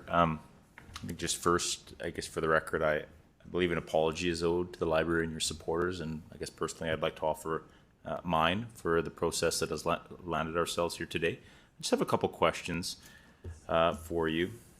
How long has the library been working on this project? Through the chair, it's been 17 years. This was first pulled out as a priority for the board in very first thing in 2009 after a discussion in 2008. Thanks. Was it your belief that having received approval from two separate councils, surviving a reconsideration motion, presenting to, I believe, 3 budgets and receiving a dedicated mill rate for Central Library renewal, that the project was finally going to happen? Through the chair, absolutely, yes. Yep. Okay. I think you've touched on what options you're hoping the city's looking at, but as illustrated in the recommendation of setting aside money for a dedicated mill rate, can you speak to what that option in a practical sense would mean for a building that likely hasn't received much investment over the last decade, and particularly when we sort of account for and adjust for inflation? As in, can we set aside money over several decades to build a new central library with the dedicated mill rate as currently structured? Yes, thanks for the question. So, through the chair, what that would mean is if we got the 5.5% mill rate, I would say until we can save up $150 million, that would take until 2035. But I think we all know if the building's $150 million now, we're going to need more in 10 years, right? So at best, at the current mill rate, 2035. So we're talking 10 years at best. And that mill rate would have to continue until we have enough funds. Thank you. I'll have some questions for administration, and I appreciate their work on this file around process and governance. But aside from the dollars, Is there anything as a partner of the library, we have a unique governance relationship, but is there anything as a partner of the city, that you would like to see changed by way of how we interact? I think you mentioned priority capital projects and the capital plan. I think that information would be useful for council to hear if in fact you have any opinions on that. I think I'll start, and Curtis may have some comments through the chair. I think one of the things that would certainly be helpful, and it was in Marge's comments today, and that is, if there is a process, it would be great to know what it is. So we have not been a part of that capital planning conversation. If that is what it takes, great. We've not been directly involved. We budget ourselves, and the board is responsible for its budget. If we need to somehow work our capital planning into the city's budget, then let us know. We can certainly talk about doing that. And understanding, I guess, historically, and I've been around a while, but different projects seem to go through different processes. So which one are we in so that we can go there and know what we're doing? What are the rules? I think today one of the things that I was curious about, and it's just something I can certainly ask Mr. Anderson about another time, but we are talking about our central library mill rate at 5% each year that has to come back and get approved each year. I was very curious to see the aquatic center having 2 years of a mill rate approved at once. I thought, oh, that's really cool. I would like to know how to do that. So I think just some more conversation and understanding about what does it take to have the library understood to be a part of the city. We do have legislation that requires us to come to the city for debt. So we don't have other options. So what do we need to do?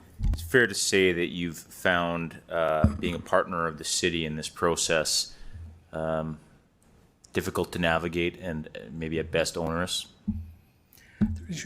It has certainly been a challenge, and ultimately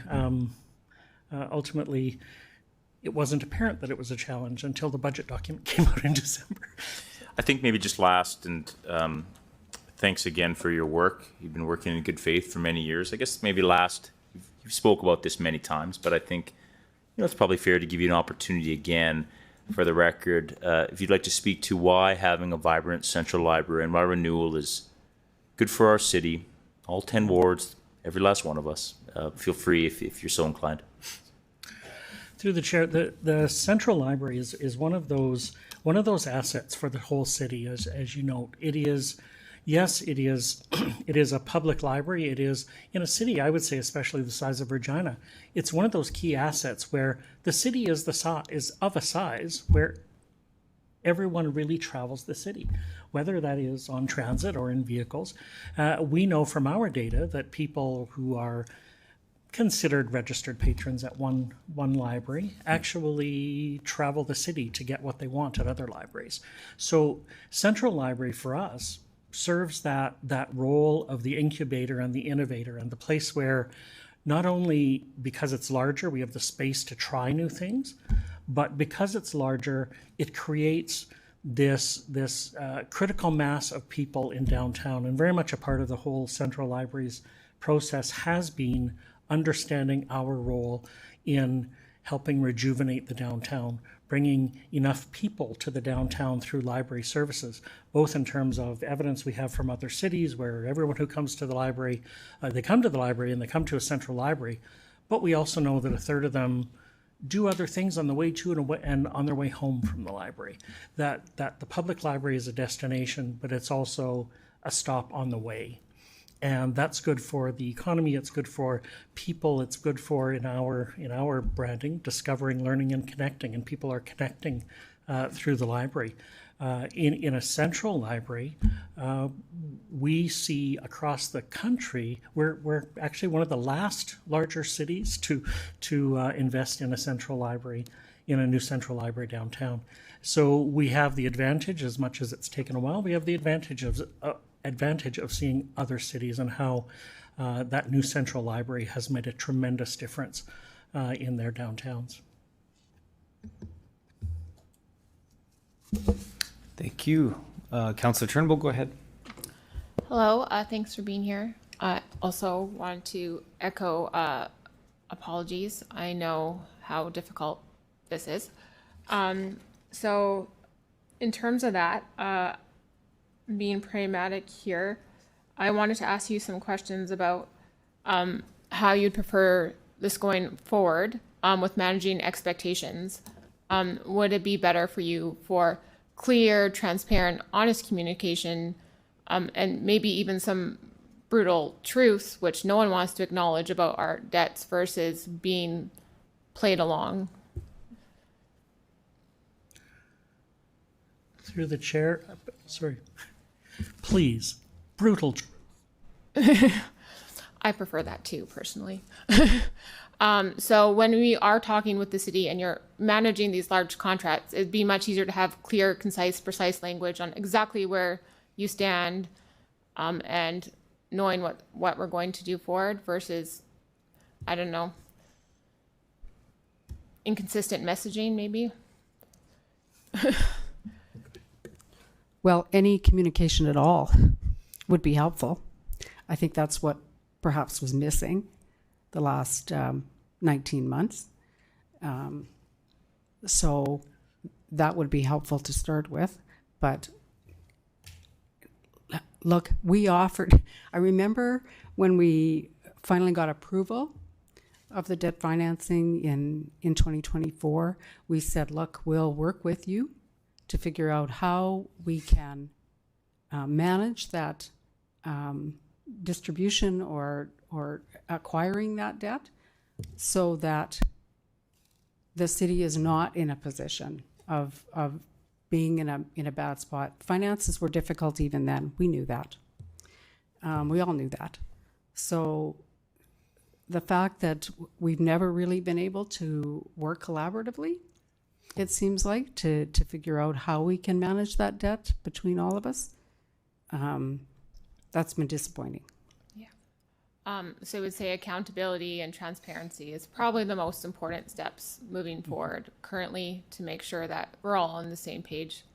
Absolutely. And sorry, just to add to Marge's, I would say also through the chair, clarity in terms of as much as, you know, we've come through this process of a council commitment that seems not to necessarily mean much, but we're looking at a recommendation that fundamentally tells us to get a council commitment. Yeah, because that we can't rely on. So clarity would be great. Yeah, because you're making a big decision with taxpayers' money, and it's been 17 years. I worked on that 2009 one, actually, if you remember. So I've been on that 17-year journey with you. But would you say sometimes it's just better to cut the fluff, cut the PR, cut the rose-colored glasses, and just have an honest conversation about where we are and where we have to spend our money? That would be good. Yep. All right. I think we're on the same page. Okay, seeing no other questions, thank you for presenting today. You guys can return to the gallery. And we are at 6:15, our mandatory dinner break. So we'll take 45 minutes. We'll be at back at 7 o'clock.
Okay, if folks could make their way to their seats, we'll get started in 1 minute.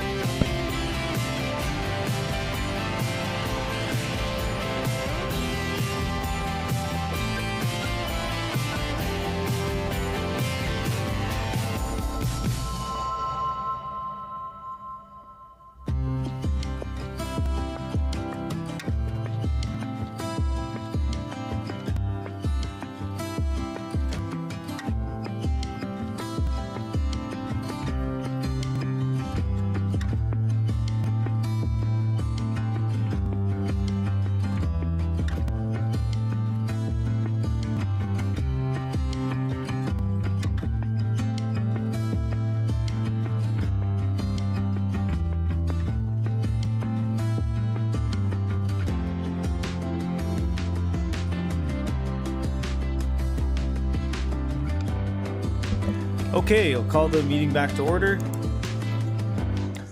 We will now consider item CR 26-16, debt update including library debt options, and I will ask Councillor Mancinelli to introduce the report.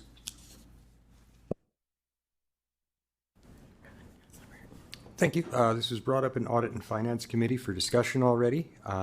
Some of the confusion of the past is the timing of the ins and the outs of the debt, as well as former asks that were aligned with debt but never formally acted upon. So the whole purpose behind this piece was to try to bring some resolution to what that debt actually looks like, the timelines when it was incurred, as well as when it becomes active, and how that lines up with our debt limit, as well as talking about applying for debt limit in the end. So it was an educational conversation, and I think that kind of covers the ins and outs of what went on at Audit and Finance. Okay, thank you, Councillor Mancinelli. Can I have someone move the report? Councillor Fro, and a seconder. Councillor Flores. Councillor Fro, would you like to speak to the report? Go ahead. Yes, I do. I guess first procedure, I'd like to move to receive and file. Correct? Thank you. Okay, so the main motion would be to receive and file. You're okay with that? Okay, thank you. Go ahead. Yeah, thank you. Next, I just have a point of procedure that I'd like to make to my colleagues. So our discussion today, I think, is critical to maintain public and partner trust. And we're going to have an honest and transparent and productive conversation. But in order to do that, I just given how significant of a conversation this is, I'd like to request that City Council extend our 5-minute speaking allotment for members of Council, as outlined in section 25.2, saying that we can't speak longer than 5 minutes, to 10 minutes for this agenda item only. You may not wish to use your 10 minutes, but for those that do, I think it's a significant enough topic for the public and our partners at the library that we should be afforded a little bit extra time. So we'll vote on that, I believe. Indeed. Okay, so for that procedural request from Councillor Fro, I'll need a seconder to extend the talking time. Councillor Turnbull. Okay, and then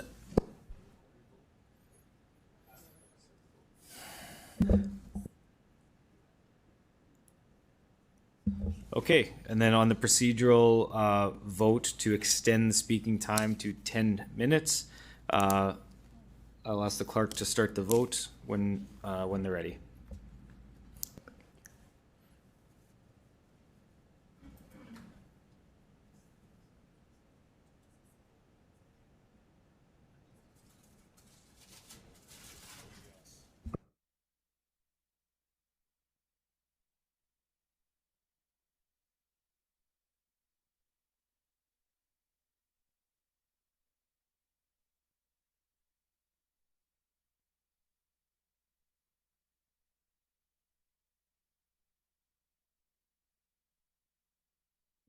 Councillor Bezo, can I get your verbal vote, please? Opposed. Thank you.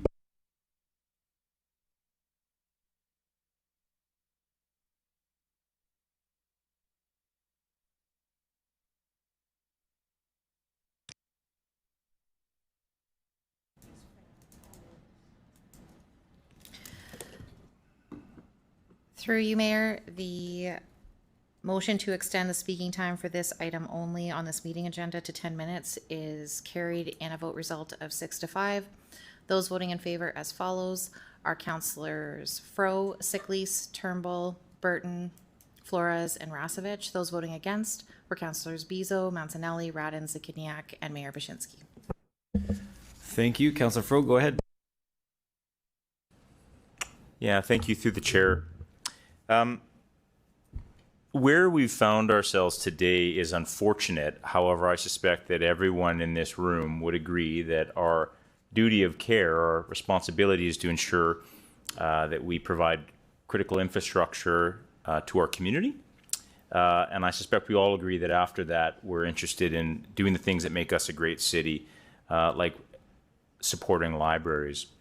You know, the first time I found out about the sooner than anticipated upgrades to the wastewater treatment plant was just prior to budget. And I was advised of that, in fact, by the library. So I have the utmost confidence in the expertise of our staff, but I am uncomfortable with the process that led us here today, and I'd like to find a way where we can avoid that in the future, and ideally, perhaps, when appropriate, a time to continue to support the library. I do want to start off, though, however, with an amendment as it relates to the package. I remind my colleagues that at budget, we passed a motion that directed that only projects approved by council in the capital plan with secured and detailed funding sources, a delivery plan, and a comprehensive analysis of our debt picture would be considered for debt. And what that means is that we're not going to spend a nickel, if anyone is watching, or budget a dime of debt for anything that hasn't undergone careful scrutiny and has our approval. And that includes things like a baseball stadium or a downtown entertainment facility. So I just want to avoid confusion. So my amendment is as follows. I believe you can put it up on the screen. That City Council direct the City Clerk to revive title, in quotations, other projects, noted at the bottom of Table 4 on page 7 of 10 of the attached report to read as potential future other projects not having council approval or formal direction. I think we've, in part, gotten ourselves a little confused by the very many projects we're considering at any given time for debt. And we want to ensure that we're consistent with our motion in December.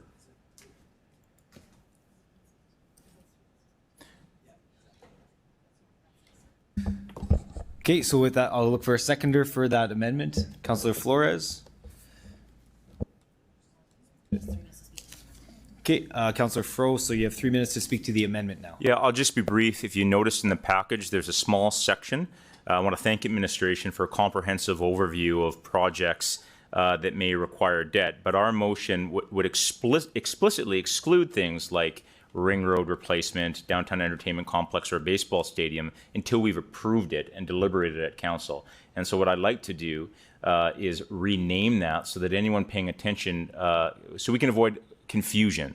What I don't want is someone in the community to say, oh, you're planning to build a baseball stadium, and that's why we found ourselves here today. That is not, in fact, the case. I also want to acknowledge that staff is being mindful and cognizant that these things have been discussed publicly through the Catalyst process. I understand why they were included, but I'd like it removed. Sorry, should I stop my 3 minutes, or how does this work? I see the city manager waving. I can ask for, no, you can continue, No, and go then ahead. if you'd like to hear from the city manager, I can go to him. Mr. Nicol, go ahead. Thank you, Mayor. We at this table are a bit confused. We thought that the motion was to receive and file. So what is this? I'll get the acting city clerk to speak to this. Go ahead. Through you, Mayor, my apologies. I misadvised Councillor Fro. So we would need to withdraw your receive and file in order to be able to put, this would just be the motion that you're putting forward, because you can't make an amendment to a receive and file motion. I think it's getting late. In the interest of time, that's not necessary. I think I've spoken on the record and reiterated our motion that we passed. And so I don't feel strongly enough. I think we just move on with the meeting at that point. But thank you, Amber. That's all good.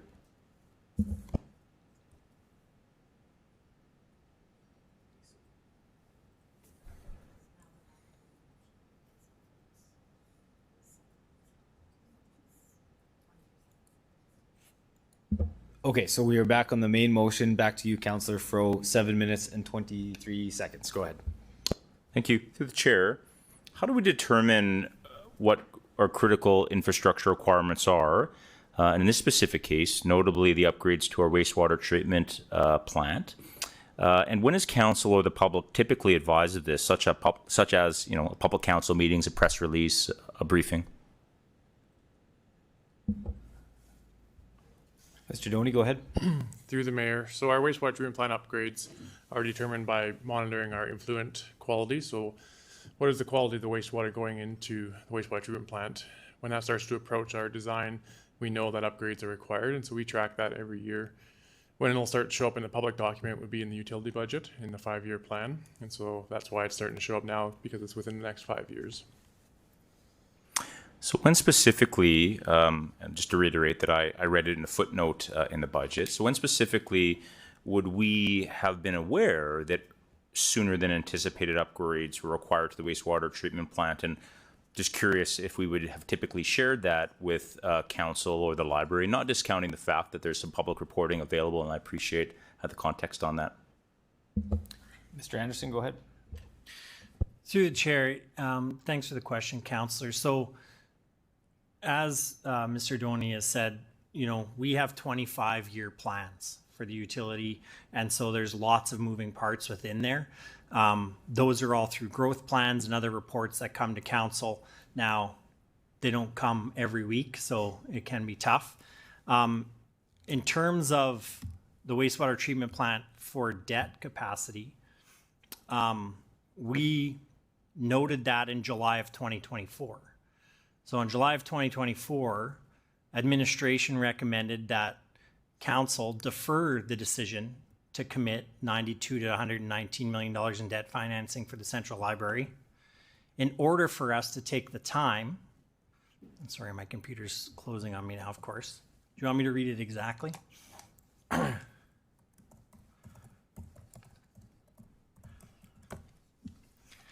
So administration recommended defer a decision to commit $92 to $119 million in debt financing for the Central Library Renewal Project, CLRP, and direct administration to return to City Council by the end of Q3 2024 with a recommendation regarding debt financing for the CLRP, taking into consideration updated debt financing needs for other capital projects, including the Indoor Aquatics Facility / Geothermal Project, the Wastewater Treatment Plant, or WWTP, and the City of Regina's overall debt financing capacity.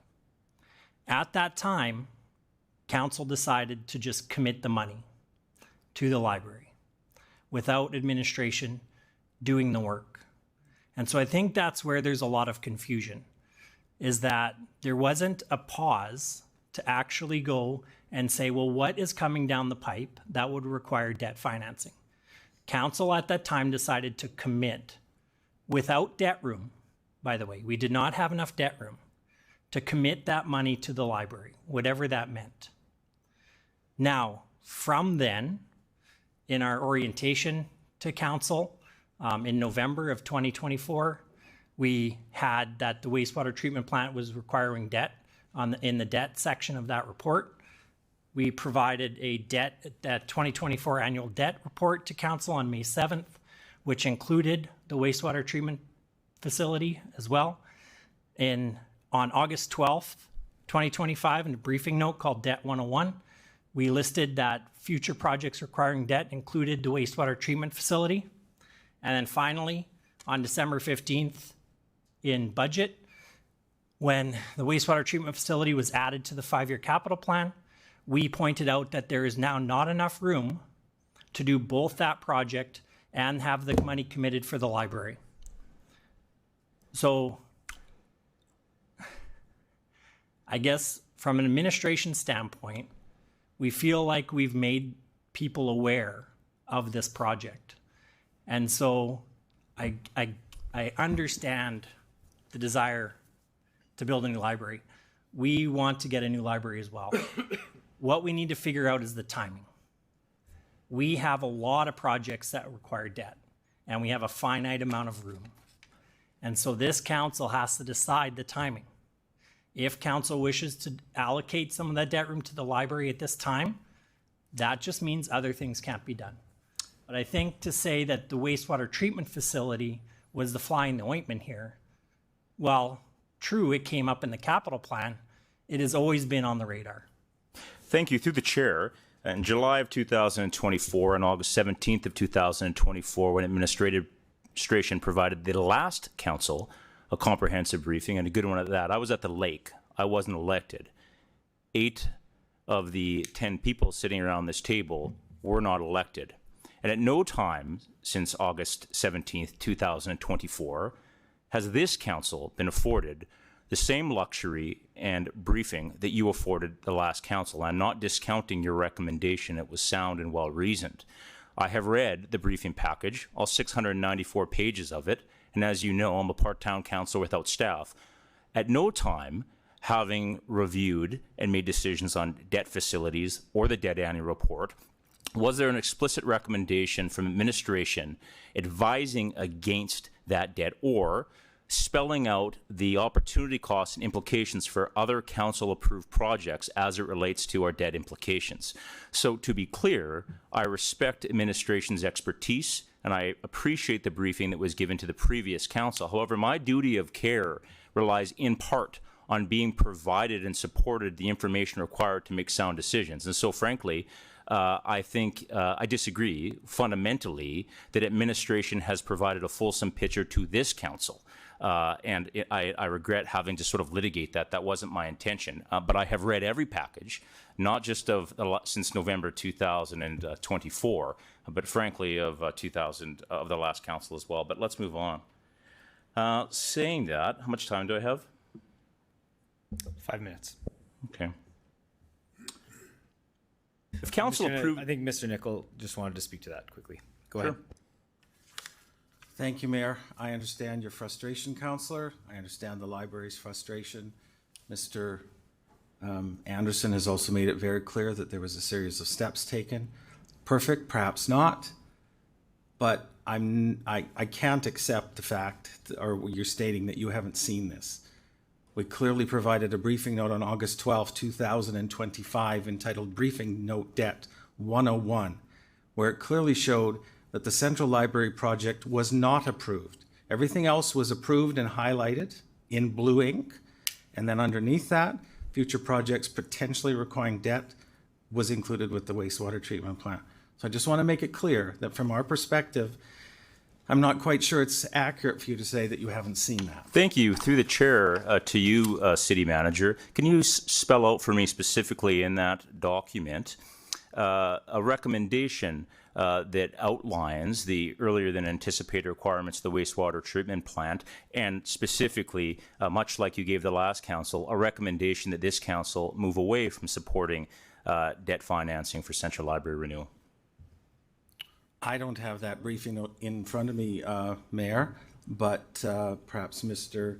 Anderson, who would have penned it, can recite it from memory. Thank you. Go ahead, Mr. Anderson.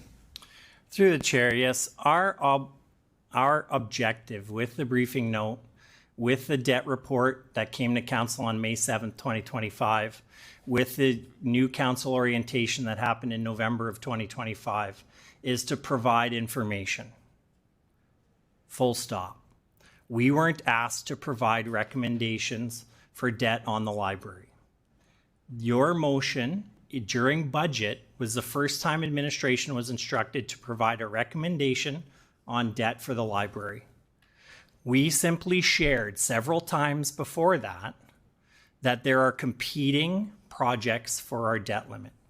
And included in that list was the wastewater treatment facility plant.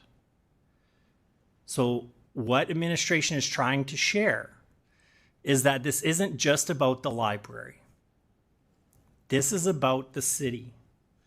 We have lots of competing projects, of which, as you've pointed out, we have a list on table 4 of future projects coming down the pipe that will most likely require debt financing in the next 10 years. Perhaps accelerated if we get federal or provincial money. That's what council has to decide. I feel bad for the library. I do. And I've talked to them several times about this. I talk to Real about their problems. We talk to the Regina Police about all of their requirements. We are constantly talking to all of our partners in the city. It is a difficult decision, but we believe administration has been open about the fact that there are items competing with the library for debt room. Thank you. And through the chair, to be very clear, I absolutely support prioritizing our critical infrastructure, managing our debt responsibly, and I believe we're on a solid path, and I appreciate your work, Mr. Anderson, leading that path to get our financial picture in a responsible manner. But through the chair, actually no, reading in a footnote in a budget and being advised not by staff, but by the library isn't a strong process to support council for making reasonable decisions. As you know, I work part-time with no staff. So moving on, a few more questions before I run out of time. What would be a reasonable process for advising our partners, be that Real, be that the wastewater treatment plant or the library, how our debt limit or fiscal capacity may affect their plans, particularly plans that council has approved? Mr. Anderson, go ahead. Yes, through the chair. So in regards to the library, their process is very similar to that of Real. They come every year and present a budget to council for approval. During that process, they would bring forth any capital projects they want to get approved for. If they have a capital project that requires debt, they would come to the city and ask for what room would be available. So they have asked what room is available. Unfortunately, it's very little, but that's the process. So Real every year comes, and this year we approved $1 million worth of capital for Real. The year before was $1 million as well. If they require more money in capital, that's how they will do it. They will come through council and ask for that money. They also work with us, as we work with all of our partners, on exactly how that will fit and the issues involved with that. Council then ultimately decides what capital they want to put forward and what capital they would approve in a 5-year plan. So at every budget cycle, we do a 5-year capital plan. It includes, as you've heard, the police come and ask for capital as well, right? We work closely with all of our partners on this. This is a major project, but that's the mechanism. They do their own budget, they submit it to council. That would be the process. So speaking of capital, would I be correct that of the $764 million in water, wastewater, and transportation sort of investments as illustrated in your report, that those may be in the capital plan, but not all those items might be currently a capital approved project? So through the chair, yes. So again, we have 25-year models for a lot of this stuff, and there's a lot of uncertainty. So we don't add something to the capital plan until we have some certainty around cost, around timing, and around scope. Okay, it's very difficult to put a budget in front of council with a bunch of unknowns. We don't want to just stick projects in at random times with random amounts. That's why, but as we've discussed, it's vitally important that council know that these things are coming down the list, because when we get debt for major projects, it's a 30-year decision. So it's very difficult, but we can't put projects into the capital plan until we have some certainty around the scope, cost, and timing of those projects. We should be relieved that we, I think at the 11th hour, realized that we're required to provide earlier than anticipated investments into our wastewater treatment plant. That's our obligation. My question is, from a technical perspective, why is something not formal until a bylaw or debt facility, say, is passed, for anyone that may be paying attention? Because I think it's reasonable, if you're a library supporter, that you may say, well, hey, we went through this process, you kind of approved it. But I think there's some important technical pieces here that probably are worth explaining. Through the chair. Go ahead. Through the chair. So thanks for the question, Councillor.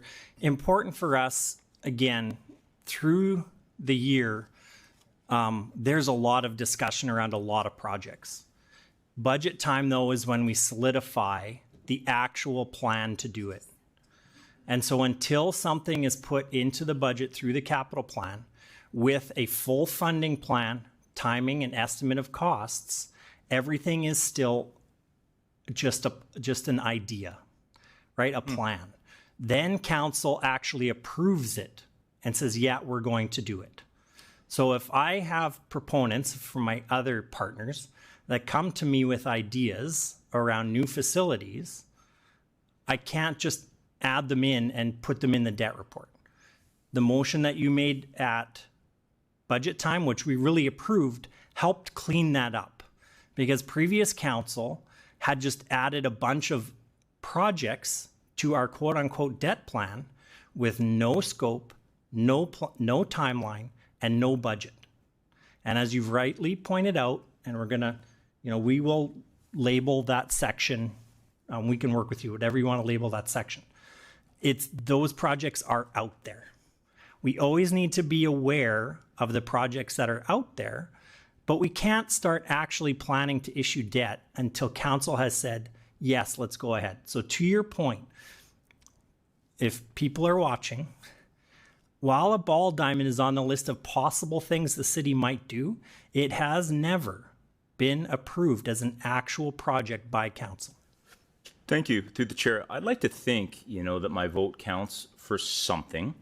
And rightfully so, I'm accountable for the decisions that we make, but I probably can't tell you the amount of times I'm asked in the community about things happening at the city to which I have no or very little sort of context. So I guess my next question is, what else has been passed by council in budget or otherwise, but may not technically have a bylaw or debt facility that from a technical standpoint is at risk of reconsideration? We might want to be aware of that. Mr. Anderson, go ahead.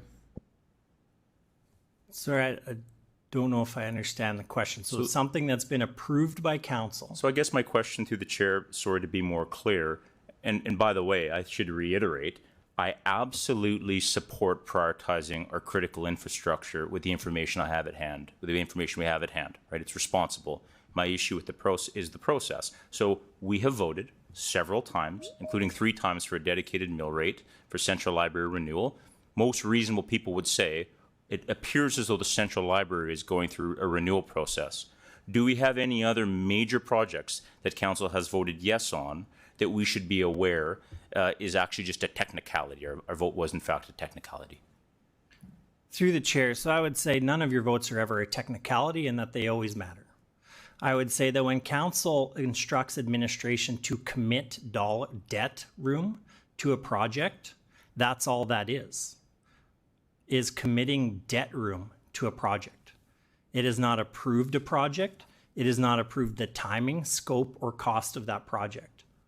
All we could do as administration was hold room for that project. Even though we didn't have it initially, we went and got more room from the SMB.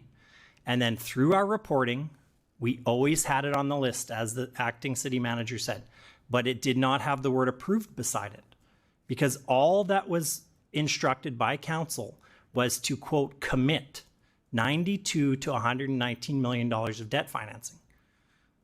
All we did when we came to budget time was that we could no longer do that and approve the capital plan, because the capital plan required debt for the wastewater treatment facility.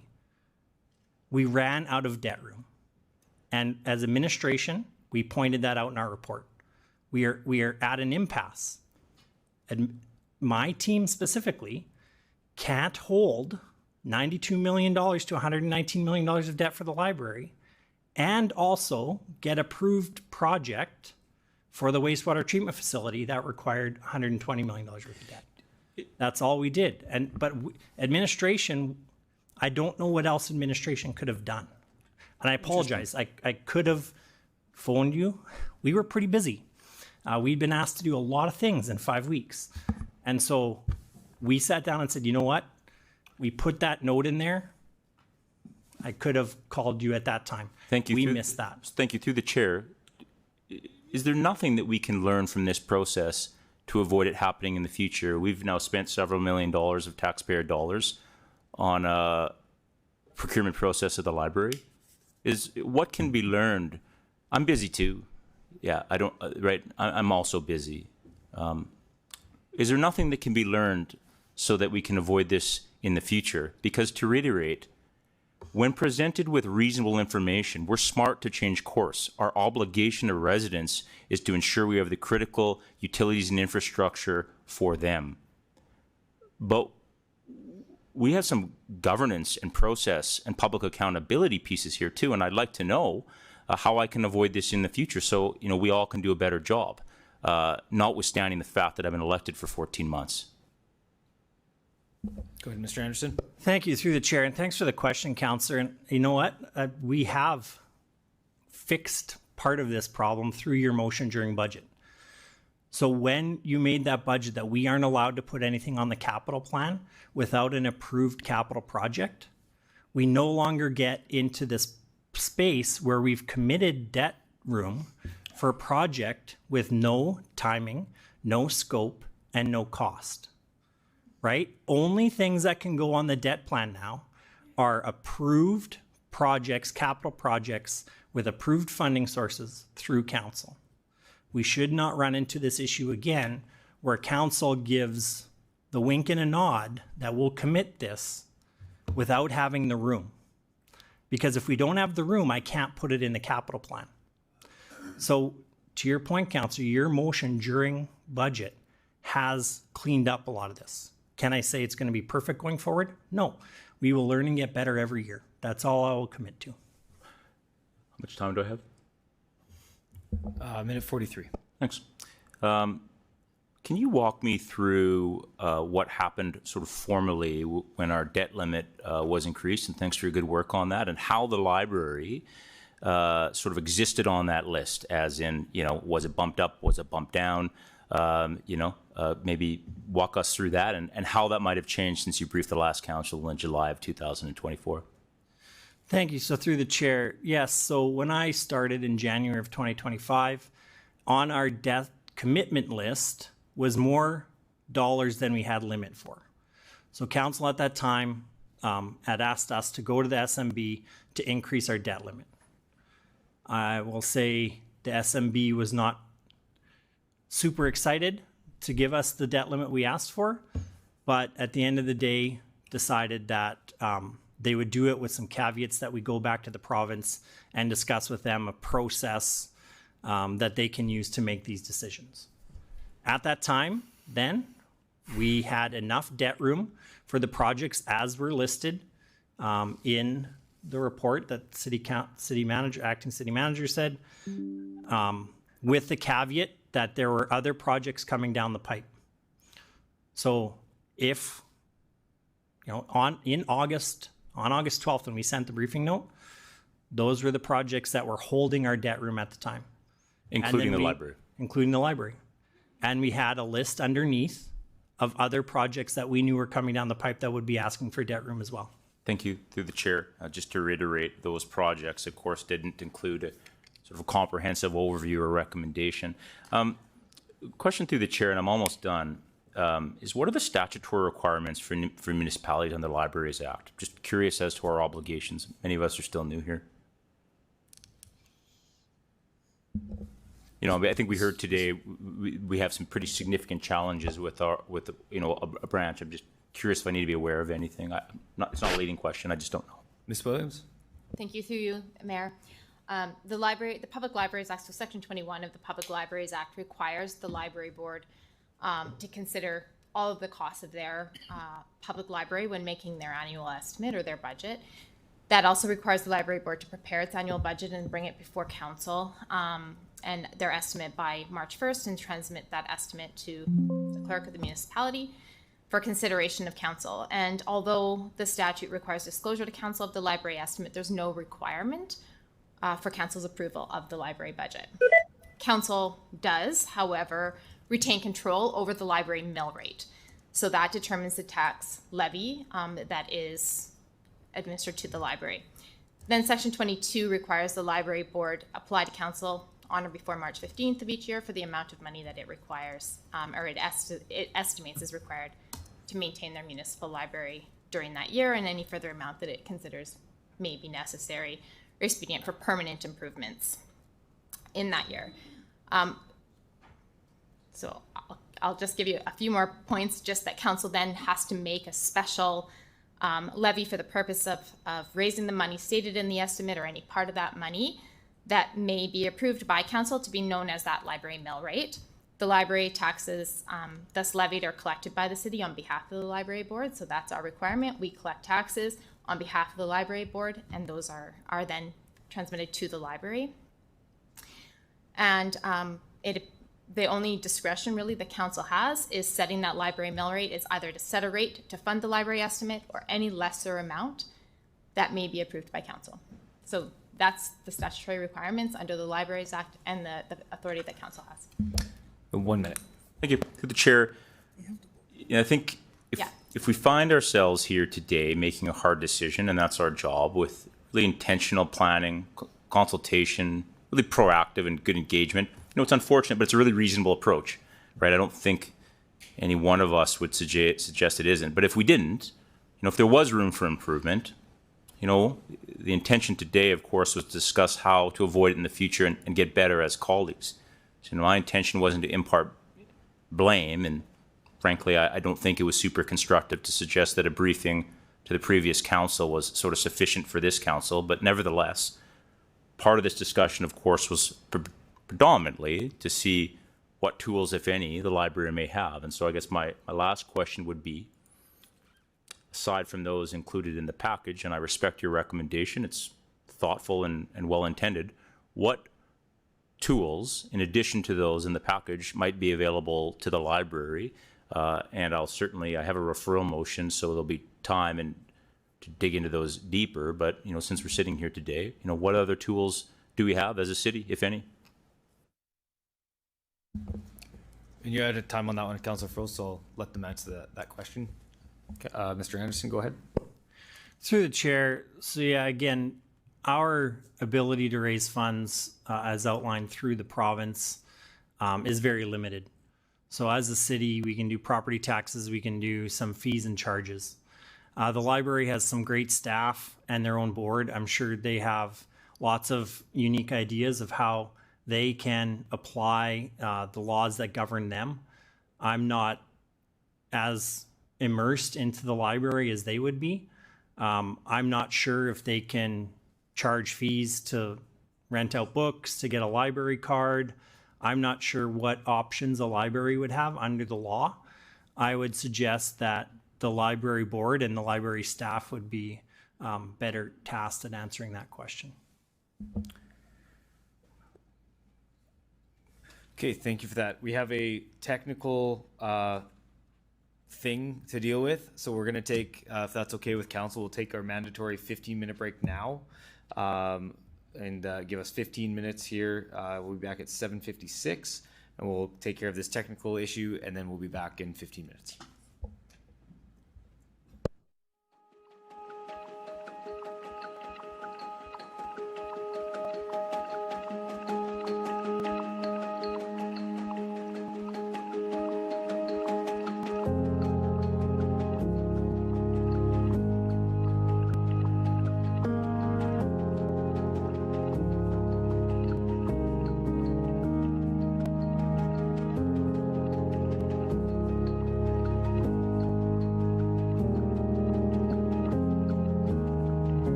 Okay, folks could take their seats. We'll get started in about 30 seconds.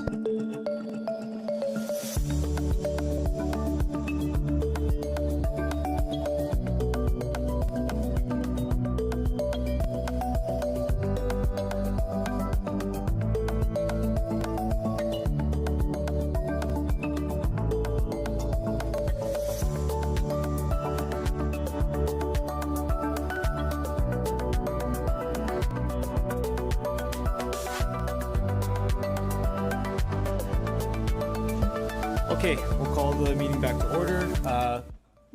Councillor Zakidniak, you're up next. Go ahead.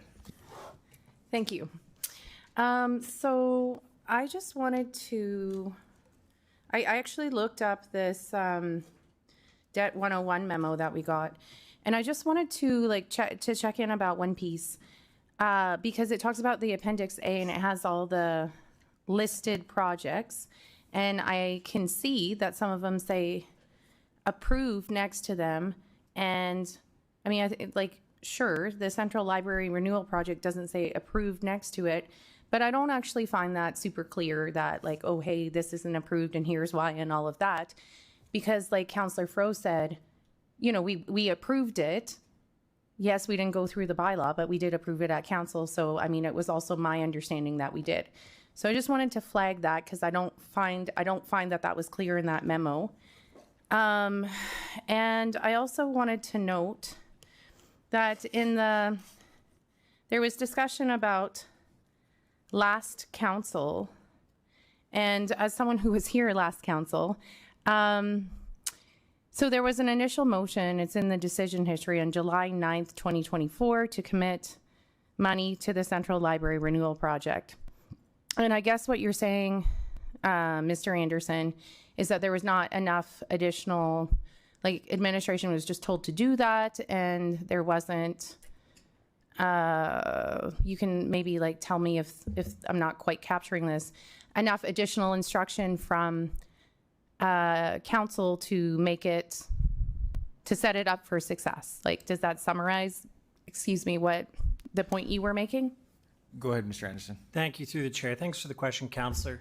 I would say when council gave direction to administration to commit a range of money in debt room, I don't know what that means. I've been working for 30 years. Yeah.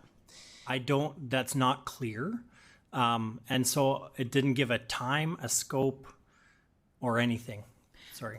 Okay. And so you said that you started on January 1st of 2025. Is that when you started at the city? Yeah, the first week of January. Yeah. And so, although, I don't actually recall anything from administration at that time flagging the concern that you're now bringing forward. And that is a fair concern, but that wasn't provided to us at that time. And because this is my speaking time, I know that Councillor Mancinelli has something he wants to add. As someone who was here last term, is there something you'd like to add to this conversation? Go ahead. Hopefully some context and not confusion. Our debt room wasn't adjusted from 2014 onwards till we applied in 2024. When we were applying in 2024, we were aware of the library, the indoor aquatics facility, and starting to have the first rumblings of a wastewater treatment plant problem. Part of the instruction from the SMB at the time was the fact that we had to keep our debt room more up to date, formalize our projects properly, and apply for proper debt room with them. Not quite understanding that after a 10-year hiatus, change in CFO as well as many other changes, I think lost some of that context. The amount of debt we were allowed was less than the amount we applied for. The amount we applied for, I believe, was comprehensive with the aquatic facility and the library. Having to adjust for what was actually allocated leads us to the next year and a half to where we find right now. And of course, it took us 3 years worth of working with different movements of context to get to the point I just described in 2024. Well, now we're 2 years down that same road with moving pieces. One piece coming due when another piece was answered for how much debt we have and how much we're using up. And it's kind of a live map that we're working through. So I hope that I added some context and not confusion. Yeah, thank you. And so, yeah, I just wanted to flag that the concerns that you're now noting were not raised at that time. And also, when there was a reconsideration motion on October 1st, 2024, I was actually one of the folks who had my name signed on to that because of it was my concern that we wouldn't actually be able to do the pool and the library at the same time. And we were told, no, that's not the case. There's enough debt room. And so it is not the case that we were, like everybody, I mean, I guess, you're saying what I've heard is administration's done the best they could. Well, I believe last council as well acted on the best information they had available at that time. I do think there's the ability to learn from what happened here. And I've heard that Councillor Fro's motion from the budget will help address some of these concerns. If there are other things that can be done to ensure that we don't find ourselves in this same situation again, I hope we're all open to learning from this and making sure that this doesn't happen again. And I had said I was working on a referral. I know I spoke with Dave, and I plan to support the referral that he'll be bringing forward. That's all I have. Thank you. Thank you, Councillor. I'll maybe just make my couple comments and not too many questions, I don't think, but I think there's two sides in my mind. I think it was clear, and I think there were some points well made that like there's clearly some lessons learned we can learn from in terms of how we communicate the information that we have. And to Councillor Fro's point, many of us are new, and so we don't have some of the context that Councillor Mancinelli has from previous council. That being said, from my perspective, I want to focus on where we're at now, because the math is the math and the reality of the situation is what it is. And so I understand there may be a referral motion to look at more scenarios. I know it's something that I briefly touched on at the Audit and Finance Committee. I think there might be a more comprehensive ask coming, but that's what I think is our main focus. I don't really want to relitigate the past. I feel like this has been done over and over again since budget time. We learned about this scenario, but what we need to do is figure out what is the true factual information, scenarios, timelines of what the city has for financing options and opportunities for the library, and give them the best information we can so they can make the right decision moving forward. I think that's the best case scenario that we can come to at this point. I'm on the same page as Councillor Fro, and I have been very consistently adamant that we need to take care of a lot of our infrastructure, our critical infrastructure deficit. But at the same time, I think there are some lessons learned that we can take from this. And see how we can try and do a better job of communicating, not through a footnote, but maybe more deliberate information to council when we have some of those shifting priorities when we have the capital plan. I understand that some of the work done through the motion is going to help with that. And I think that that being acknowledged, and as well as getting the concerted information going forward, I think we'll be in a good spot. So I just want to make those comments. I guess I didn't really have a question. I just wanted to make some comments on what that expectation is, and I'm looking forward to the referral to hopefully clean that up even further. I'll go to Councillor Beazle. Go ahead. Thank you, Mayor, through yourself. We had a few discussions, or quite a bit of discussions, around knowledge and what was happening with the Central Library. There's a lot of information that's out there. There's a book called Building for the Future Towards a Sustainable Public Library. This task force was put together in 2024 with the chairman at the time was from the he was the dean of the Paul School of Business, or Paul Hill School of Business. This book, which I actually coincidentally found in the library on page 84, states clearly talking about Central Library renewal, and nothing was brought forth at the time except the people that put this publication together actually talked about debt financing for future reserves. So part of this book actually talks about the Library Task Force heard surprisingly little about the Central Library and its future. So that was 20 years ago, or 22 years ago, and now this is brought forward now. So this task force was out there. They brought all the findings and put together a capital plan and how to get to their plan 20 years ago, which has been ignored. However, I think the library, the onus is on the current board and the people at the library to actually start renewing what their reserve requirements are and doing what they're saying they're doing in the report. And the report clearly outlines some strategies. So for the ability to learn, part of it is the institutional knowledge and actually getting the resources ourselves to figure this out. And that's all I got to say. Okay, Councillor Burton, go ahead. Thank you, through the chair.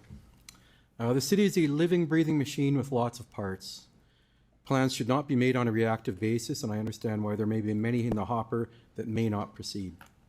But plans may need to be adjusted sometimes quickly based upon changes in landscape, the Albert Street, Wascana Creek Bridge storm sewer problems being a perfect example. Plans may change based upon a new council and where the new council may change priorities. On this item, my memory is hazy and I'm going from that only, not from notes.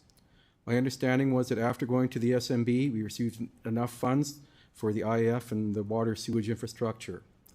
My understanding was this meant there was not enough debt room left to go forward with the library with a proposed $80 to $110 million price tag. What I cannot recall is if this was specifically mentioned or I simply understood when the remaining debt was determined. Who would have been responsible for informing the library of this fact that there was no longer available debt room?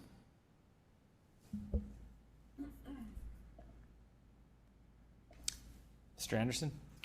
Through the chair. So yeah, back to when you guys became the new council, there was not enough debt room. So at the time council committed the money, there was not enough debt room. I don't know what was communicated at that time. We did not have enough debt room to do that. We didn't get enough debt room until we went back 3-4 times to the SMB in Q2 of 2025. At that time, we got enough debt room, and that's why it was on the report in August. But we also identified that there are other projects that require debt that haven't been committed to or approved by council. So I don't know who's accountable for talking to the library about their capital project and their debt requirements. Okay. Thank you. Through the chair, so as I determined, I believe it was right after we, made sure we had enough money for the pool and that we had to go, as you said, multiple times and that they were not necessarily the most agreeable to increasing that at that time. So anyway, thank you. That's all I have. Councillor Turnbull, go ahead. Thank you, and to the chair. I think the first thing that I would like to say is that I have so much empathy and I feel quite awful to the journey that the library has been on in the past 17 years, and that being in such a holding pattern is expensive to the taxpayer. But us as council and administration, we are living with ghosts. We are living with decisions which other people made. There's new administration, there's new council here. And we are making sense of them. And we're also living with a lot of past council's behavior and things. And I can feel there's deflection and there's defensiveness and there's dismissiveness and accountability. And I think what the library has come forward and said what they want from us is clarity and accountability. They don't necessarily want us to be pointing fingers at each other saying, oh, did you read the terms and conditions? Did you do this? Was here, was there? They're pretty clear that for the past 17 years, they just want a solution and they want clarity. I don't think they're really interested in us saying, but did you read this? Did you do that? Did you do this? Half of us weren't even here. Those are the ghosts. But we know better now and we can do better. I will say to administration that there's some difficult positions that I find myself in as a counselor all the time because there's contradictory messages. Don't get in the weeds. But did you not read that paragraph in number 4, whatever? Trust us, but it isn't in the motion. Read the experts. And there's this contracting push and pull of should we be in the weeds or should we not be in the weeds? Should we trust administration or shouldn't we trust administration? And we do want to trust administration and we do want to work with administration. And I think we're really starting to get to a goodwill and good relationship there. Because in the past year, we have seen the improvements and we are starting to right the ship. And what was said here with a lot of the good work that's been done through these motions and working together. And that's the kind of relationship that we need to build upon. But that means we do have to be clear with each other, and it does mean we have to work with each other, and we have to trust each other on both ways and be receptacle about that. And I think this is really about communication with administration, council, and our partners, and just being all on the same page. And I don't think anyone is here interested in being against each other. I think we're all here to find a solution and find the best thing for our community. And I support that. And we are trying to right the ship.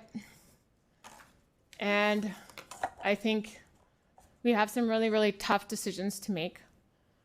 And we have to be accountable to those decisions. And we can't have everything.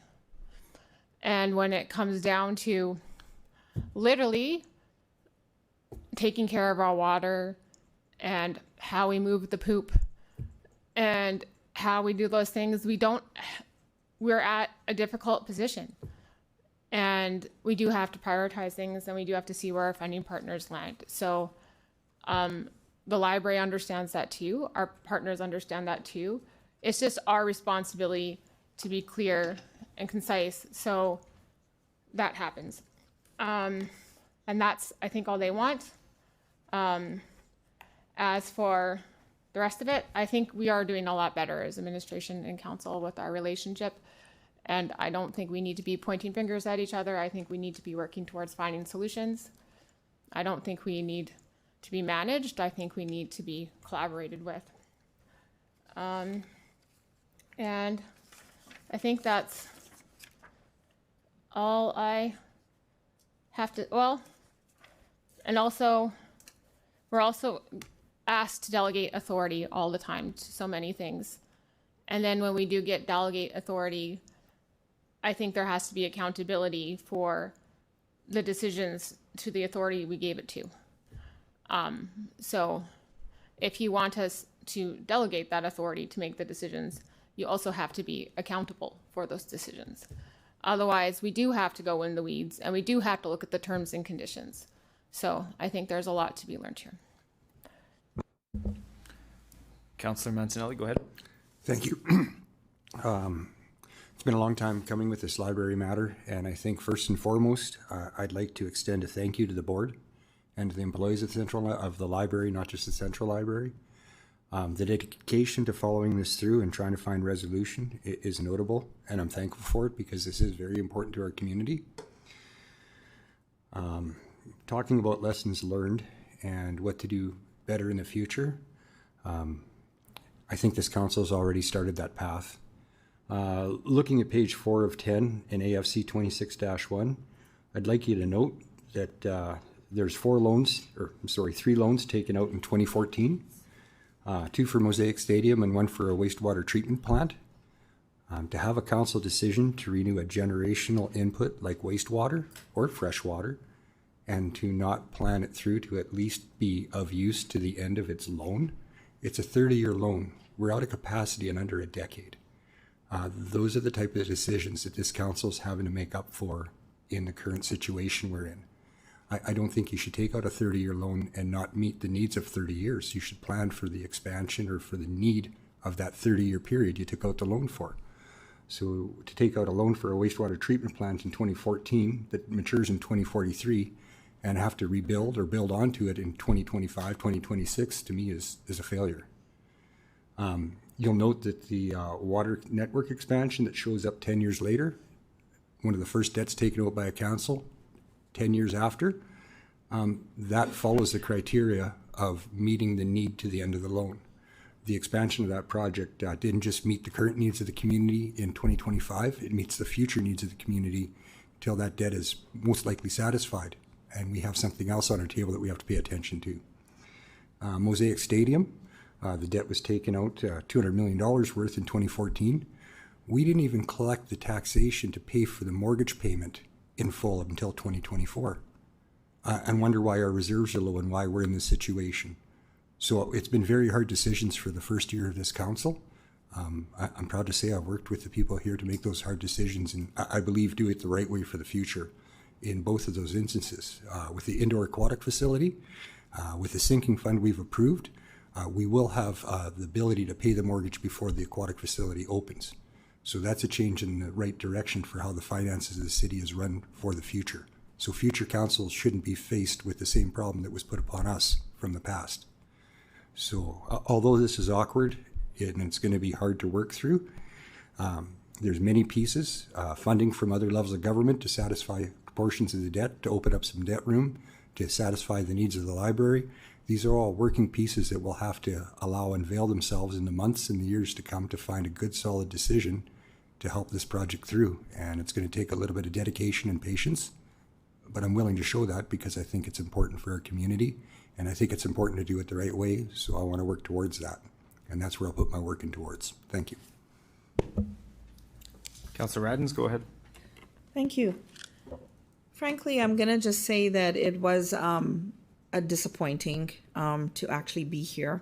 And I feel that as someone who challenged the library all the way until we came to a point when we realized that they have been at this for a very long time and over many councils, not to rehash the history of their experience and their time and commitment to this project.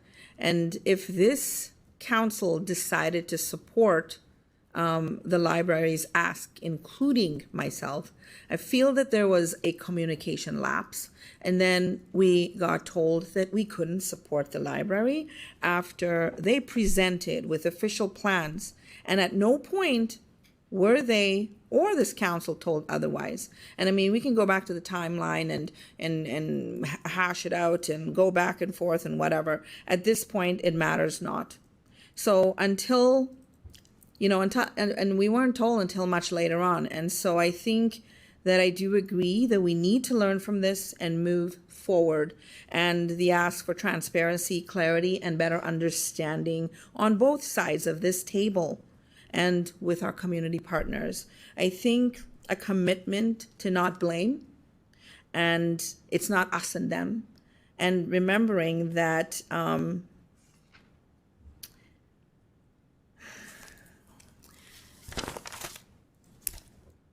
we are supposed to be working together. And I've heard it far too many times in the last year that, oh, well, council, blah, blah, blah, did this and made this decision and blah, blah, blah. But frankly, we make those decisions based on the information we're provided with. And so because the pie in the face comes not just to me or people around this table, but equally to the city as a whole. And if we claim that we love our city and we want it to shine and be beautiful, and then here we're having a back and forth and a disagreement about the decisions we've made, whether we're supporting somebody or if we're not, and we're not given the appropriate information. And so then, then I get hundreds of emails going, well, you guys suck.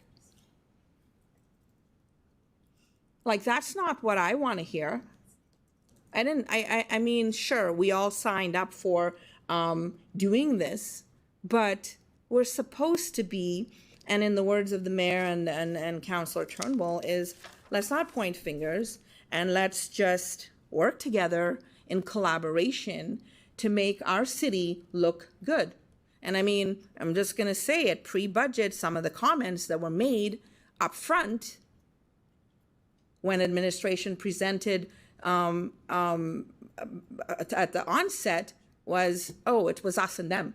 And so frankly, I don't like that kind of talk. And I think we need to be better. And it bothered me up till now. And so I'm going to just speak to it. And so I think when we know better, we do better. And we are in a billion-dollar business, and we need to act like it. Thank you.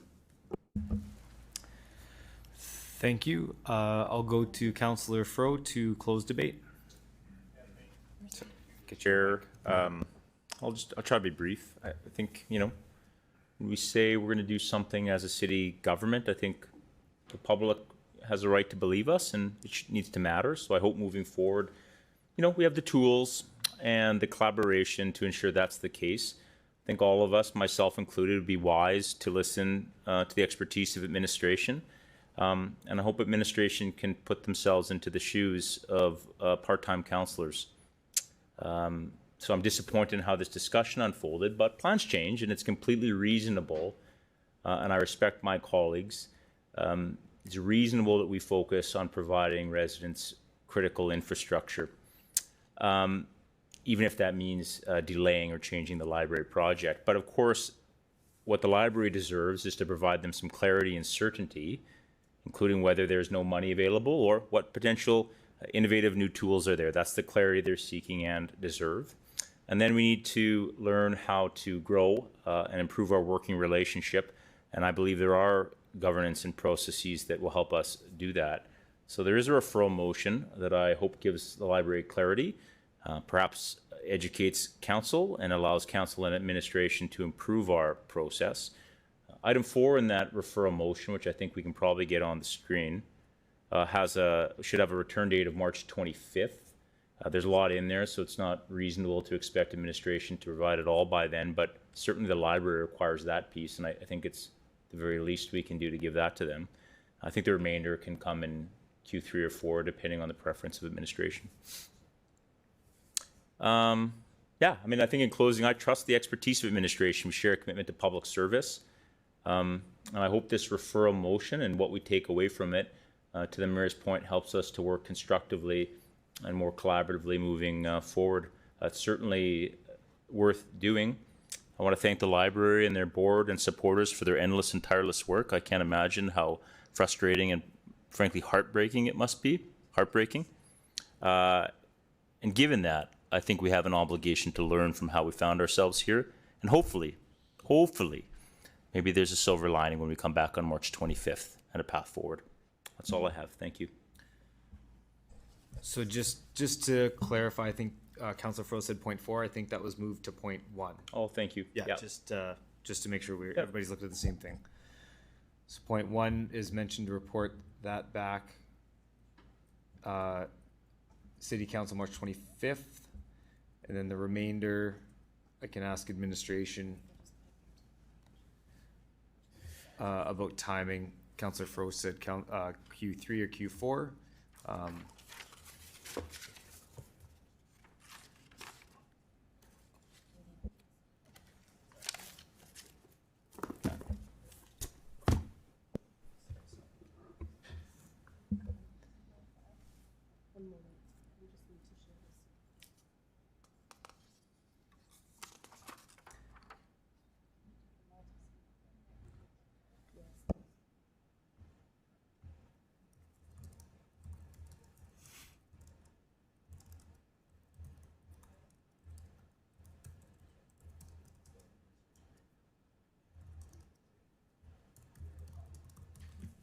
Go ahead, Mr. Anderson.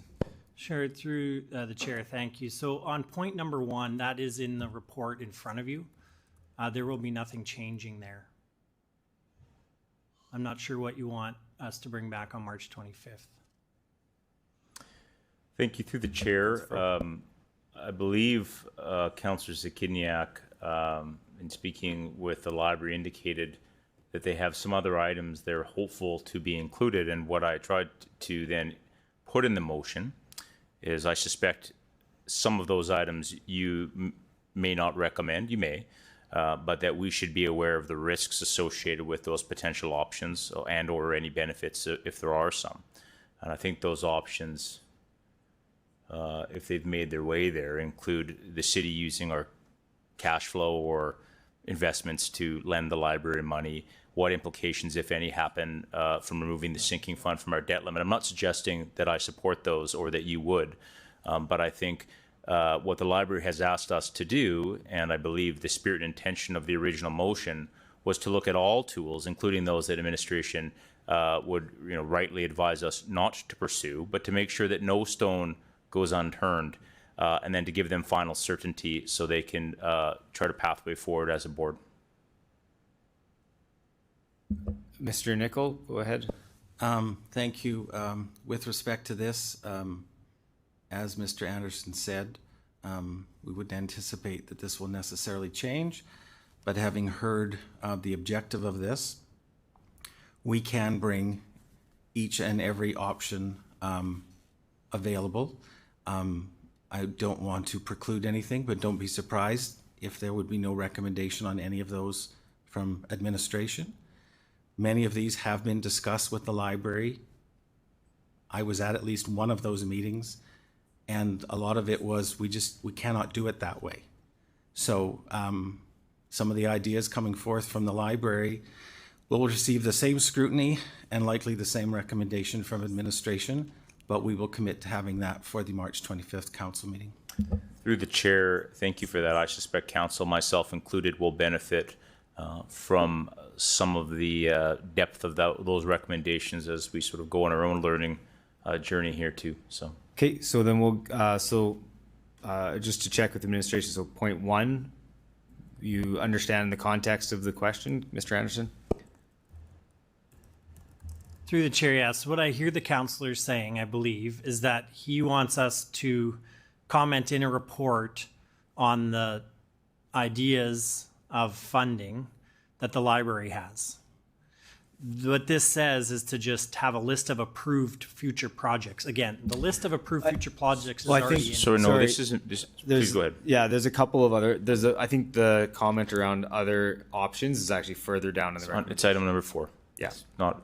So I think you were talking two different things there. That's why. So the first one just around the list of projects, and then there's other items in the referral. So through the chair, there's several items in this referral motion that aren't time sensitive that can come back when administration has the capacity to do so, that I hope will allow us to learn moving forward.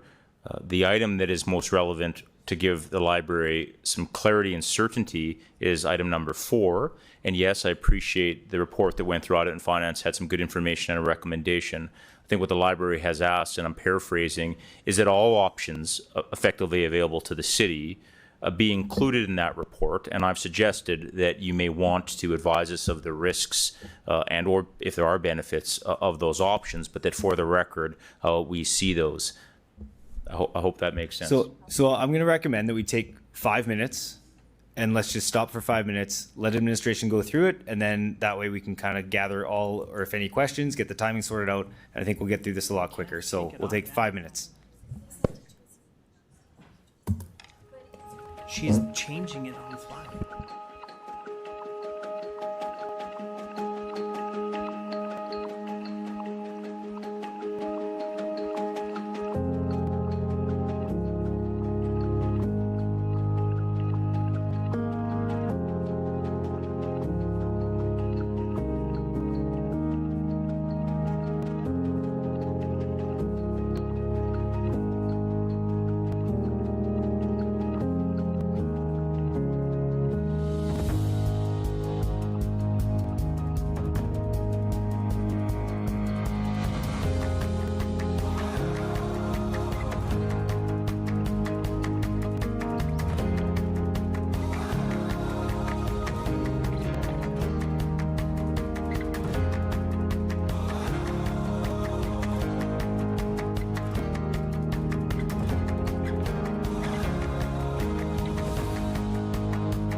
We're going to call the meeting back to order. First, before we get too far along, can I get a seconder for this? Councillor Turnbull. Thank you. Sorry, I was looking that way.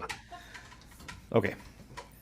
Okay. I would like to go back to admin, just so if you have any clarifying questions for the referral that's on the screen, and then the rest we can, if council decides, take it back and work on it from there. So, Mr. Anderson, do you have any clarifying questions on the refer motion on the screen? Thank you, Chair. First one, so in Part 1B, it says to include inflation estimates in relevant forecasting. I'm unclear what you're trying to get us to do there. Like, are you trying to get us to do a financial plan for the library? Yeah, no, through the chair, I think you've raised that that's sort of written poorly. What I was attempting to do, and it need not be in there if you recommend it doesn't, was that if the option as recommended of setting aside the mill rate, is what if anything does inflation do to that? And if the recommendation is that's not material or relevant, or I'm fine to take it out, right? The question is there any implications? I mean, of course, I'm not asking you to write a business plan for the library, Darren. What I'm wondering is if inflation is relevant, if we're asking the library to set aside nickels from the dedicated mill rate and save up for a central library, and if it isn't, I mean, I trust your judgment on that. So would it be clear to take that line out of there, Mr. Anderson? Is that what you're saying? I would prefer that, yes, thanks. Councillor Fro, I'll look to you. Yep. Okay, so we'll remove that line around the inflation estimates. Thank you. Okay, Mr. Anderson, go ahead. I believe so. 1B.2. We can't legally lend money to the library. We're not a bank, so I don't think that's a legal option for us. If you want, we can put that in the report and keep it there. But just flagging that. Yeah, and to be clear, my interest was in having the library's sort of questions reflected in the report. If the recommendation from our CFO and from the solicitor is that that's illegal, we don't have to go to the time of analyzing that. By all means, strike it from the referral motion.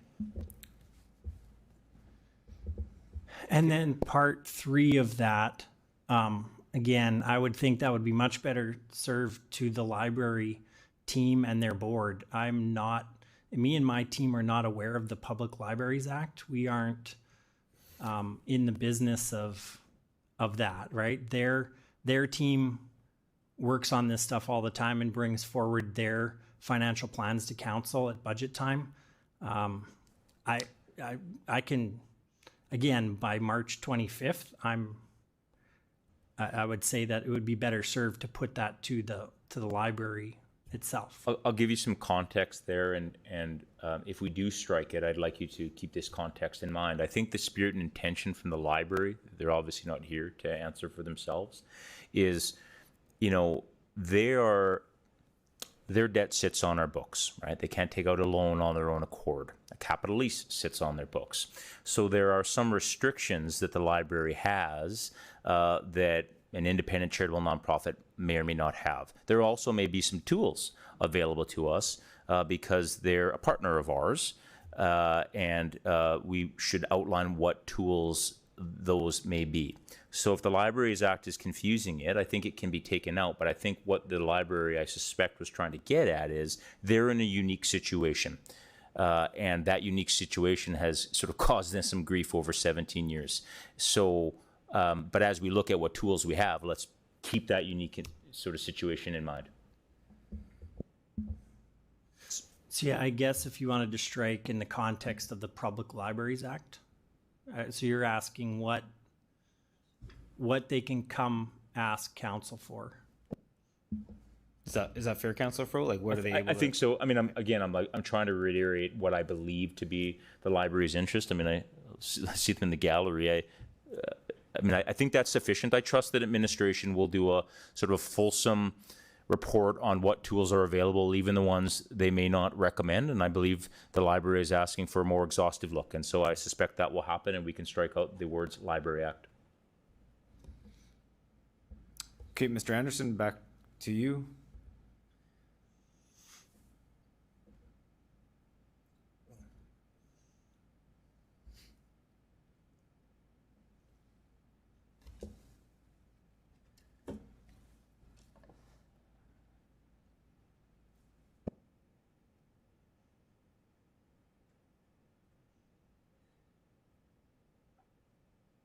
We can fast forward.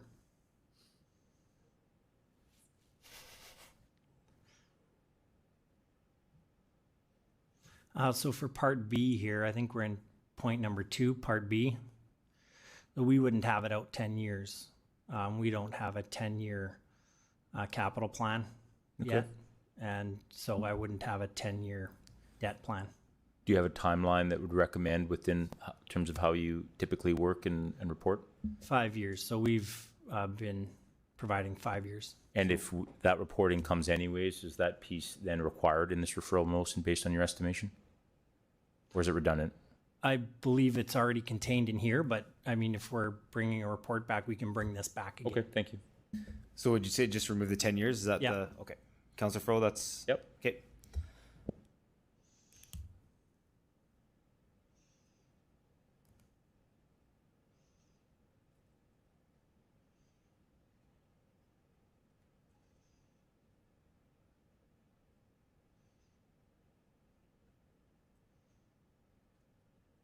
So part D, are you just asking for a history of what led up to today, going back to 2023? Well, 2014? Sorry to interrupt you.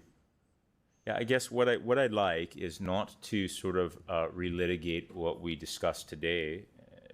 What I would like, particularly those that are paying attention or you know, still a new councillor, is how we got here, why we got here. And I suspect that will be useful as we move forward. Right, so I think Mr. Doney gave a really good answer on how we determine our wastewater treatment requirements, the process for that, and how that's sort of reported. You know, maybe I should have known that. I didn't, right? So, but what I'd like in one place is a little bit of an overview of how we found that. And if number 2 was answered today, we can certainly take that off. I think we've spoken today about how we communicate with our partners, and so perhaps that's not necessary anymore as this was written earlier in the day. So you're talking about D? D, like, is it? Yeah, like... perhaps D 2 and 3 aren't necessary. I mean, this was written shortly before lunch.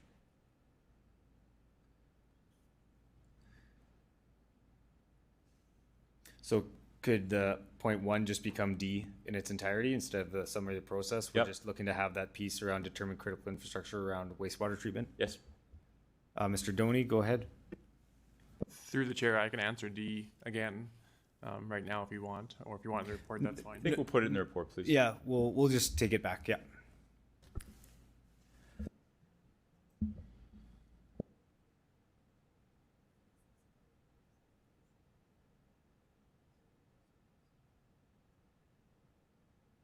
I think V can be strucken from E. I think that was answered by Ms. Williams. I think number 4 can also be removed, please. Thank you.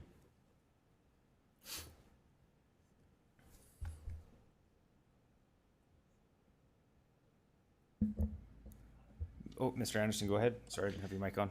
Through the chair, so yeah, just part E part 1, how far back do you want us to go? I would look to administration for recommendation. I guess I've been here 14 months. I don't know. Mr. Nicol?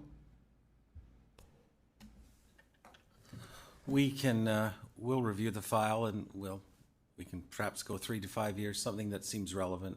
I'm not sure it's relevant to go back 17 years, but we'll see what's most relevant to the discussion. Okay. Okay. Administration, anything you want to go through as final note or? Nope. That's it for me. Okay, Thanks, Mayor. thank you, Mr. Anderson. Councillor Fro? Nothing to add. Okay, thank you.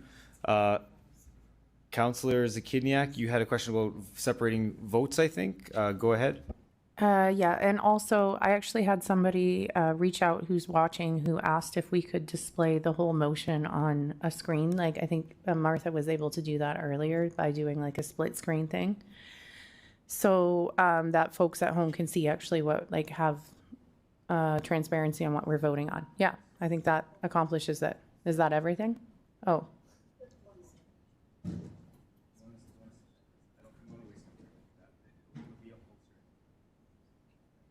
I'll get the acting clerk to speak to the availability of this information. Go ahead.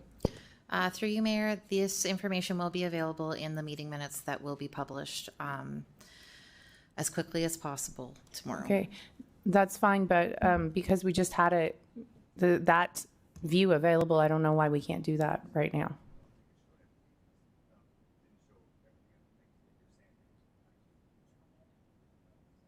If you can at least show as much as you can, I think for transparency purposes, if somebody's actually watching our meeting at 9 o'clock at night, I'm trying to make it accessible for them. So that's one piece, and I think that's what it is. That's what I'm requesting. And then the other one, and this is also for clarity for us, I'm asking for a separate vote on point 1 and point 2. So 2 separate votes. One is about the report coming back on March 25th. And then the second vote is for everything else that's articulated in point 2. Okay, we will separate those 2 votes. Okay. Oh, point of order, Councillor Turnbull? Yes, if I wanted to make a friendly amendment or change from that No, 5 years. no, this is a referral and we're already past that point here because it's a referral motion. Oh, okay. Yeah. So if I want, I can. Yeah, there's no add debate on the something? referral. There's no debate on the referral Okay. motion. Yeah. Okay, I'll ask the clerk to start the vote on the referral motion. We'll do point 1 first because we were separating it into 2 votes.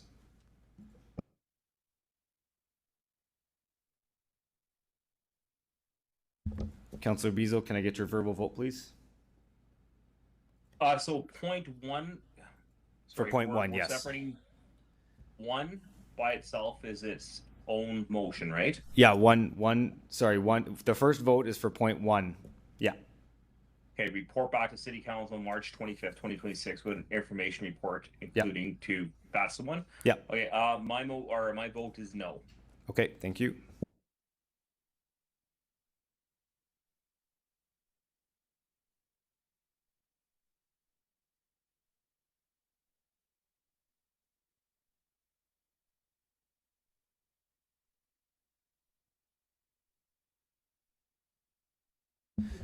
Councillor Sickley, do you have to use your verbal vote? I have a question. May I ask one? No, once we're done the vote, I can come back to you. Okay. In favor. Thank you.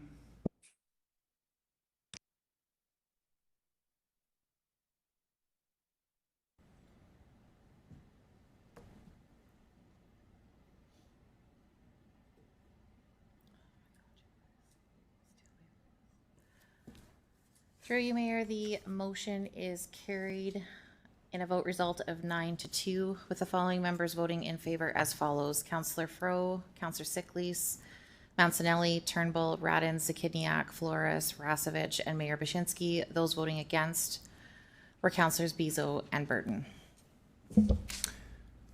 Thank you. We'll now call the vote on point number 2, which is the balance of the referral motion.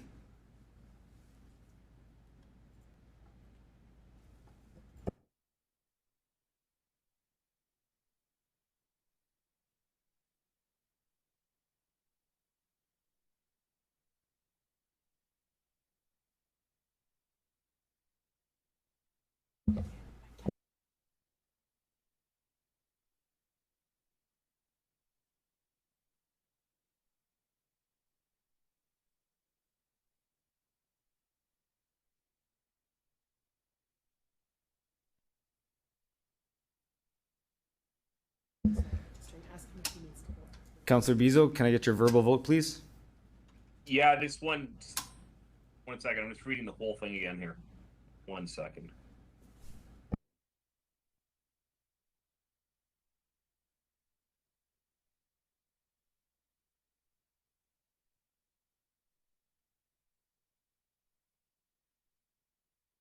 I clicked in. Okay, you voted I voted on the screen. on the screen. Okay, thank you.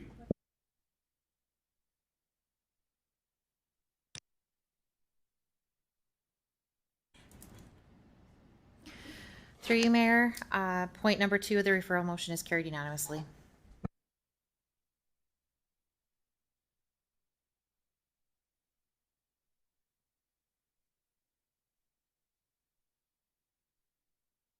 Okay, I'm going to ask for an extension to waive our adjournment time.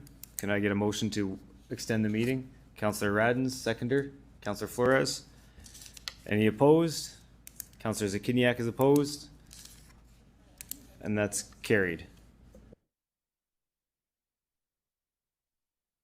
Oh, sorry, Councillor Turnbull. Go ahead. You have a question? Oh, sorry. Councillor Zakiniak, yeah, you, I think you said you are opposed. Is it because you have childcare agreements or things going on? Do you have an accessibility requirement for the meeting to?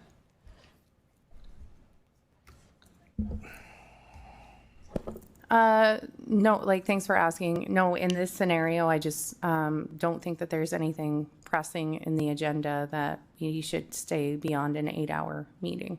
That's all. Okay, and then my next question would be to, I guess, the chair. If we were to do this meeting another time, when we'd be able to do it? Sorry, I don't understand the question.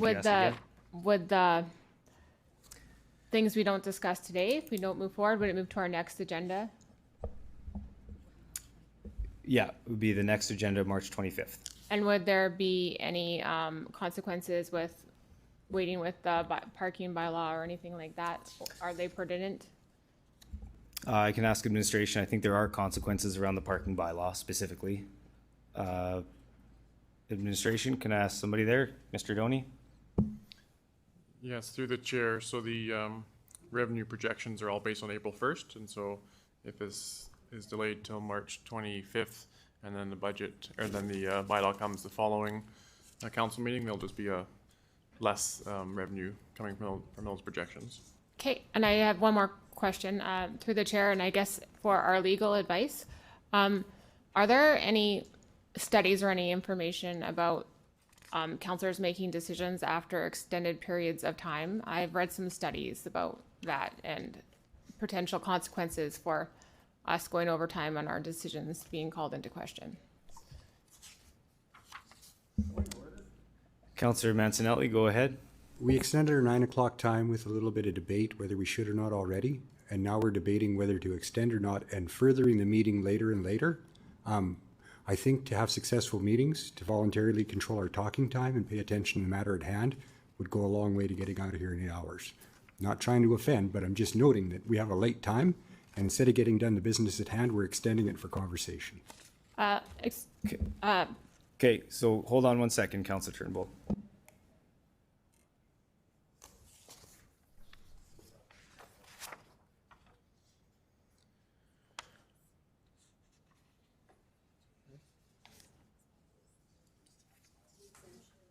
Yeah, we already, right, like, I don't know if we can wait, though, I don't know. Like, when would this wait? I appreciate the context, Councillor Mancinelli. Just in conferring with the clerk, I would say Councillor Turnbull has a right to debate the motion on the floor, which is technically the motion to extend. So, Councillor Turnbull, I'll go back to you. Go ahead.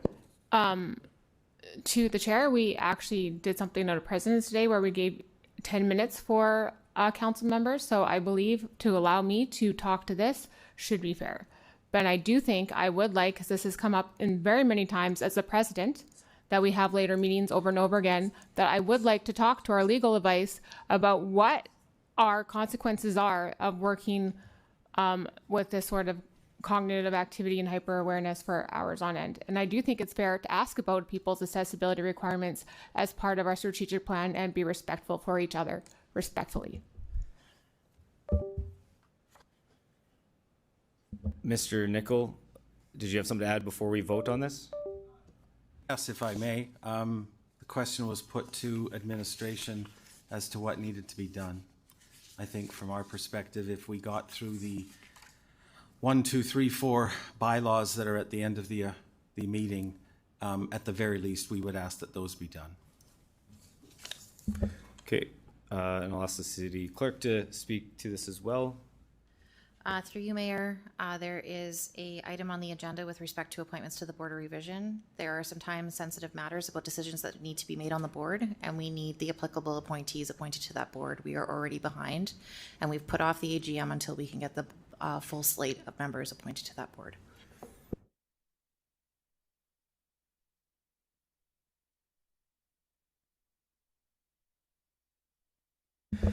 Councillor Zakiniak, go ahead.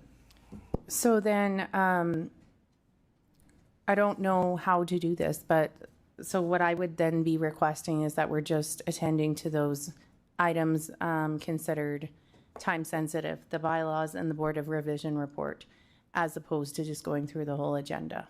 So I don't know if I'm making that request and I'm not quite sure. So that'll be an amendment procedures. to the extension to clarify that it'll be those items is what you're looking for? Sure, yep. Okay, and I'll look for a seconder for that amendment. Councillor Turnbull.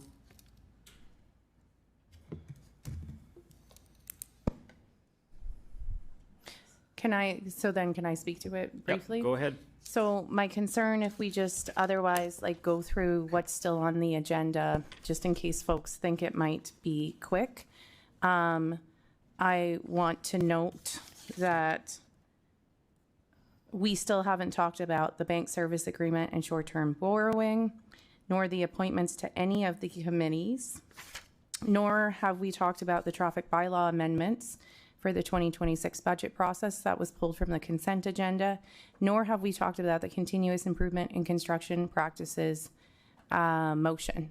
And so those are all the things that are still on the agenda besides the items that were noted as pressing business, which was otherwise, I'm proposing that we instead just talk about the 4 bylaws, which should be pretty quick, and the Board of Revision appointments. Considering that it's 9:05, I think that is an appropriate compromise because otherwise I don't know what time we'll get out of here. Okay, anybody else like to speak to that amendment for the motion to extend the meeting?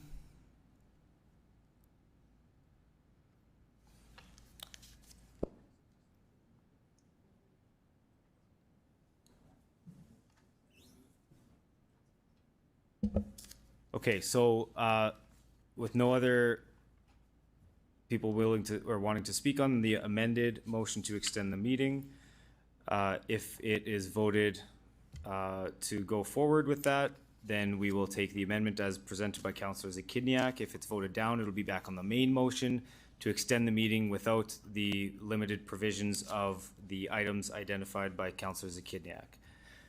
So with that,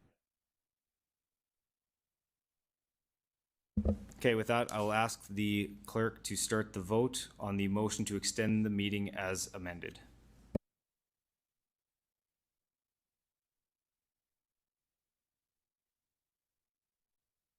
Sorry, this is just on the amendment to the motion to extend. My mistake.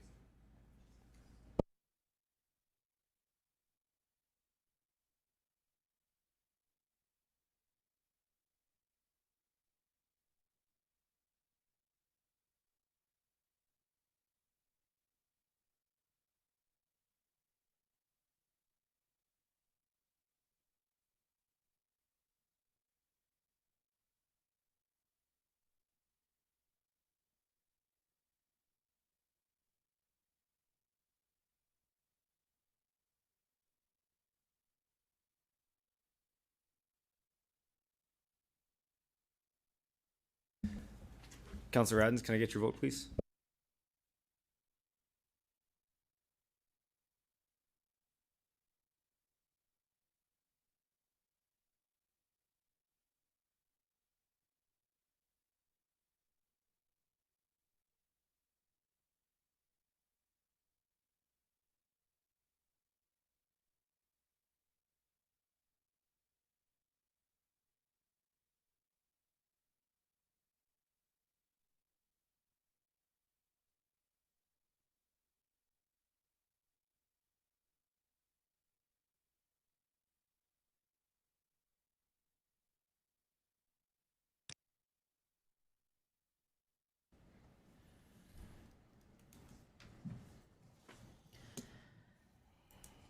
Through you, Mayor, the amendment is carried in a vote result of 7-4. Those voting in favor as follows: Councillors Fro, Bezo, Turnbull, Burton, Zakidniak, Flores.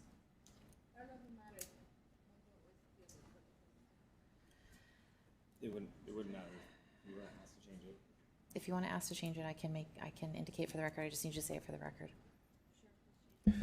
Councillor Flores, go ahead. I just need to change my vote to against.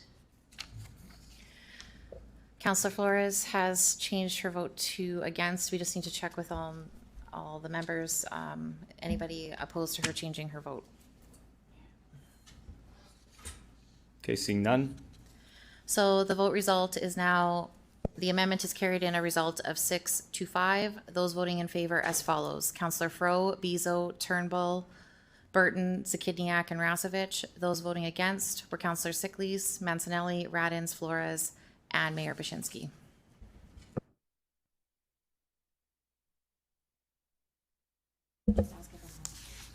Okay, now we need to vote on the main motion as amended. Is anyone opposed? Seeing none, let me just figure out which ones we are jumping to next year. Give me one moment.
Councillor Zakidniak, can I clarify that your intention was to take the urgent matters identified by administration when they put those forward and not just the items that you listed, because you hadn't listed specifically the traffic amendment bylaw, but yet Mr. Doney had mentioned the implications of not considering that.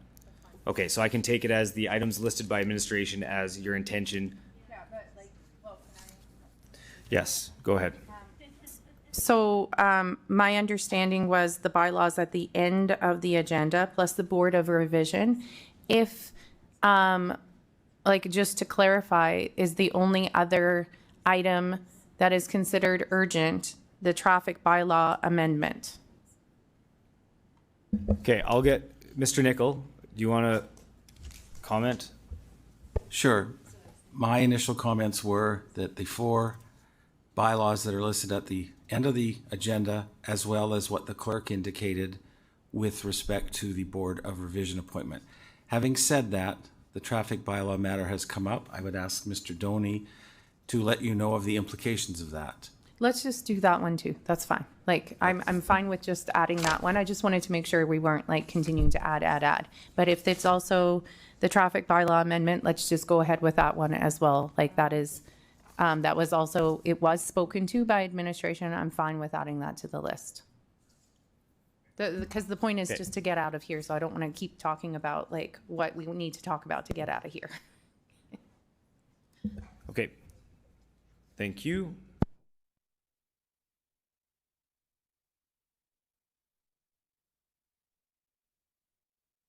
Okay, let's consider CR 26-19, 2026 citizen appointments to Board of Revision and Regina Appeal Board. I will ask Deputy Mayor Mancinelli to please introduce the report.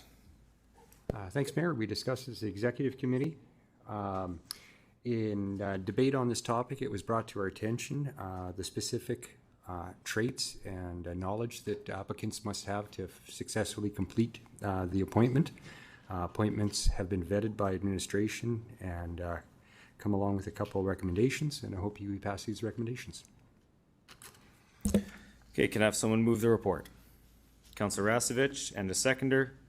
Councillor Flores. Councillor Rasevich, would you like to speak to the report? Any questions on the report?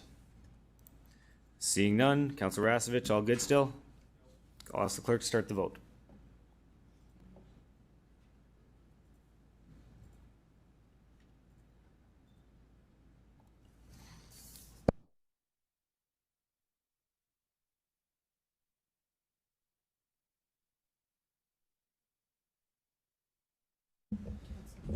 Councillor Fro, can I get your vote, please? Thank you.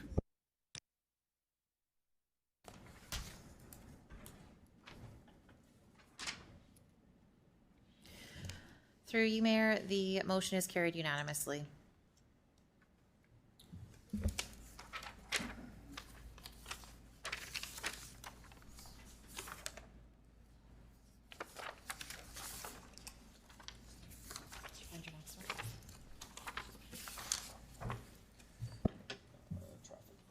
That's the next one.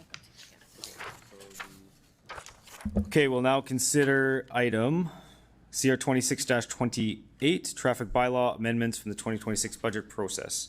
I'll ask Deputy Mayor Mancinelli to please introduce the report. So once again, discussed in Executive Committee.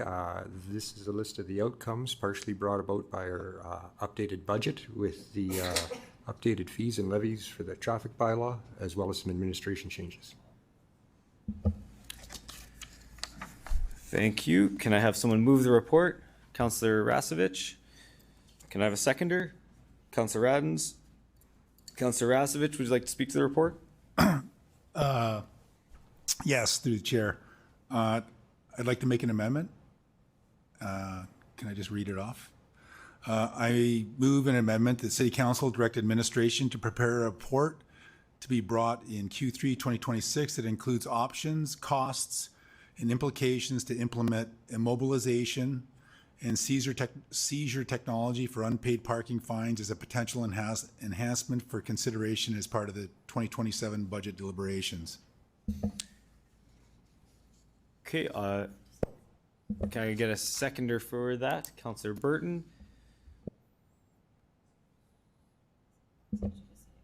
Okay, Councillor Rasevich, you can speak to your amendment. Go ahead. Yeah, I'll make it fairly quick. I mean, I guess we all know that we have $7 million in outstanding fines.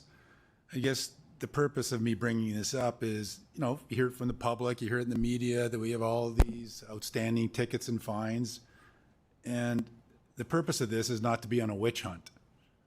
That's not the purpose. But it's the purpose is to create a deterrent so that people actually go, you know what? I think I will pay my parking, you know, and again, it's not for us as a city to just chase people down in front of their houses, but it's when maybe, but again, this report will explain a lot of this, but again, anyways, you know, there's different tools like the barnacle, like this goes on a windshield, and I guess there's enough technology on it that people can pay it on the spot, you know, and a car doesn't have to be impounded and towed away. It's not things like that, but I guess administration will come back to us with all types of recommendations in regards to that. So I think it's something we should look at, and you know, we can discuss this further later. Okay, thank you. Any questions from council members? Councillor Zakiniak, go ahead. I just wanted to, it looks like you, I'm assuming you connected with administration, but I always like to hear from administration like that, yes, they've reviewed this timeline works for them, so I just want them the opportunity to give their response to this amendment and confirm that they can meet this timeline. Mr. Donny? Through the chair, yeah, we will definitely work to outline the pros and cons and the impacts of a future decision. One change that I didn't talk to Councillor Rasevich is I just asked for Q4 2026 with the workload that is in front of us right now and Council's agendas basically. So if that's okay, just a friendly amendment to Q4 of 2026. Councillor Rasevich, are you okay with that? Yes. And Councillor, no, Councillor Burton. Councillor Burton, are you okay with that? Okay, thank you. Okay, so that sounds great. I support this. I appreciate you bringing this forward, Councillor Rasevich, and happy to hear that, you know, administration can meet this new timeline. Thank you. Councillor Flores, go ahead. Thank you, through you, Mayor. Councillor Rasevich, I also am inclined to support this. I just have one question for administration, as I suspect this might come my way. But we do have options for folks to pay their parking, like low-income people, like people to work off their fines. And before it gets to this, there are options that people can access, correct? Mr. Donny? Through the chair, I believe so, but I'll ask Mr. Claim to share what he can on that. Go ahead. Through you, Mr. Chair, yes, there is a, I think they call it a fine option process through the court. I don't have the specifics right now today, but yes, there is that option that people can take. Okay. Okay, perfect. So yeah, given that there are options for folks before it gets to this, I believe this is it's a good motion, and I will be supporting it. Councillor Turnbull? Oh, thank you to the chair. Councillor Flores took my question, so I'll just say I'll be supporting this, and thank you for this motion, Councillor Rasevich, and working for administration. I'm interested to see what comes from it. Okay, seeing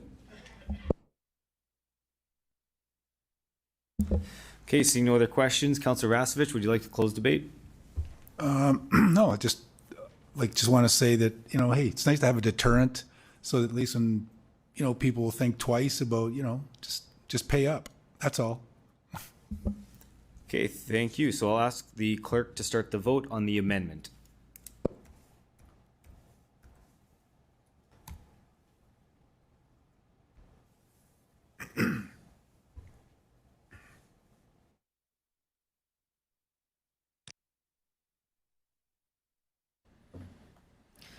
Through you, Mayor, the amendment is carried unanimously.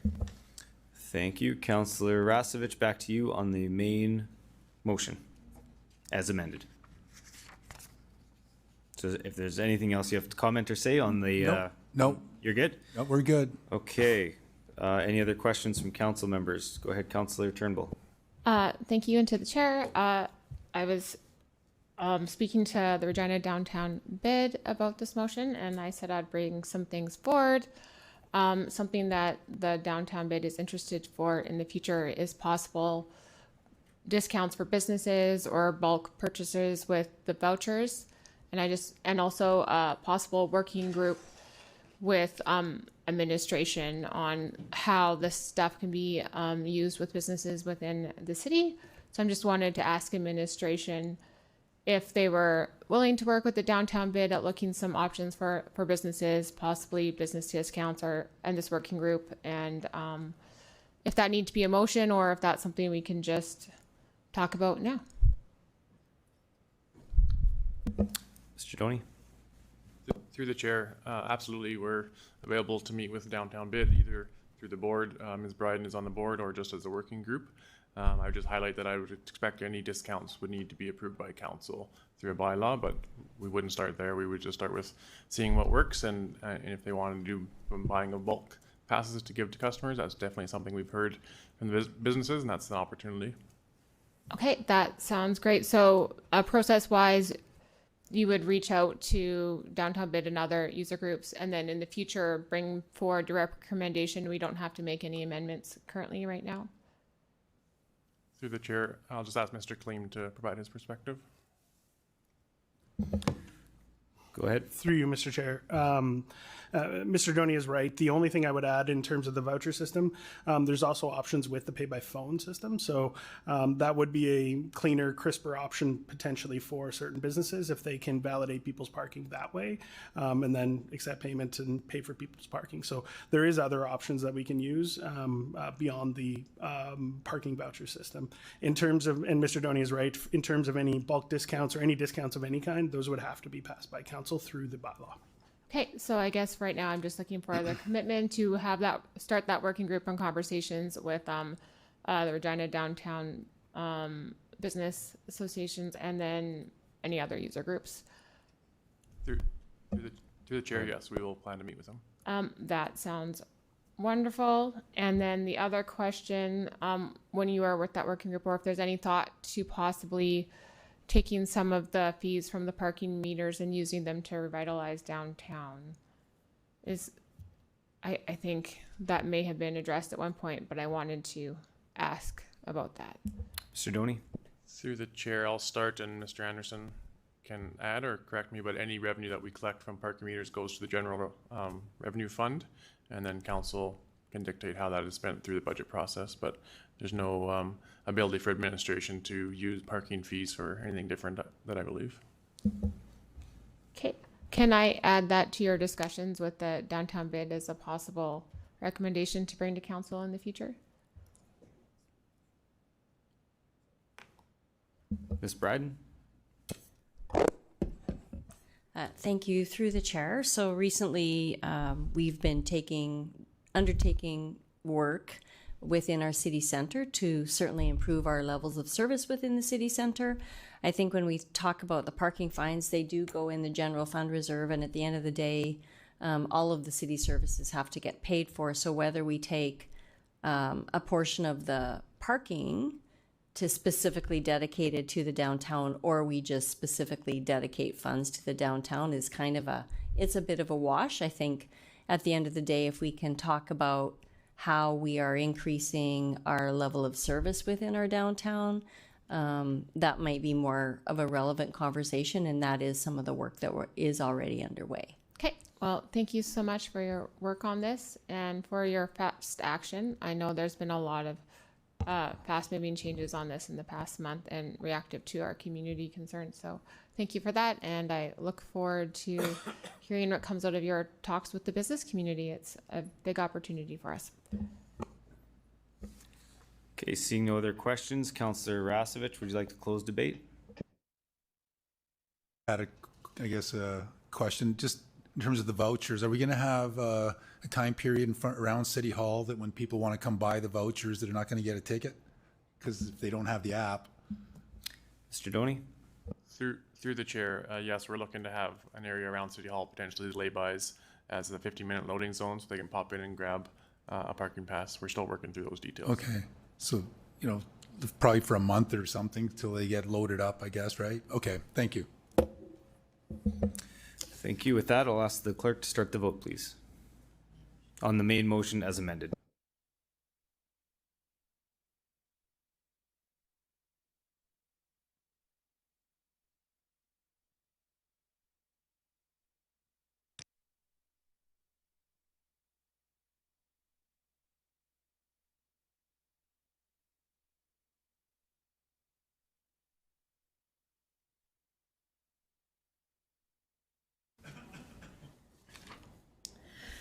Through you, Mayor, the main motion as amended is carried unanimously. Okay, we'll now consider the following bylaws. 2026-10, the properties exempt from taxation as a result of the 2014 municipal boundary alteration bylaw 2026. 2026-11, the heritage maintenance grant agreement for the WG Downing and Company building located at 1150 Rose Street bylaw 2026. The annual low-income municipal property tax deferral program bylaw 2026, and the committee amendment bylaw 2026. I'll ask Deputy Mayor Mancinelli to do first reading of the bylaws, please. Certainly can. Through the chair, I move seconded by Councillor Fro that bylaws 2026-10, 11, 13, and 15 be introduced and read a first time. I'll ask the clerk to start the vote.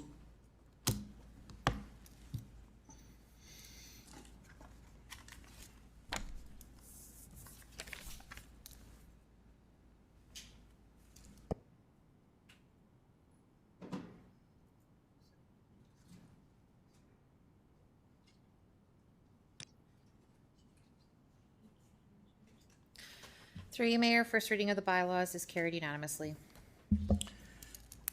Thank you. Deputy Mayor Mancinelli, can you please do second reading of the bylaws? Certainly can. I move seconded by Councillor Burton that bylaws 2026-10, 11, 13, and 15 be read a second time. Do any members of council have any questions? Seeing none, I'll ask the clerk to start the vote on the second reading of the bylaws.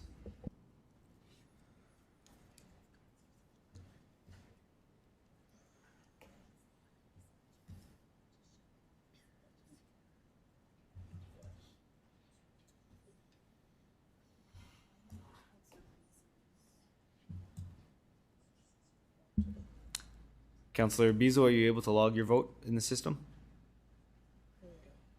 Thank you. Through you, Mayor, second reading of the bylaws is carried unanimously. Thank you. Deputy Mayor Mancinelli, can you please do consent for third reading of the bylaws? Certainly can. I move seconded by Councillor Turnbull that bylaws 2026-10, 11, 13, and 15 go to a third reading at this meeting. I'll ask the clerk to start the vote.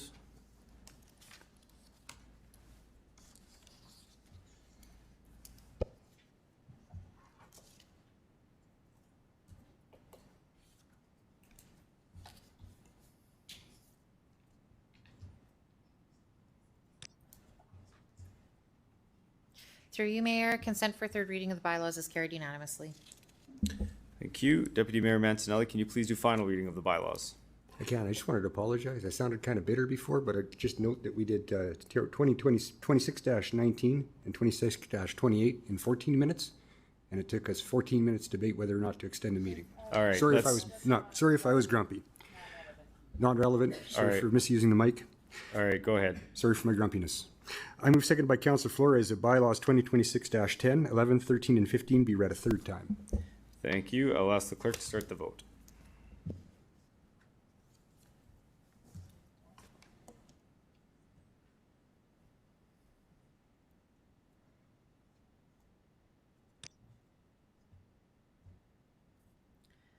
Through you, Mayor, the third and final reading of the bylaws is carried unanimously. Okay, before I ask for a motion to adjourn, I'll just note that any items that were not discussed today will be put forward at our March 25th council meeting. Can I have a motion to adjourn the meeting? Councillor Mancinelli and seconder, Councillor Rasevich. Any opposed? And carried. Thank you, everybody.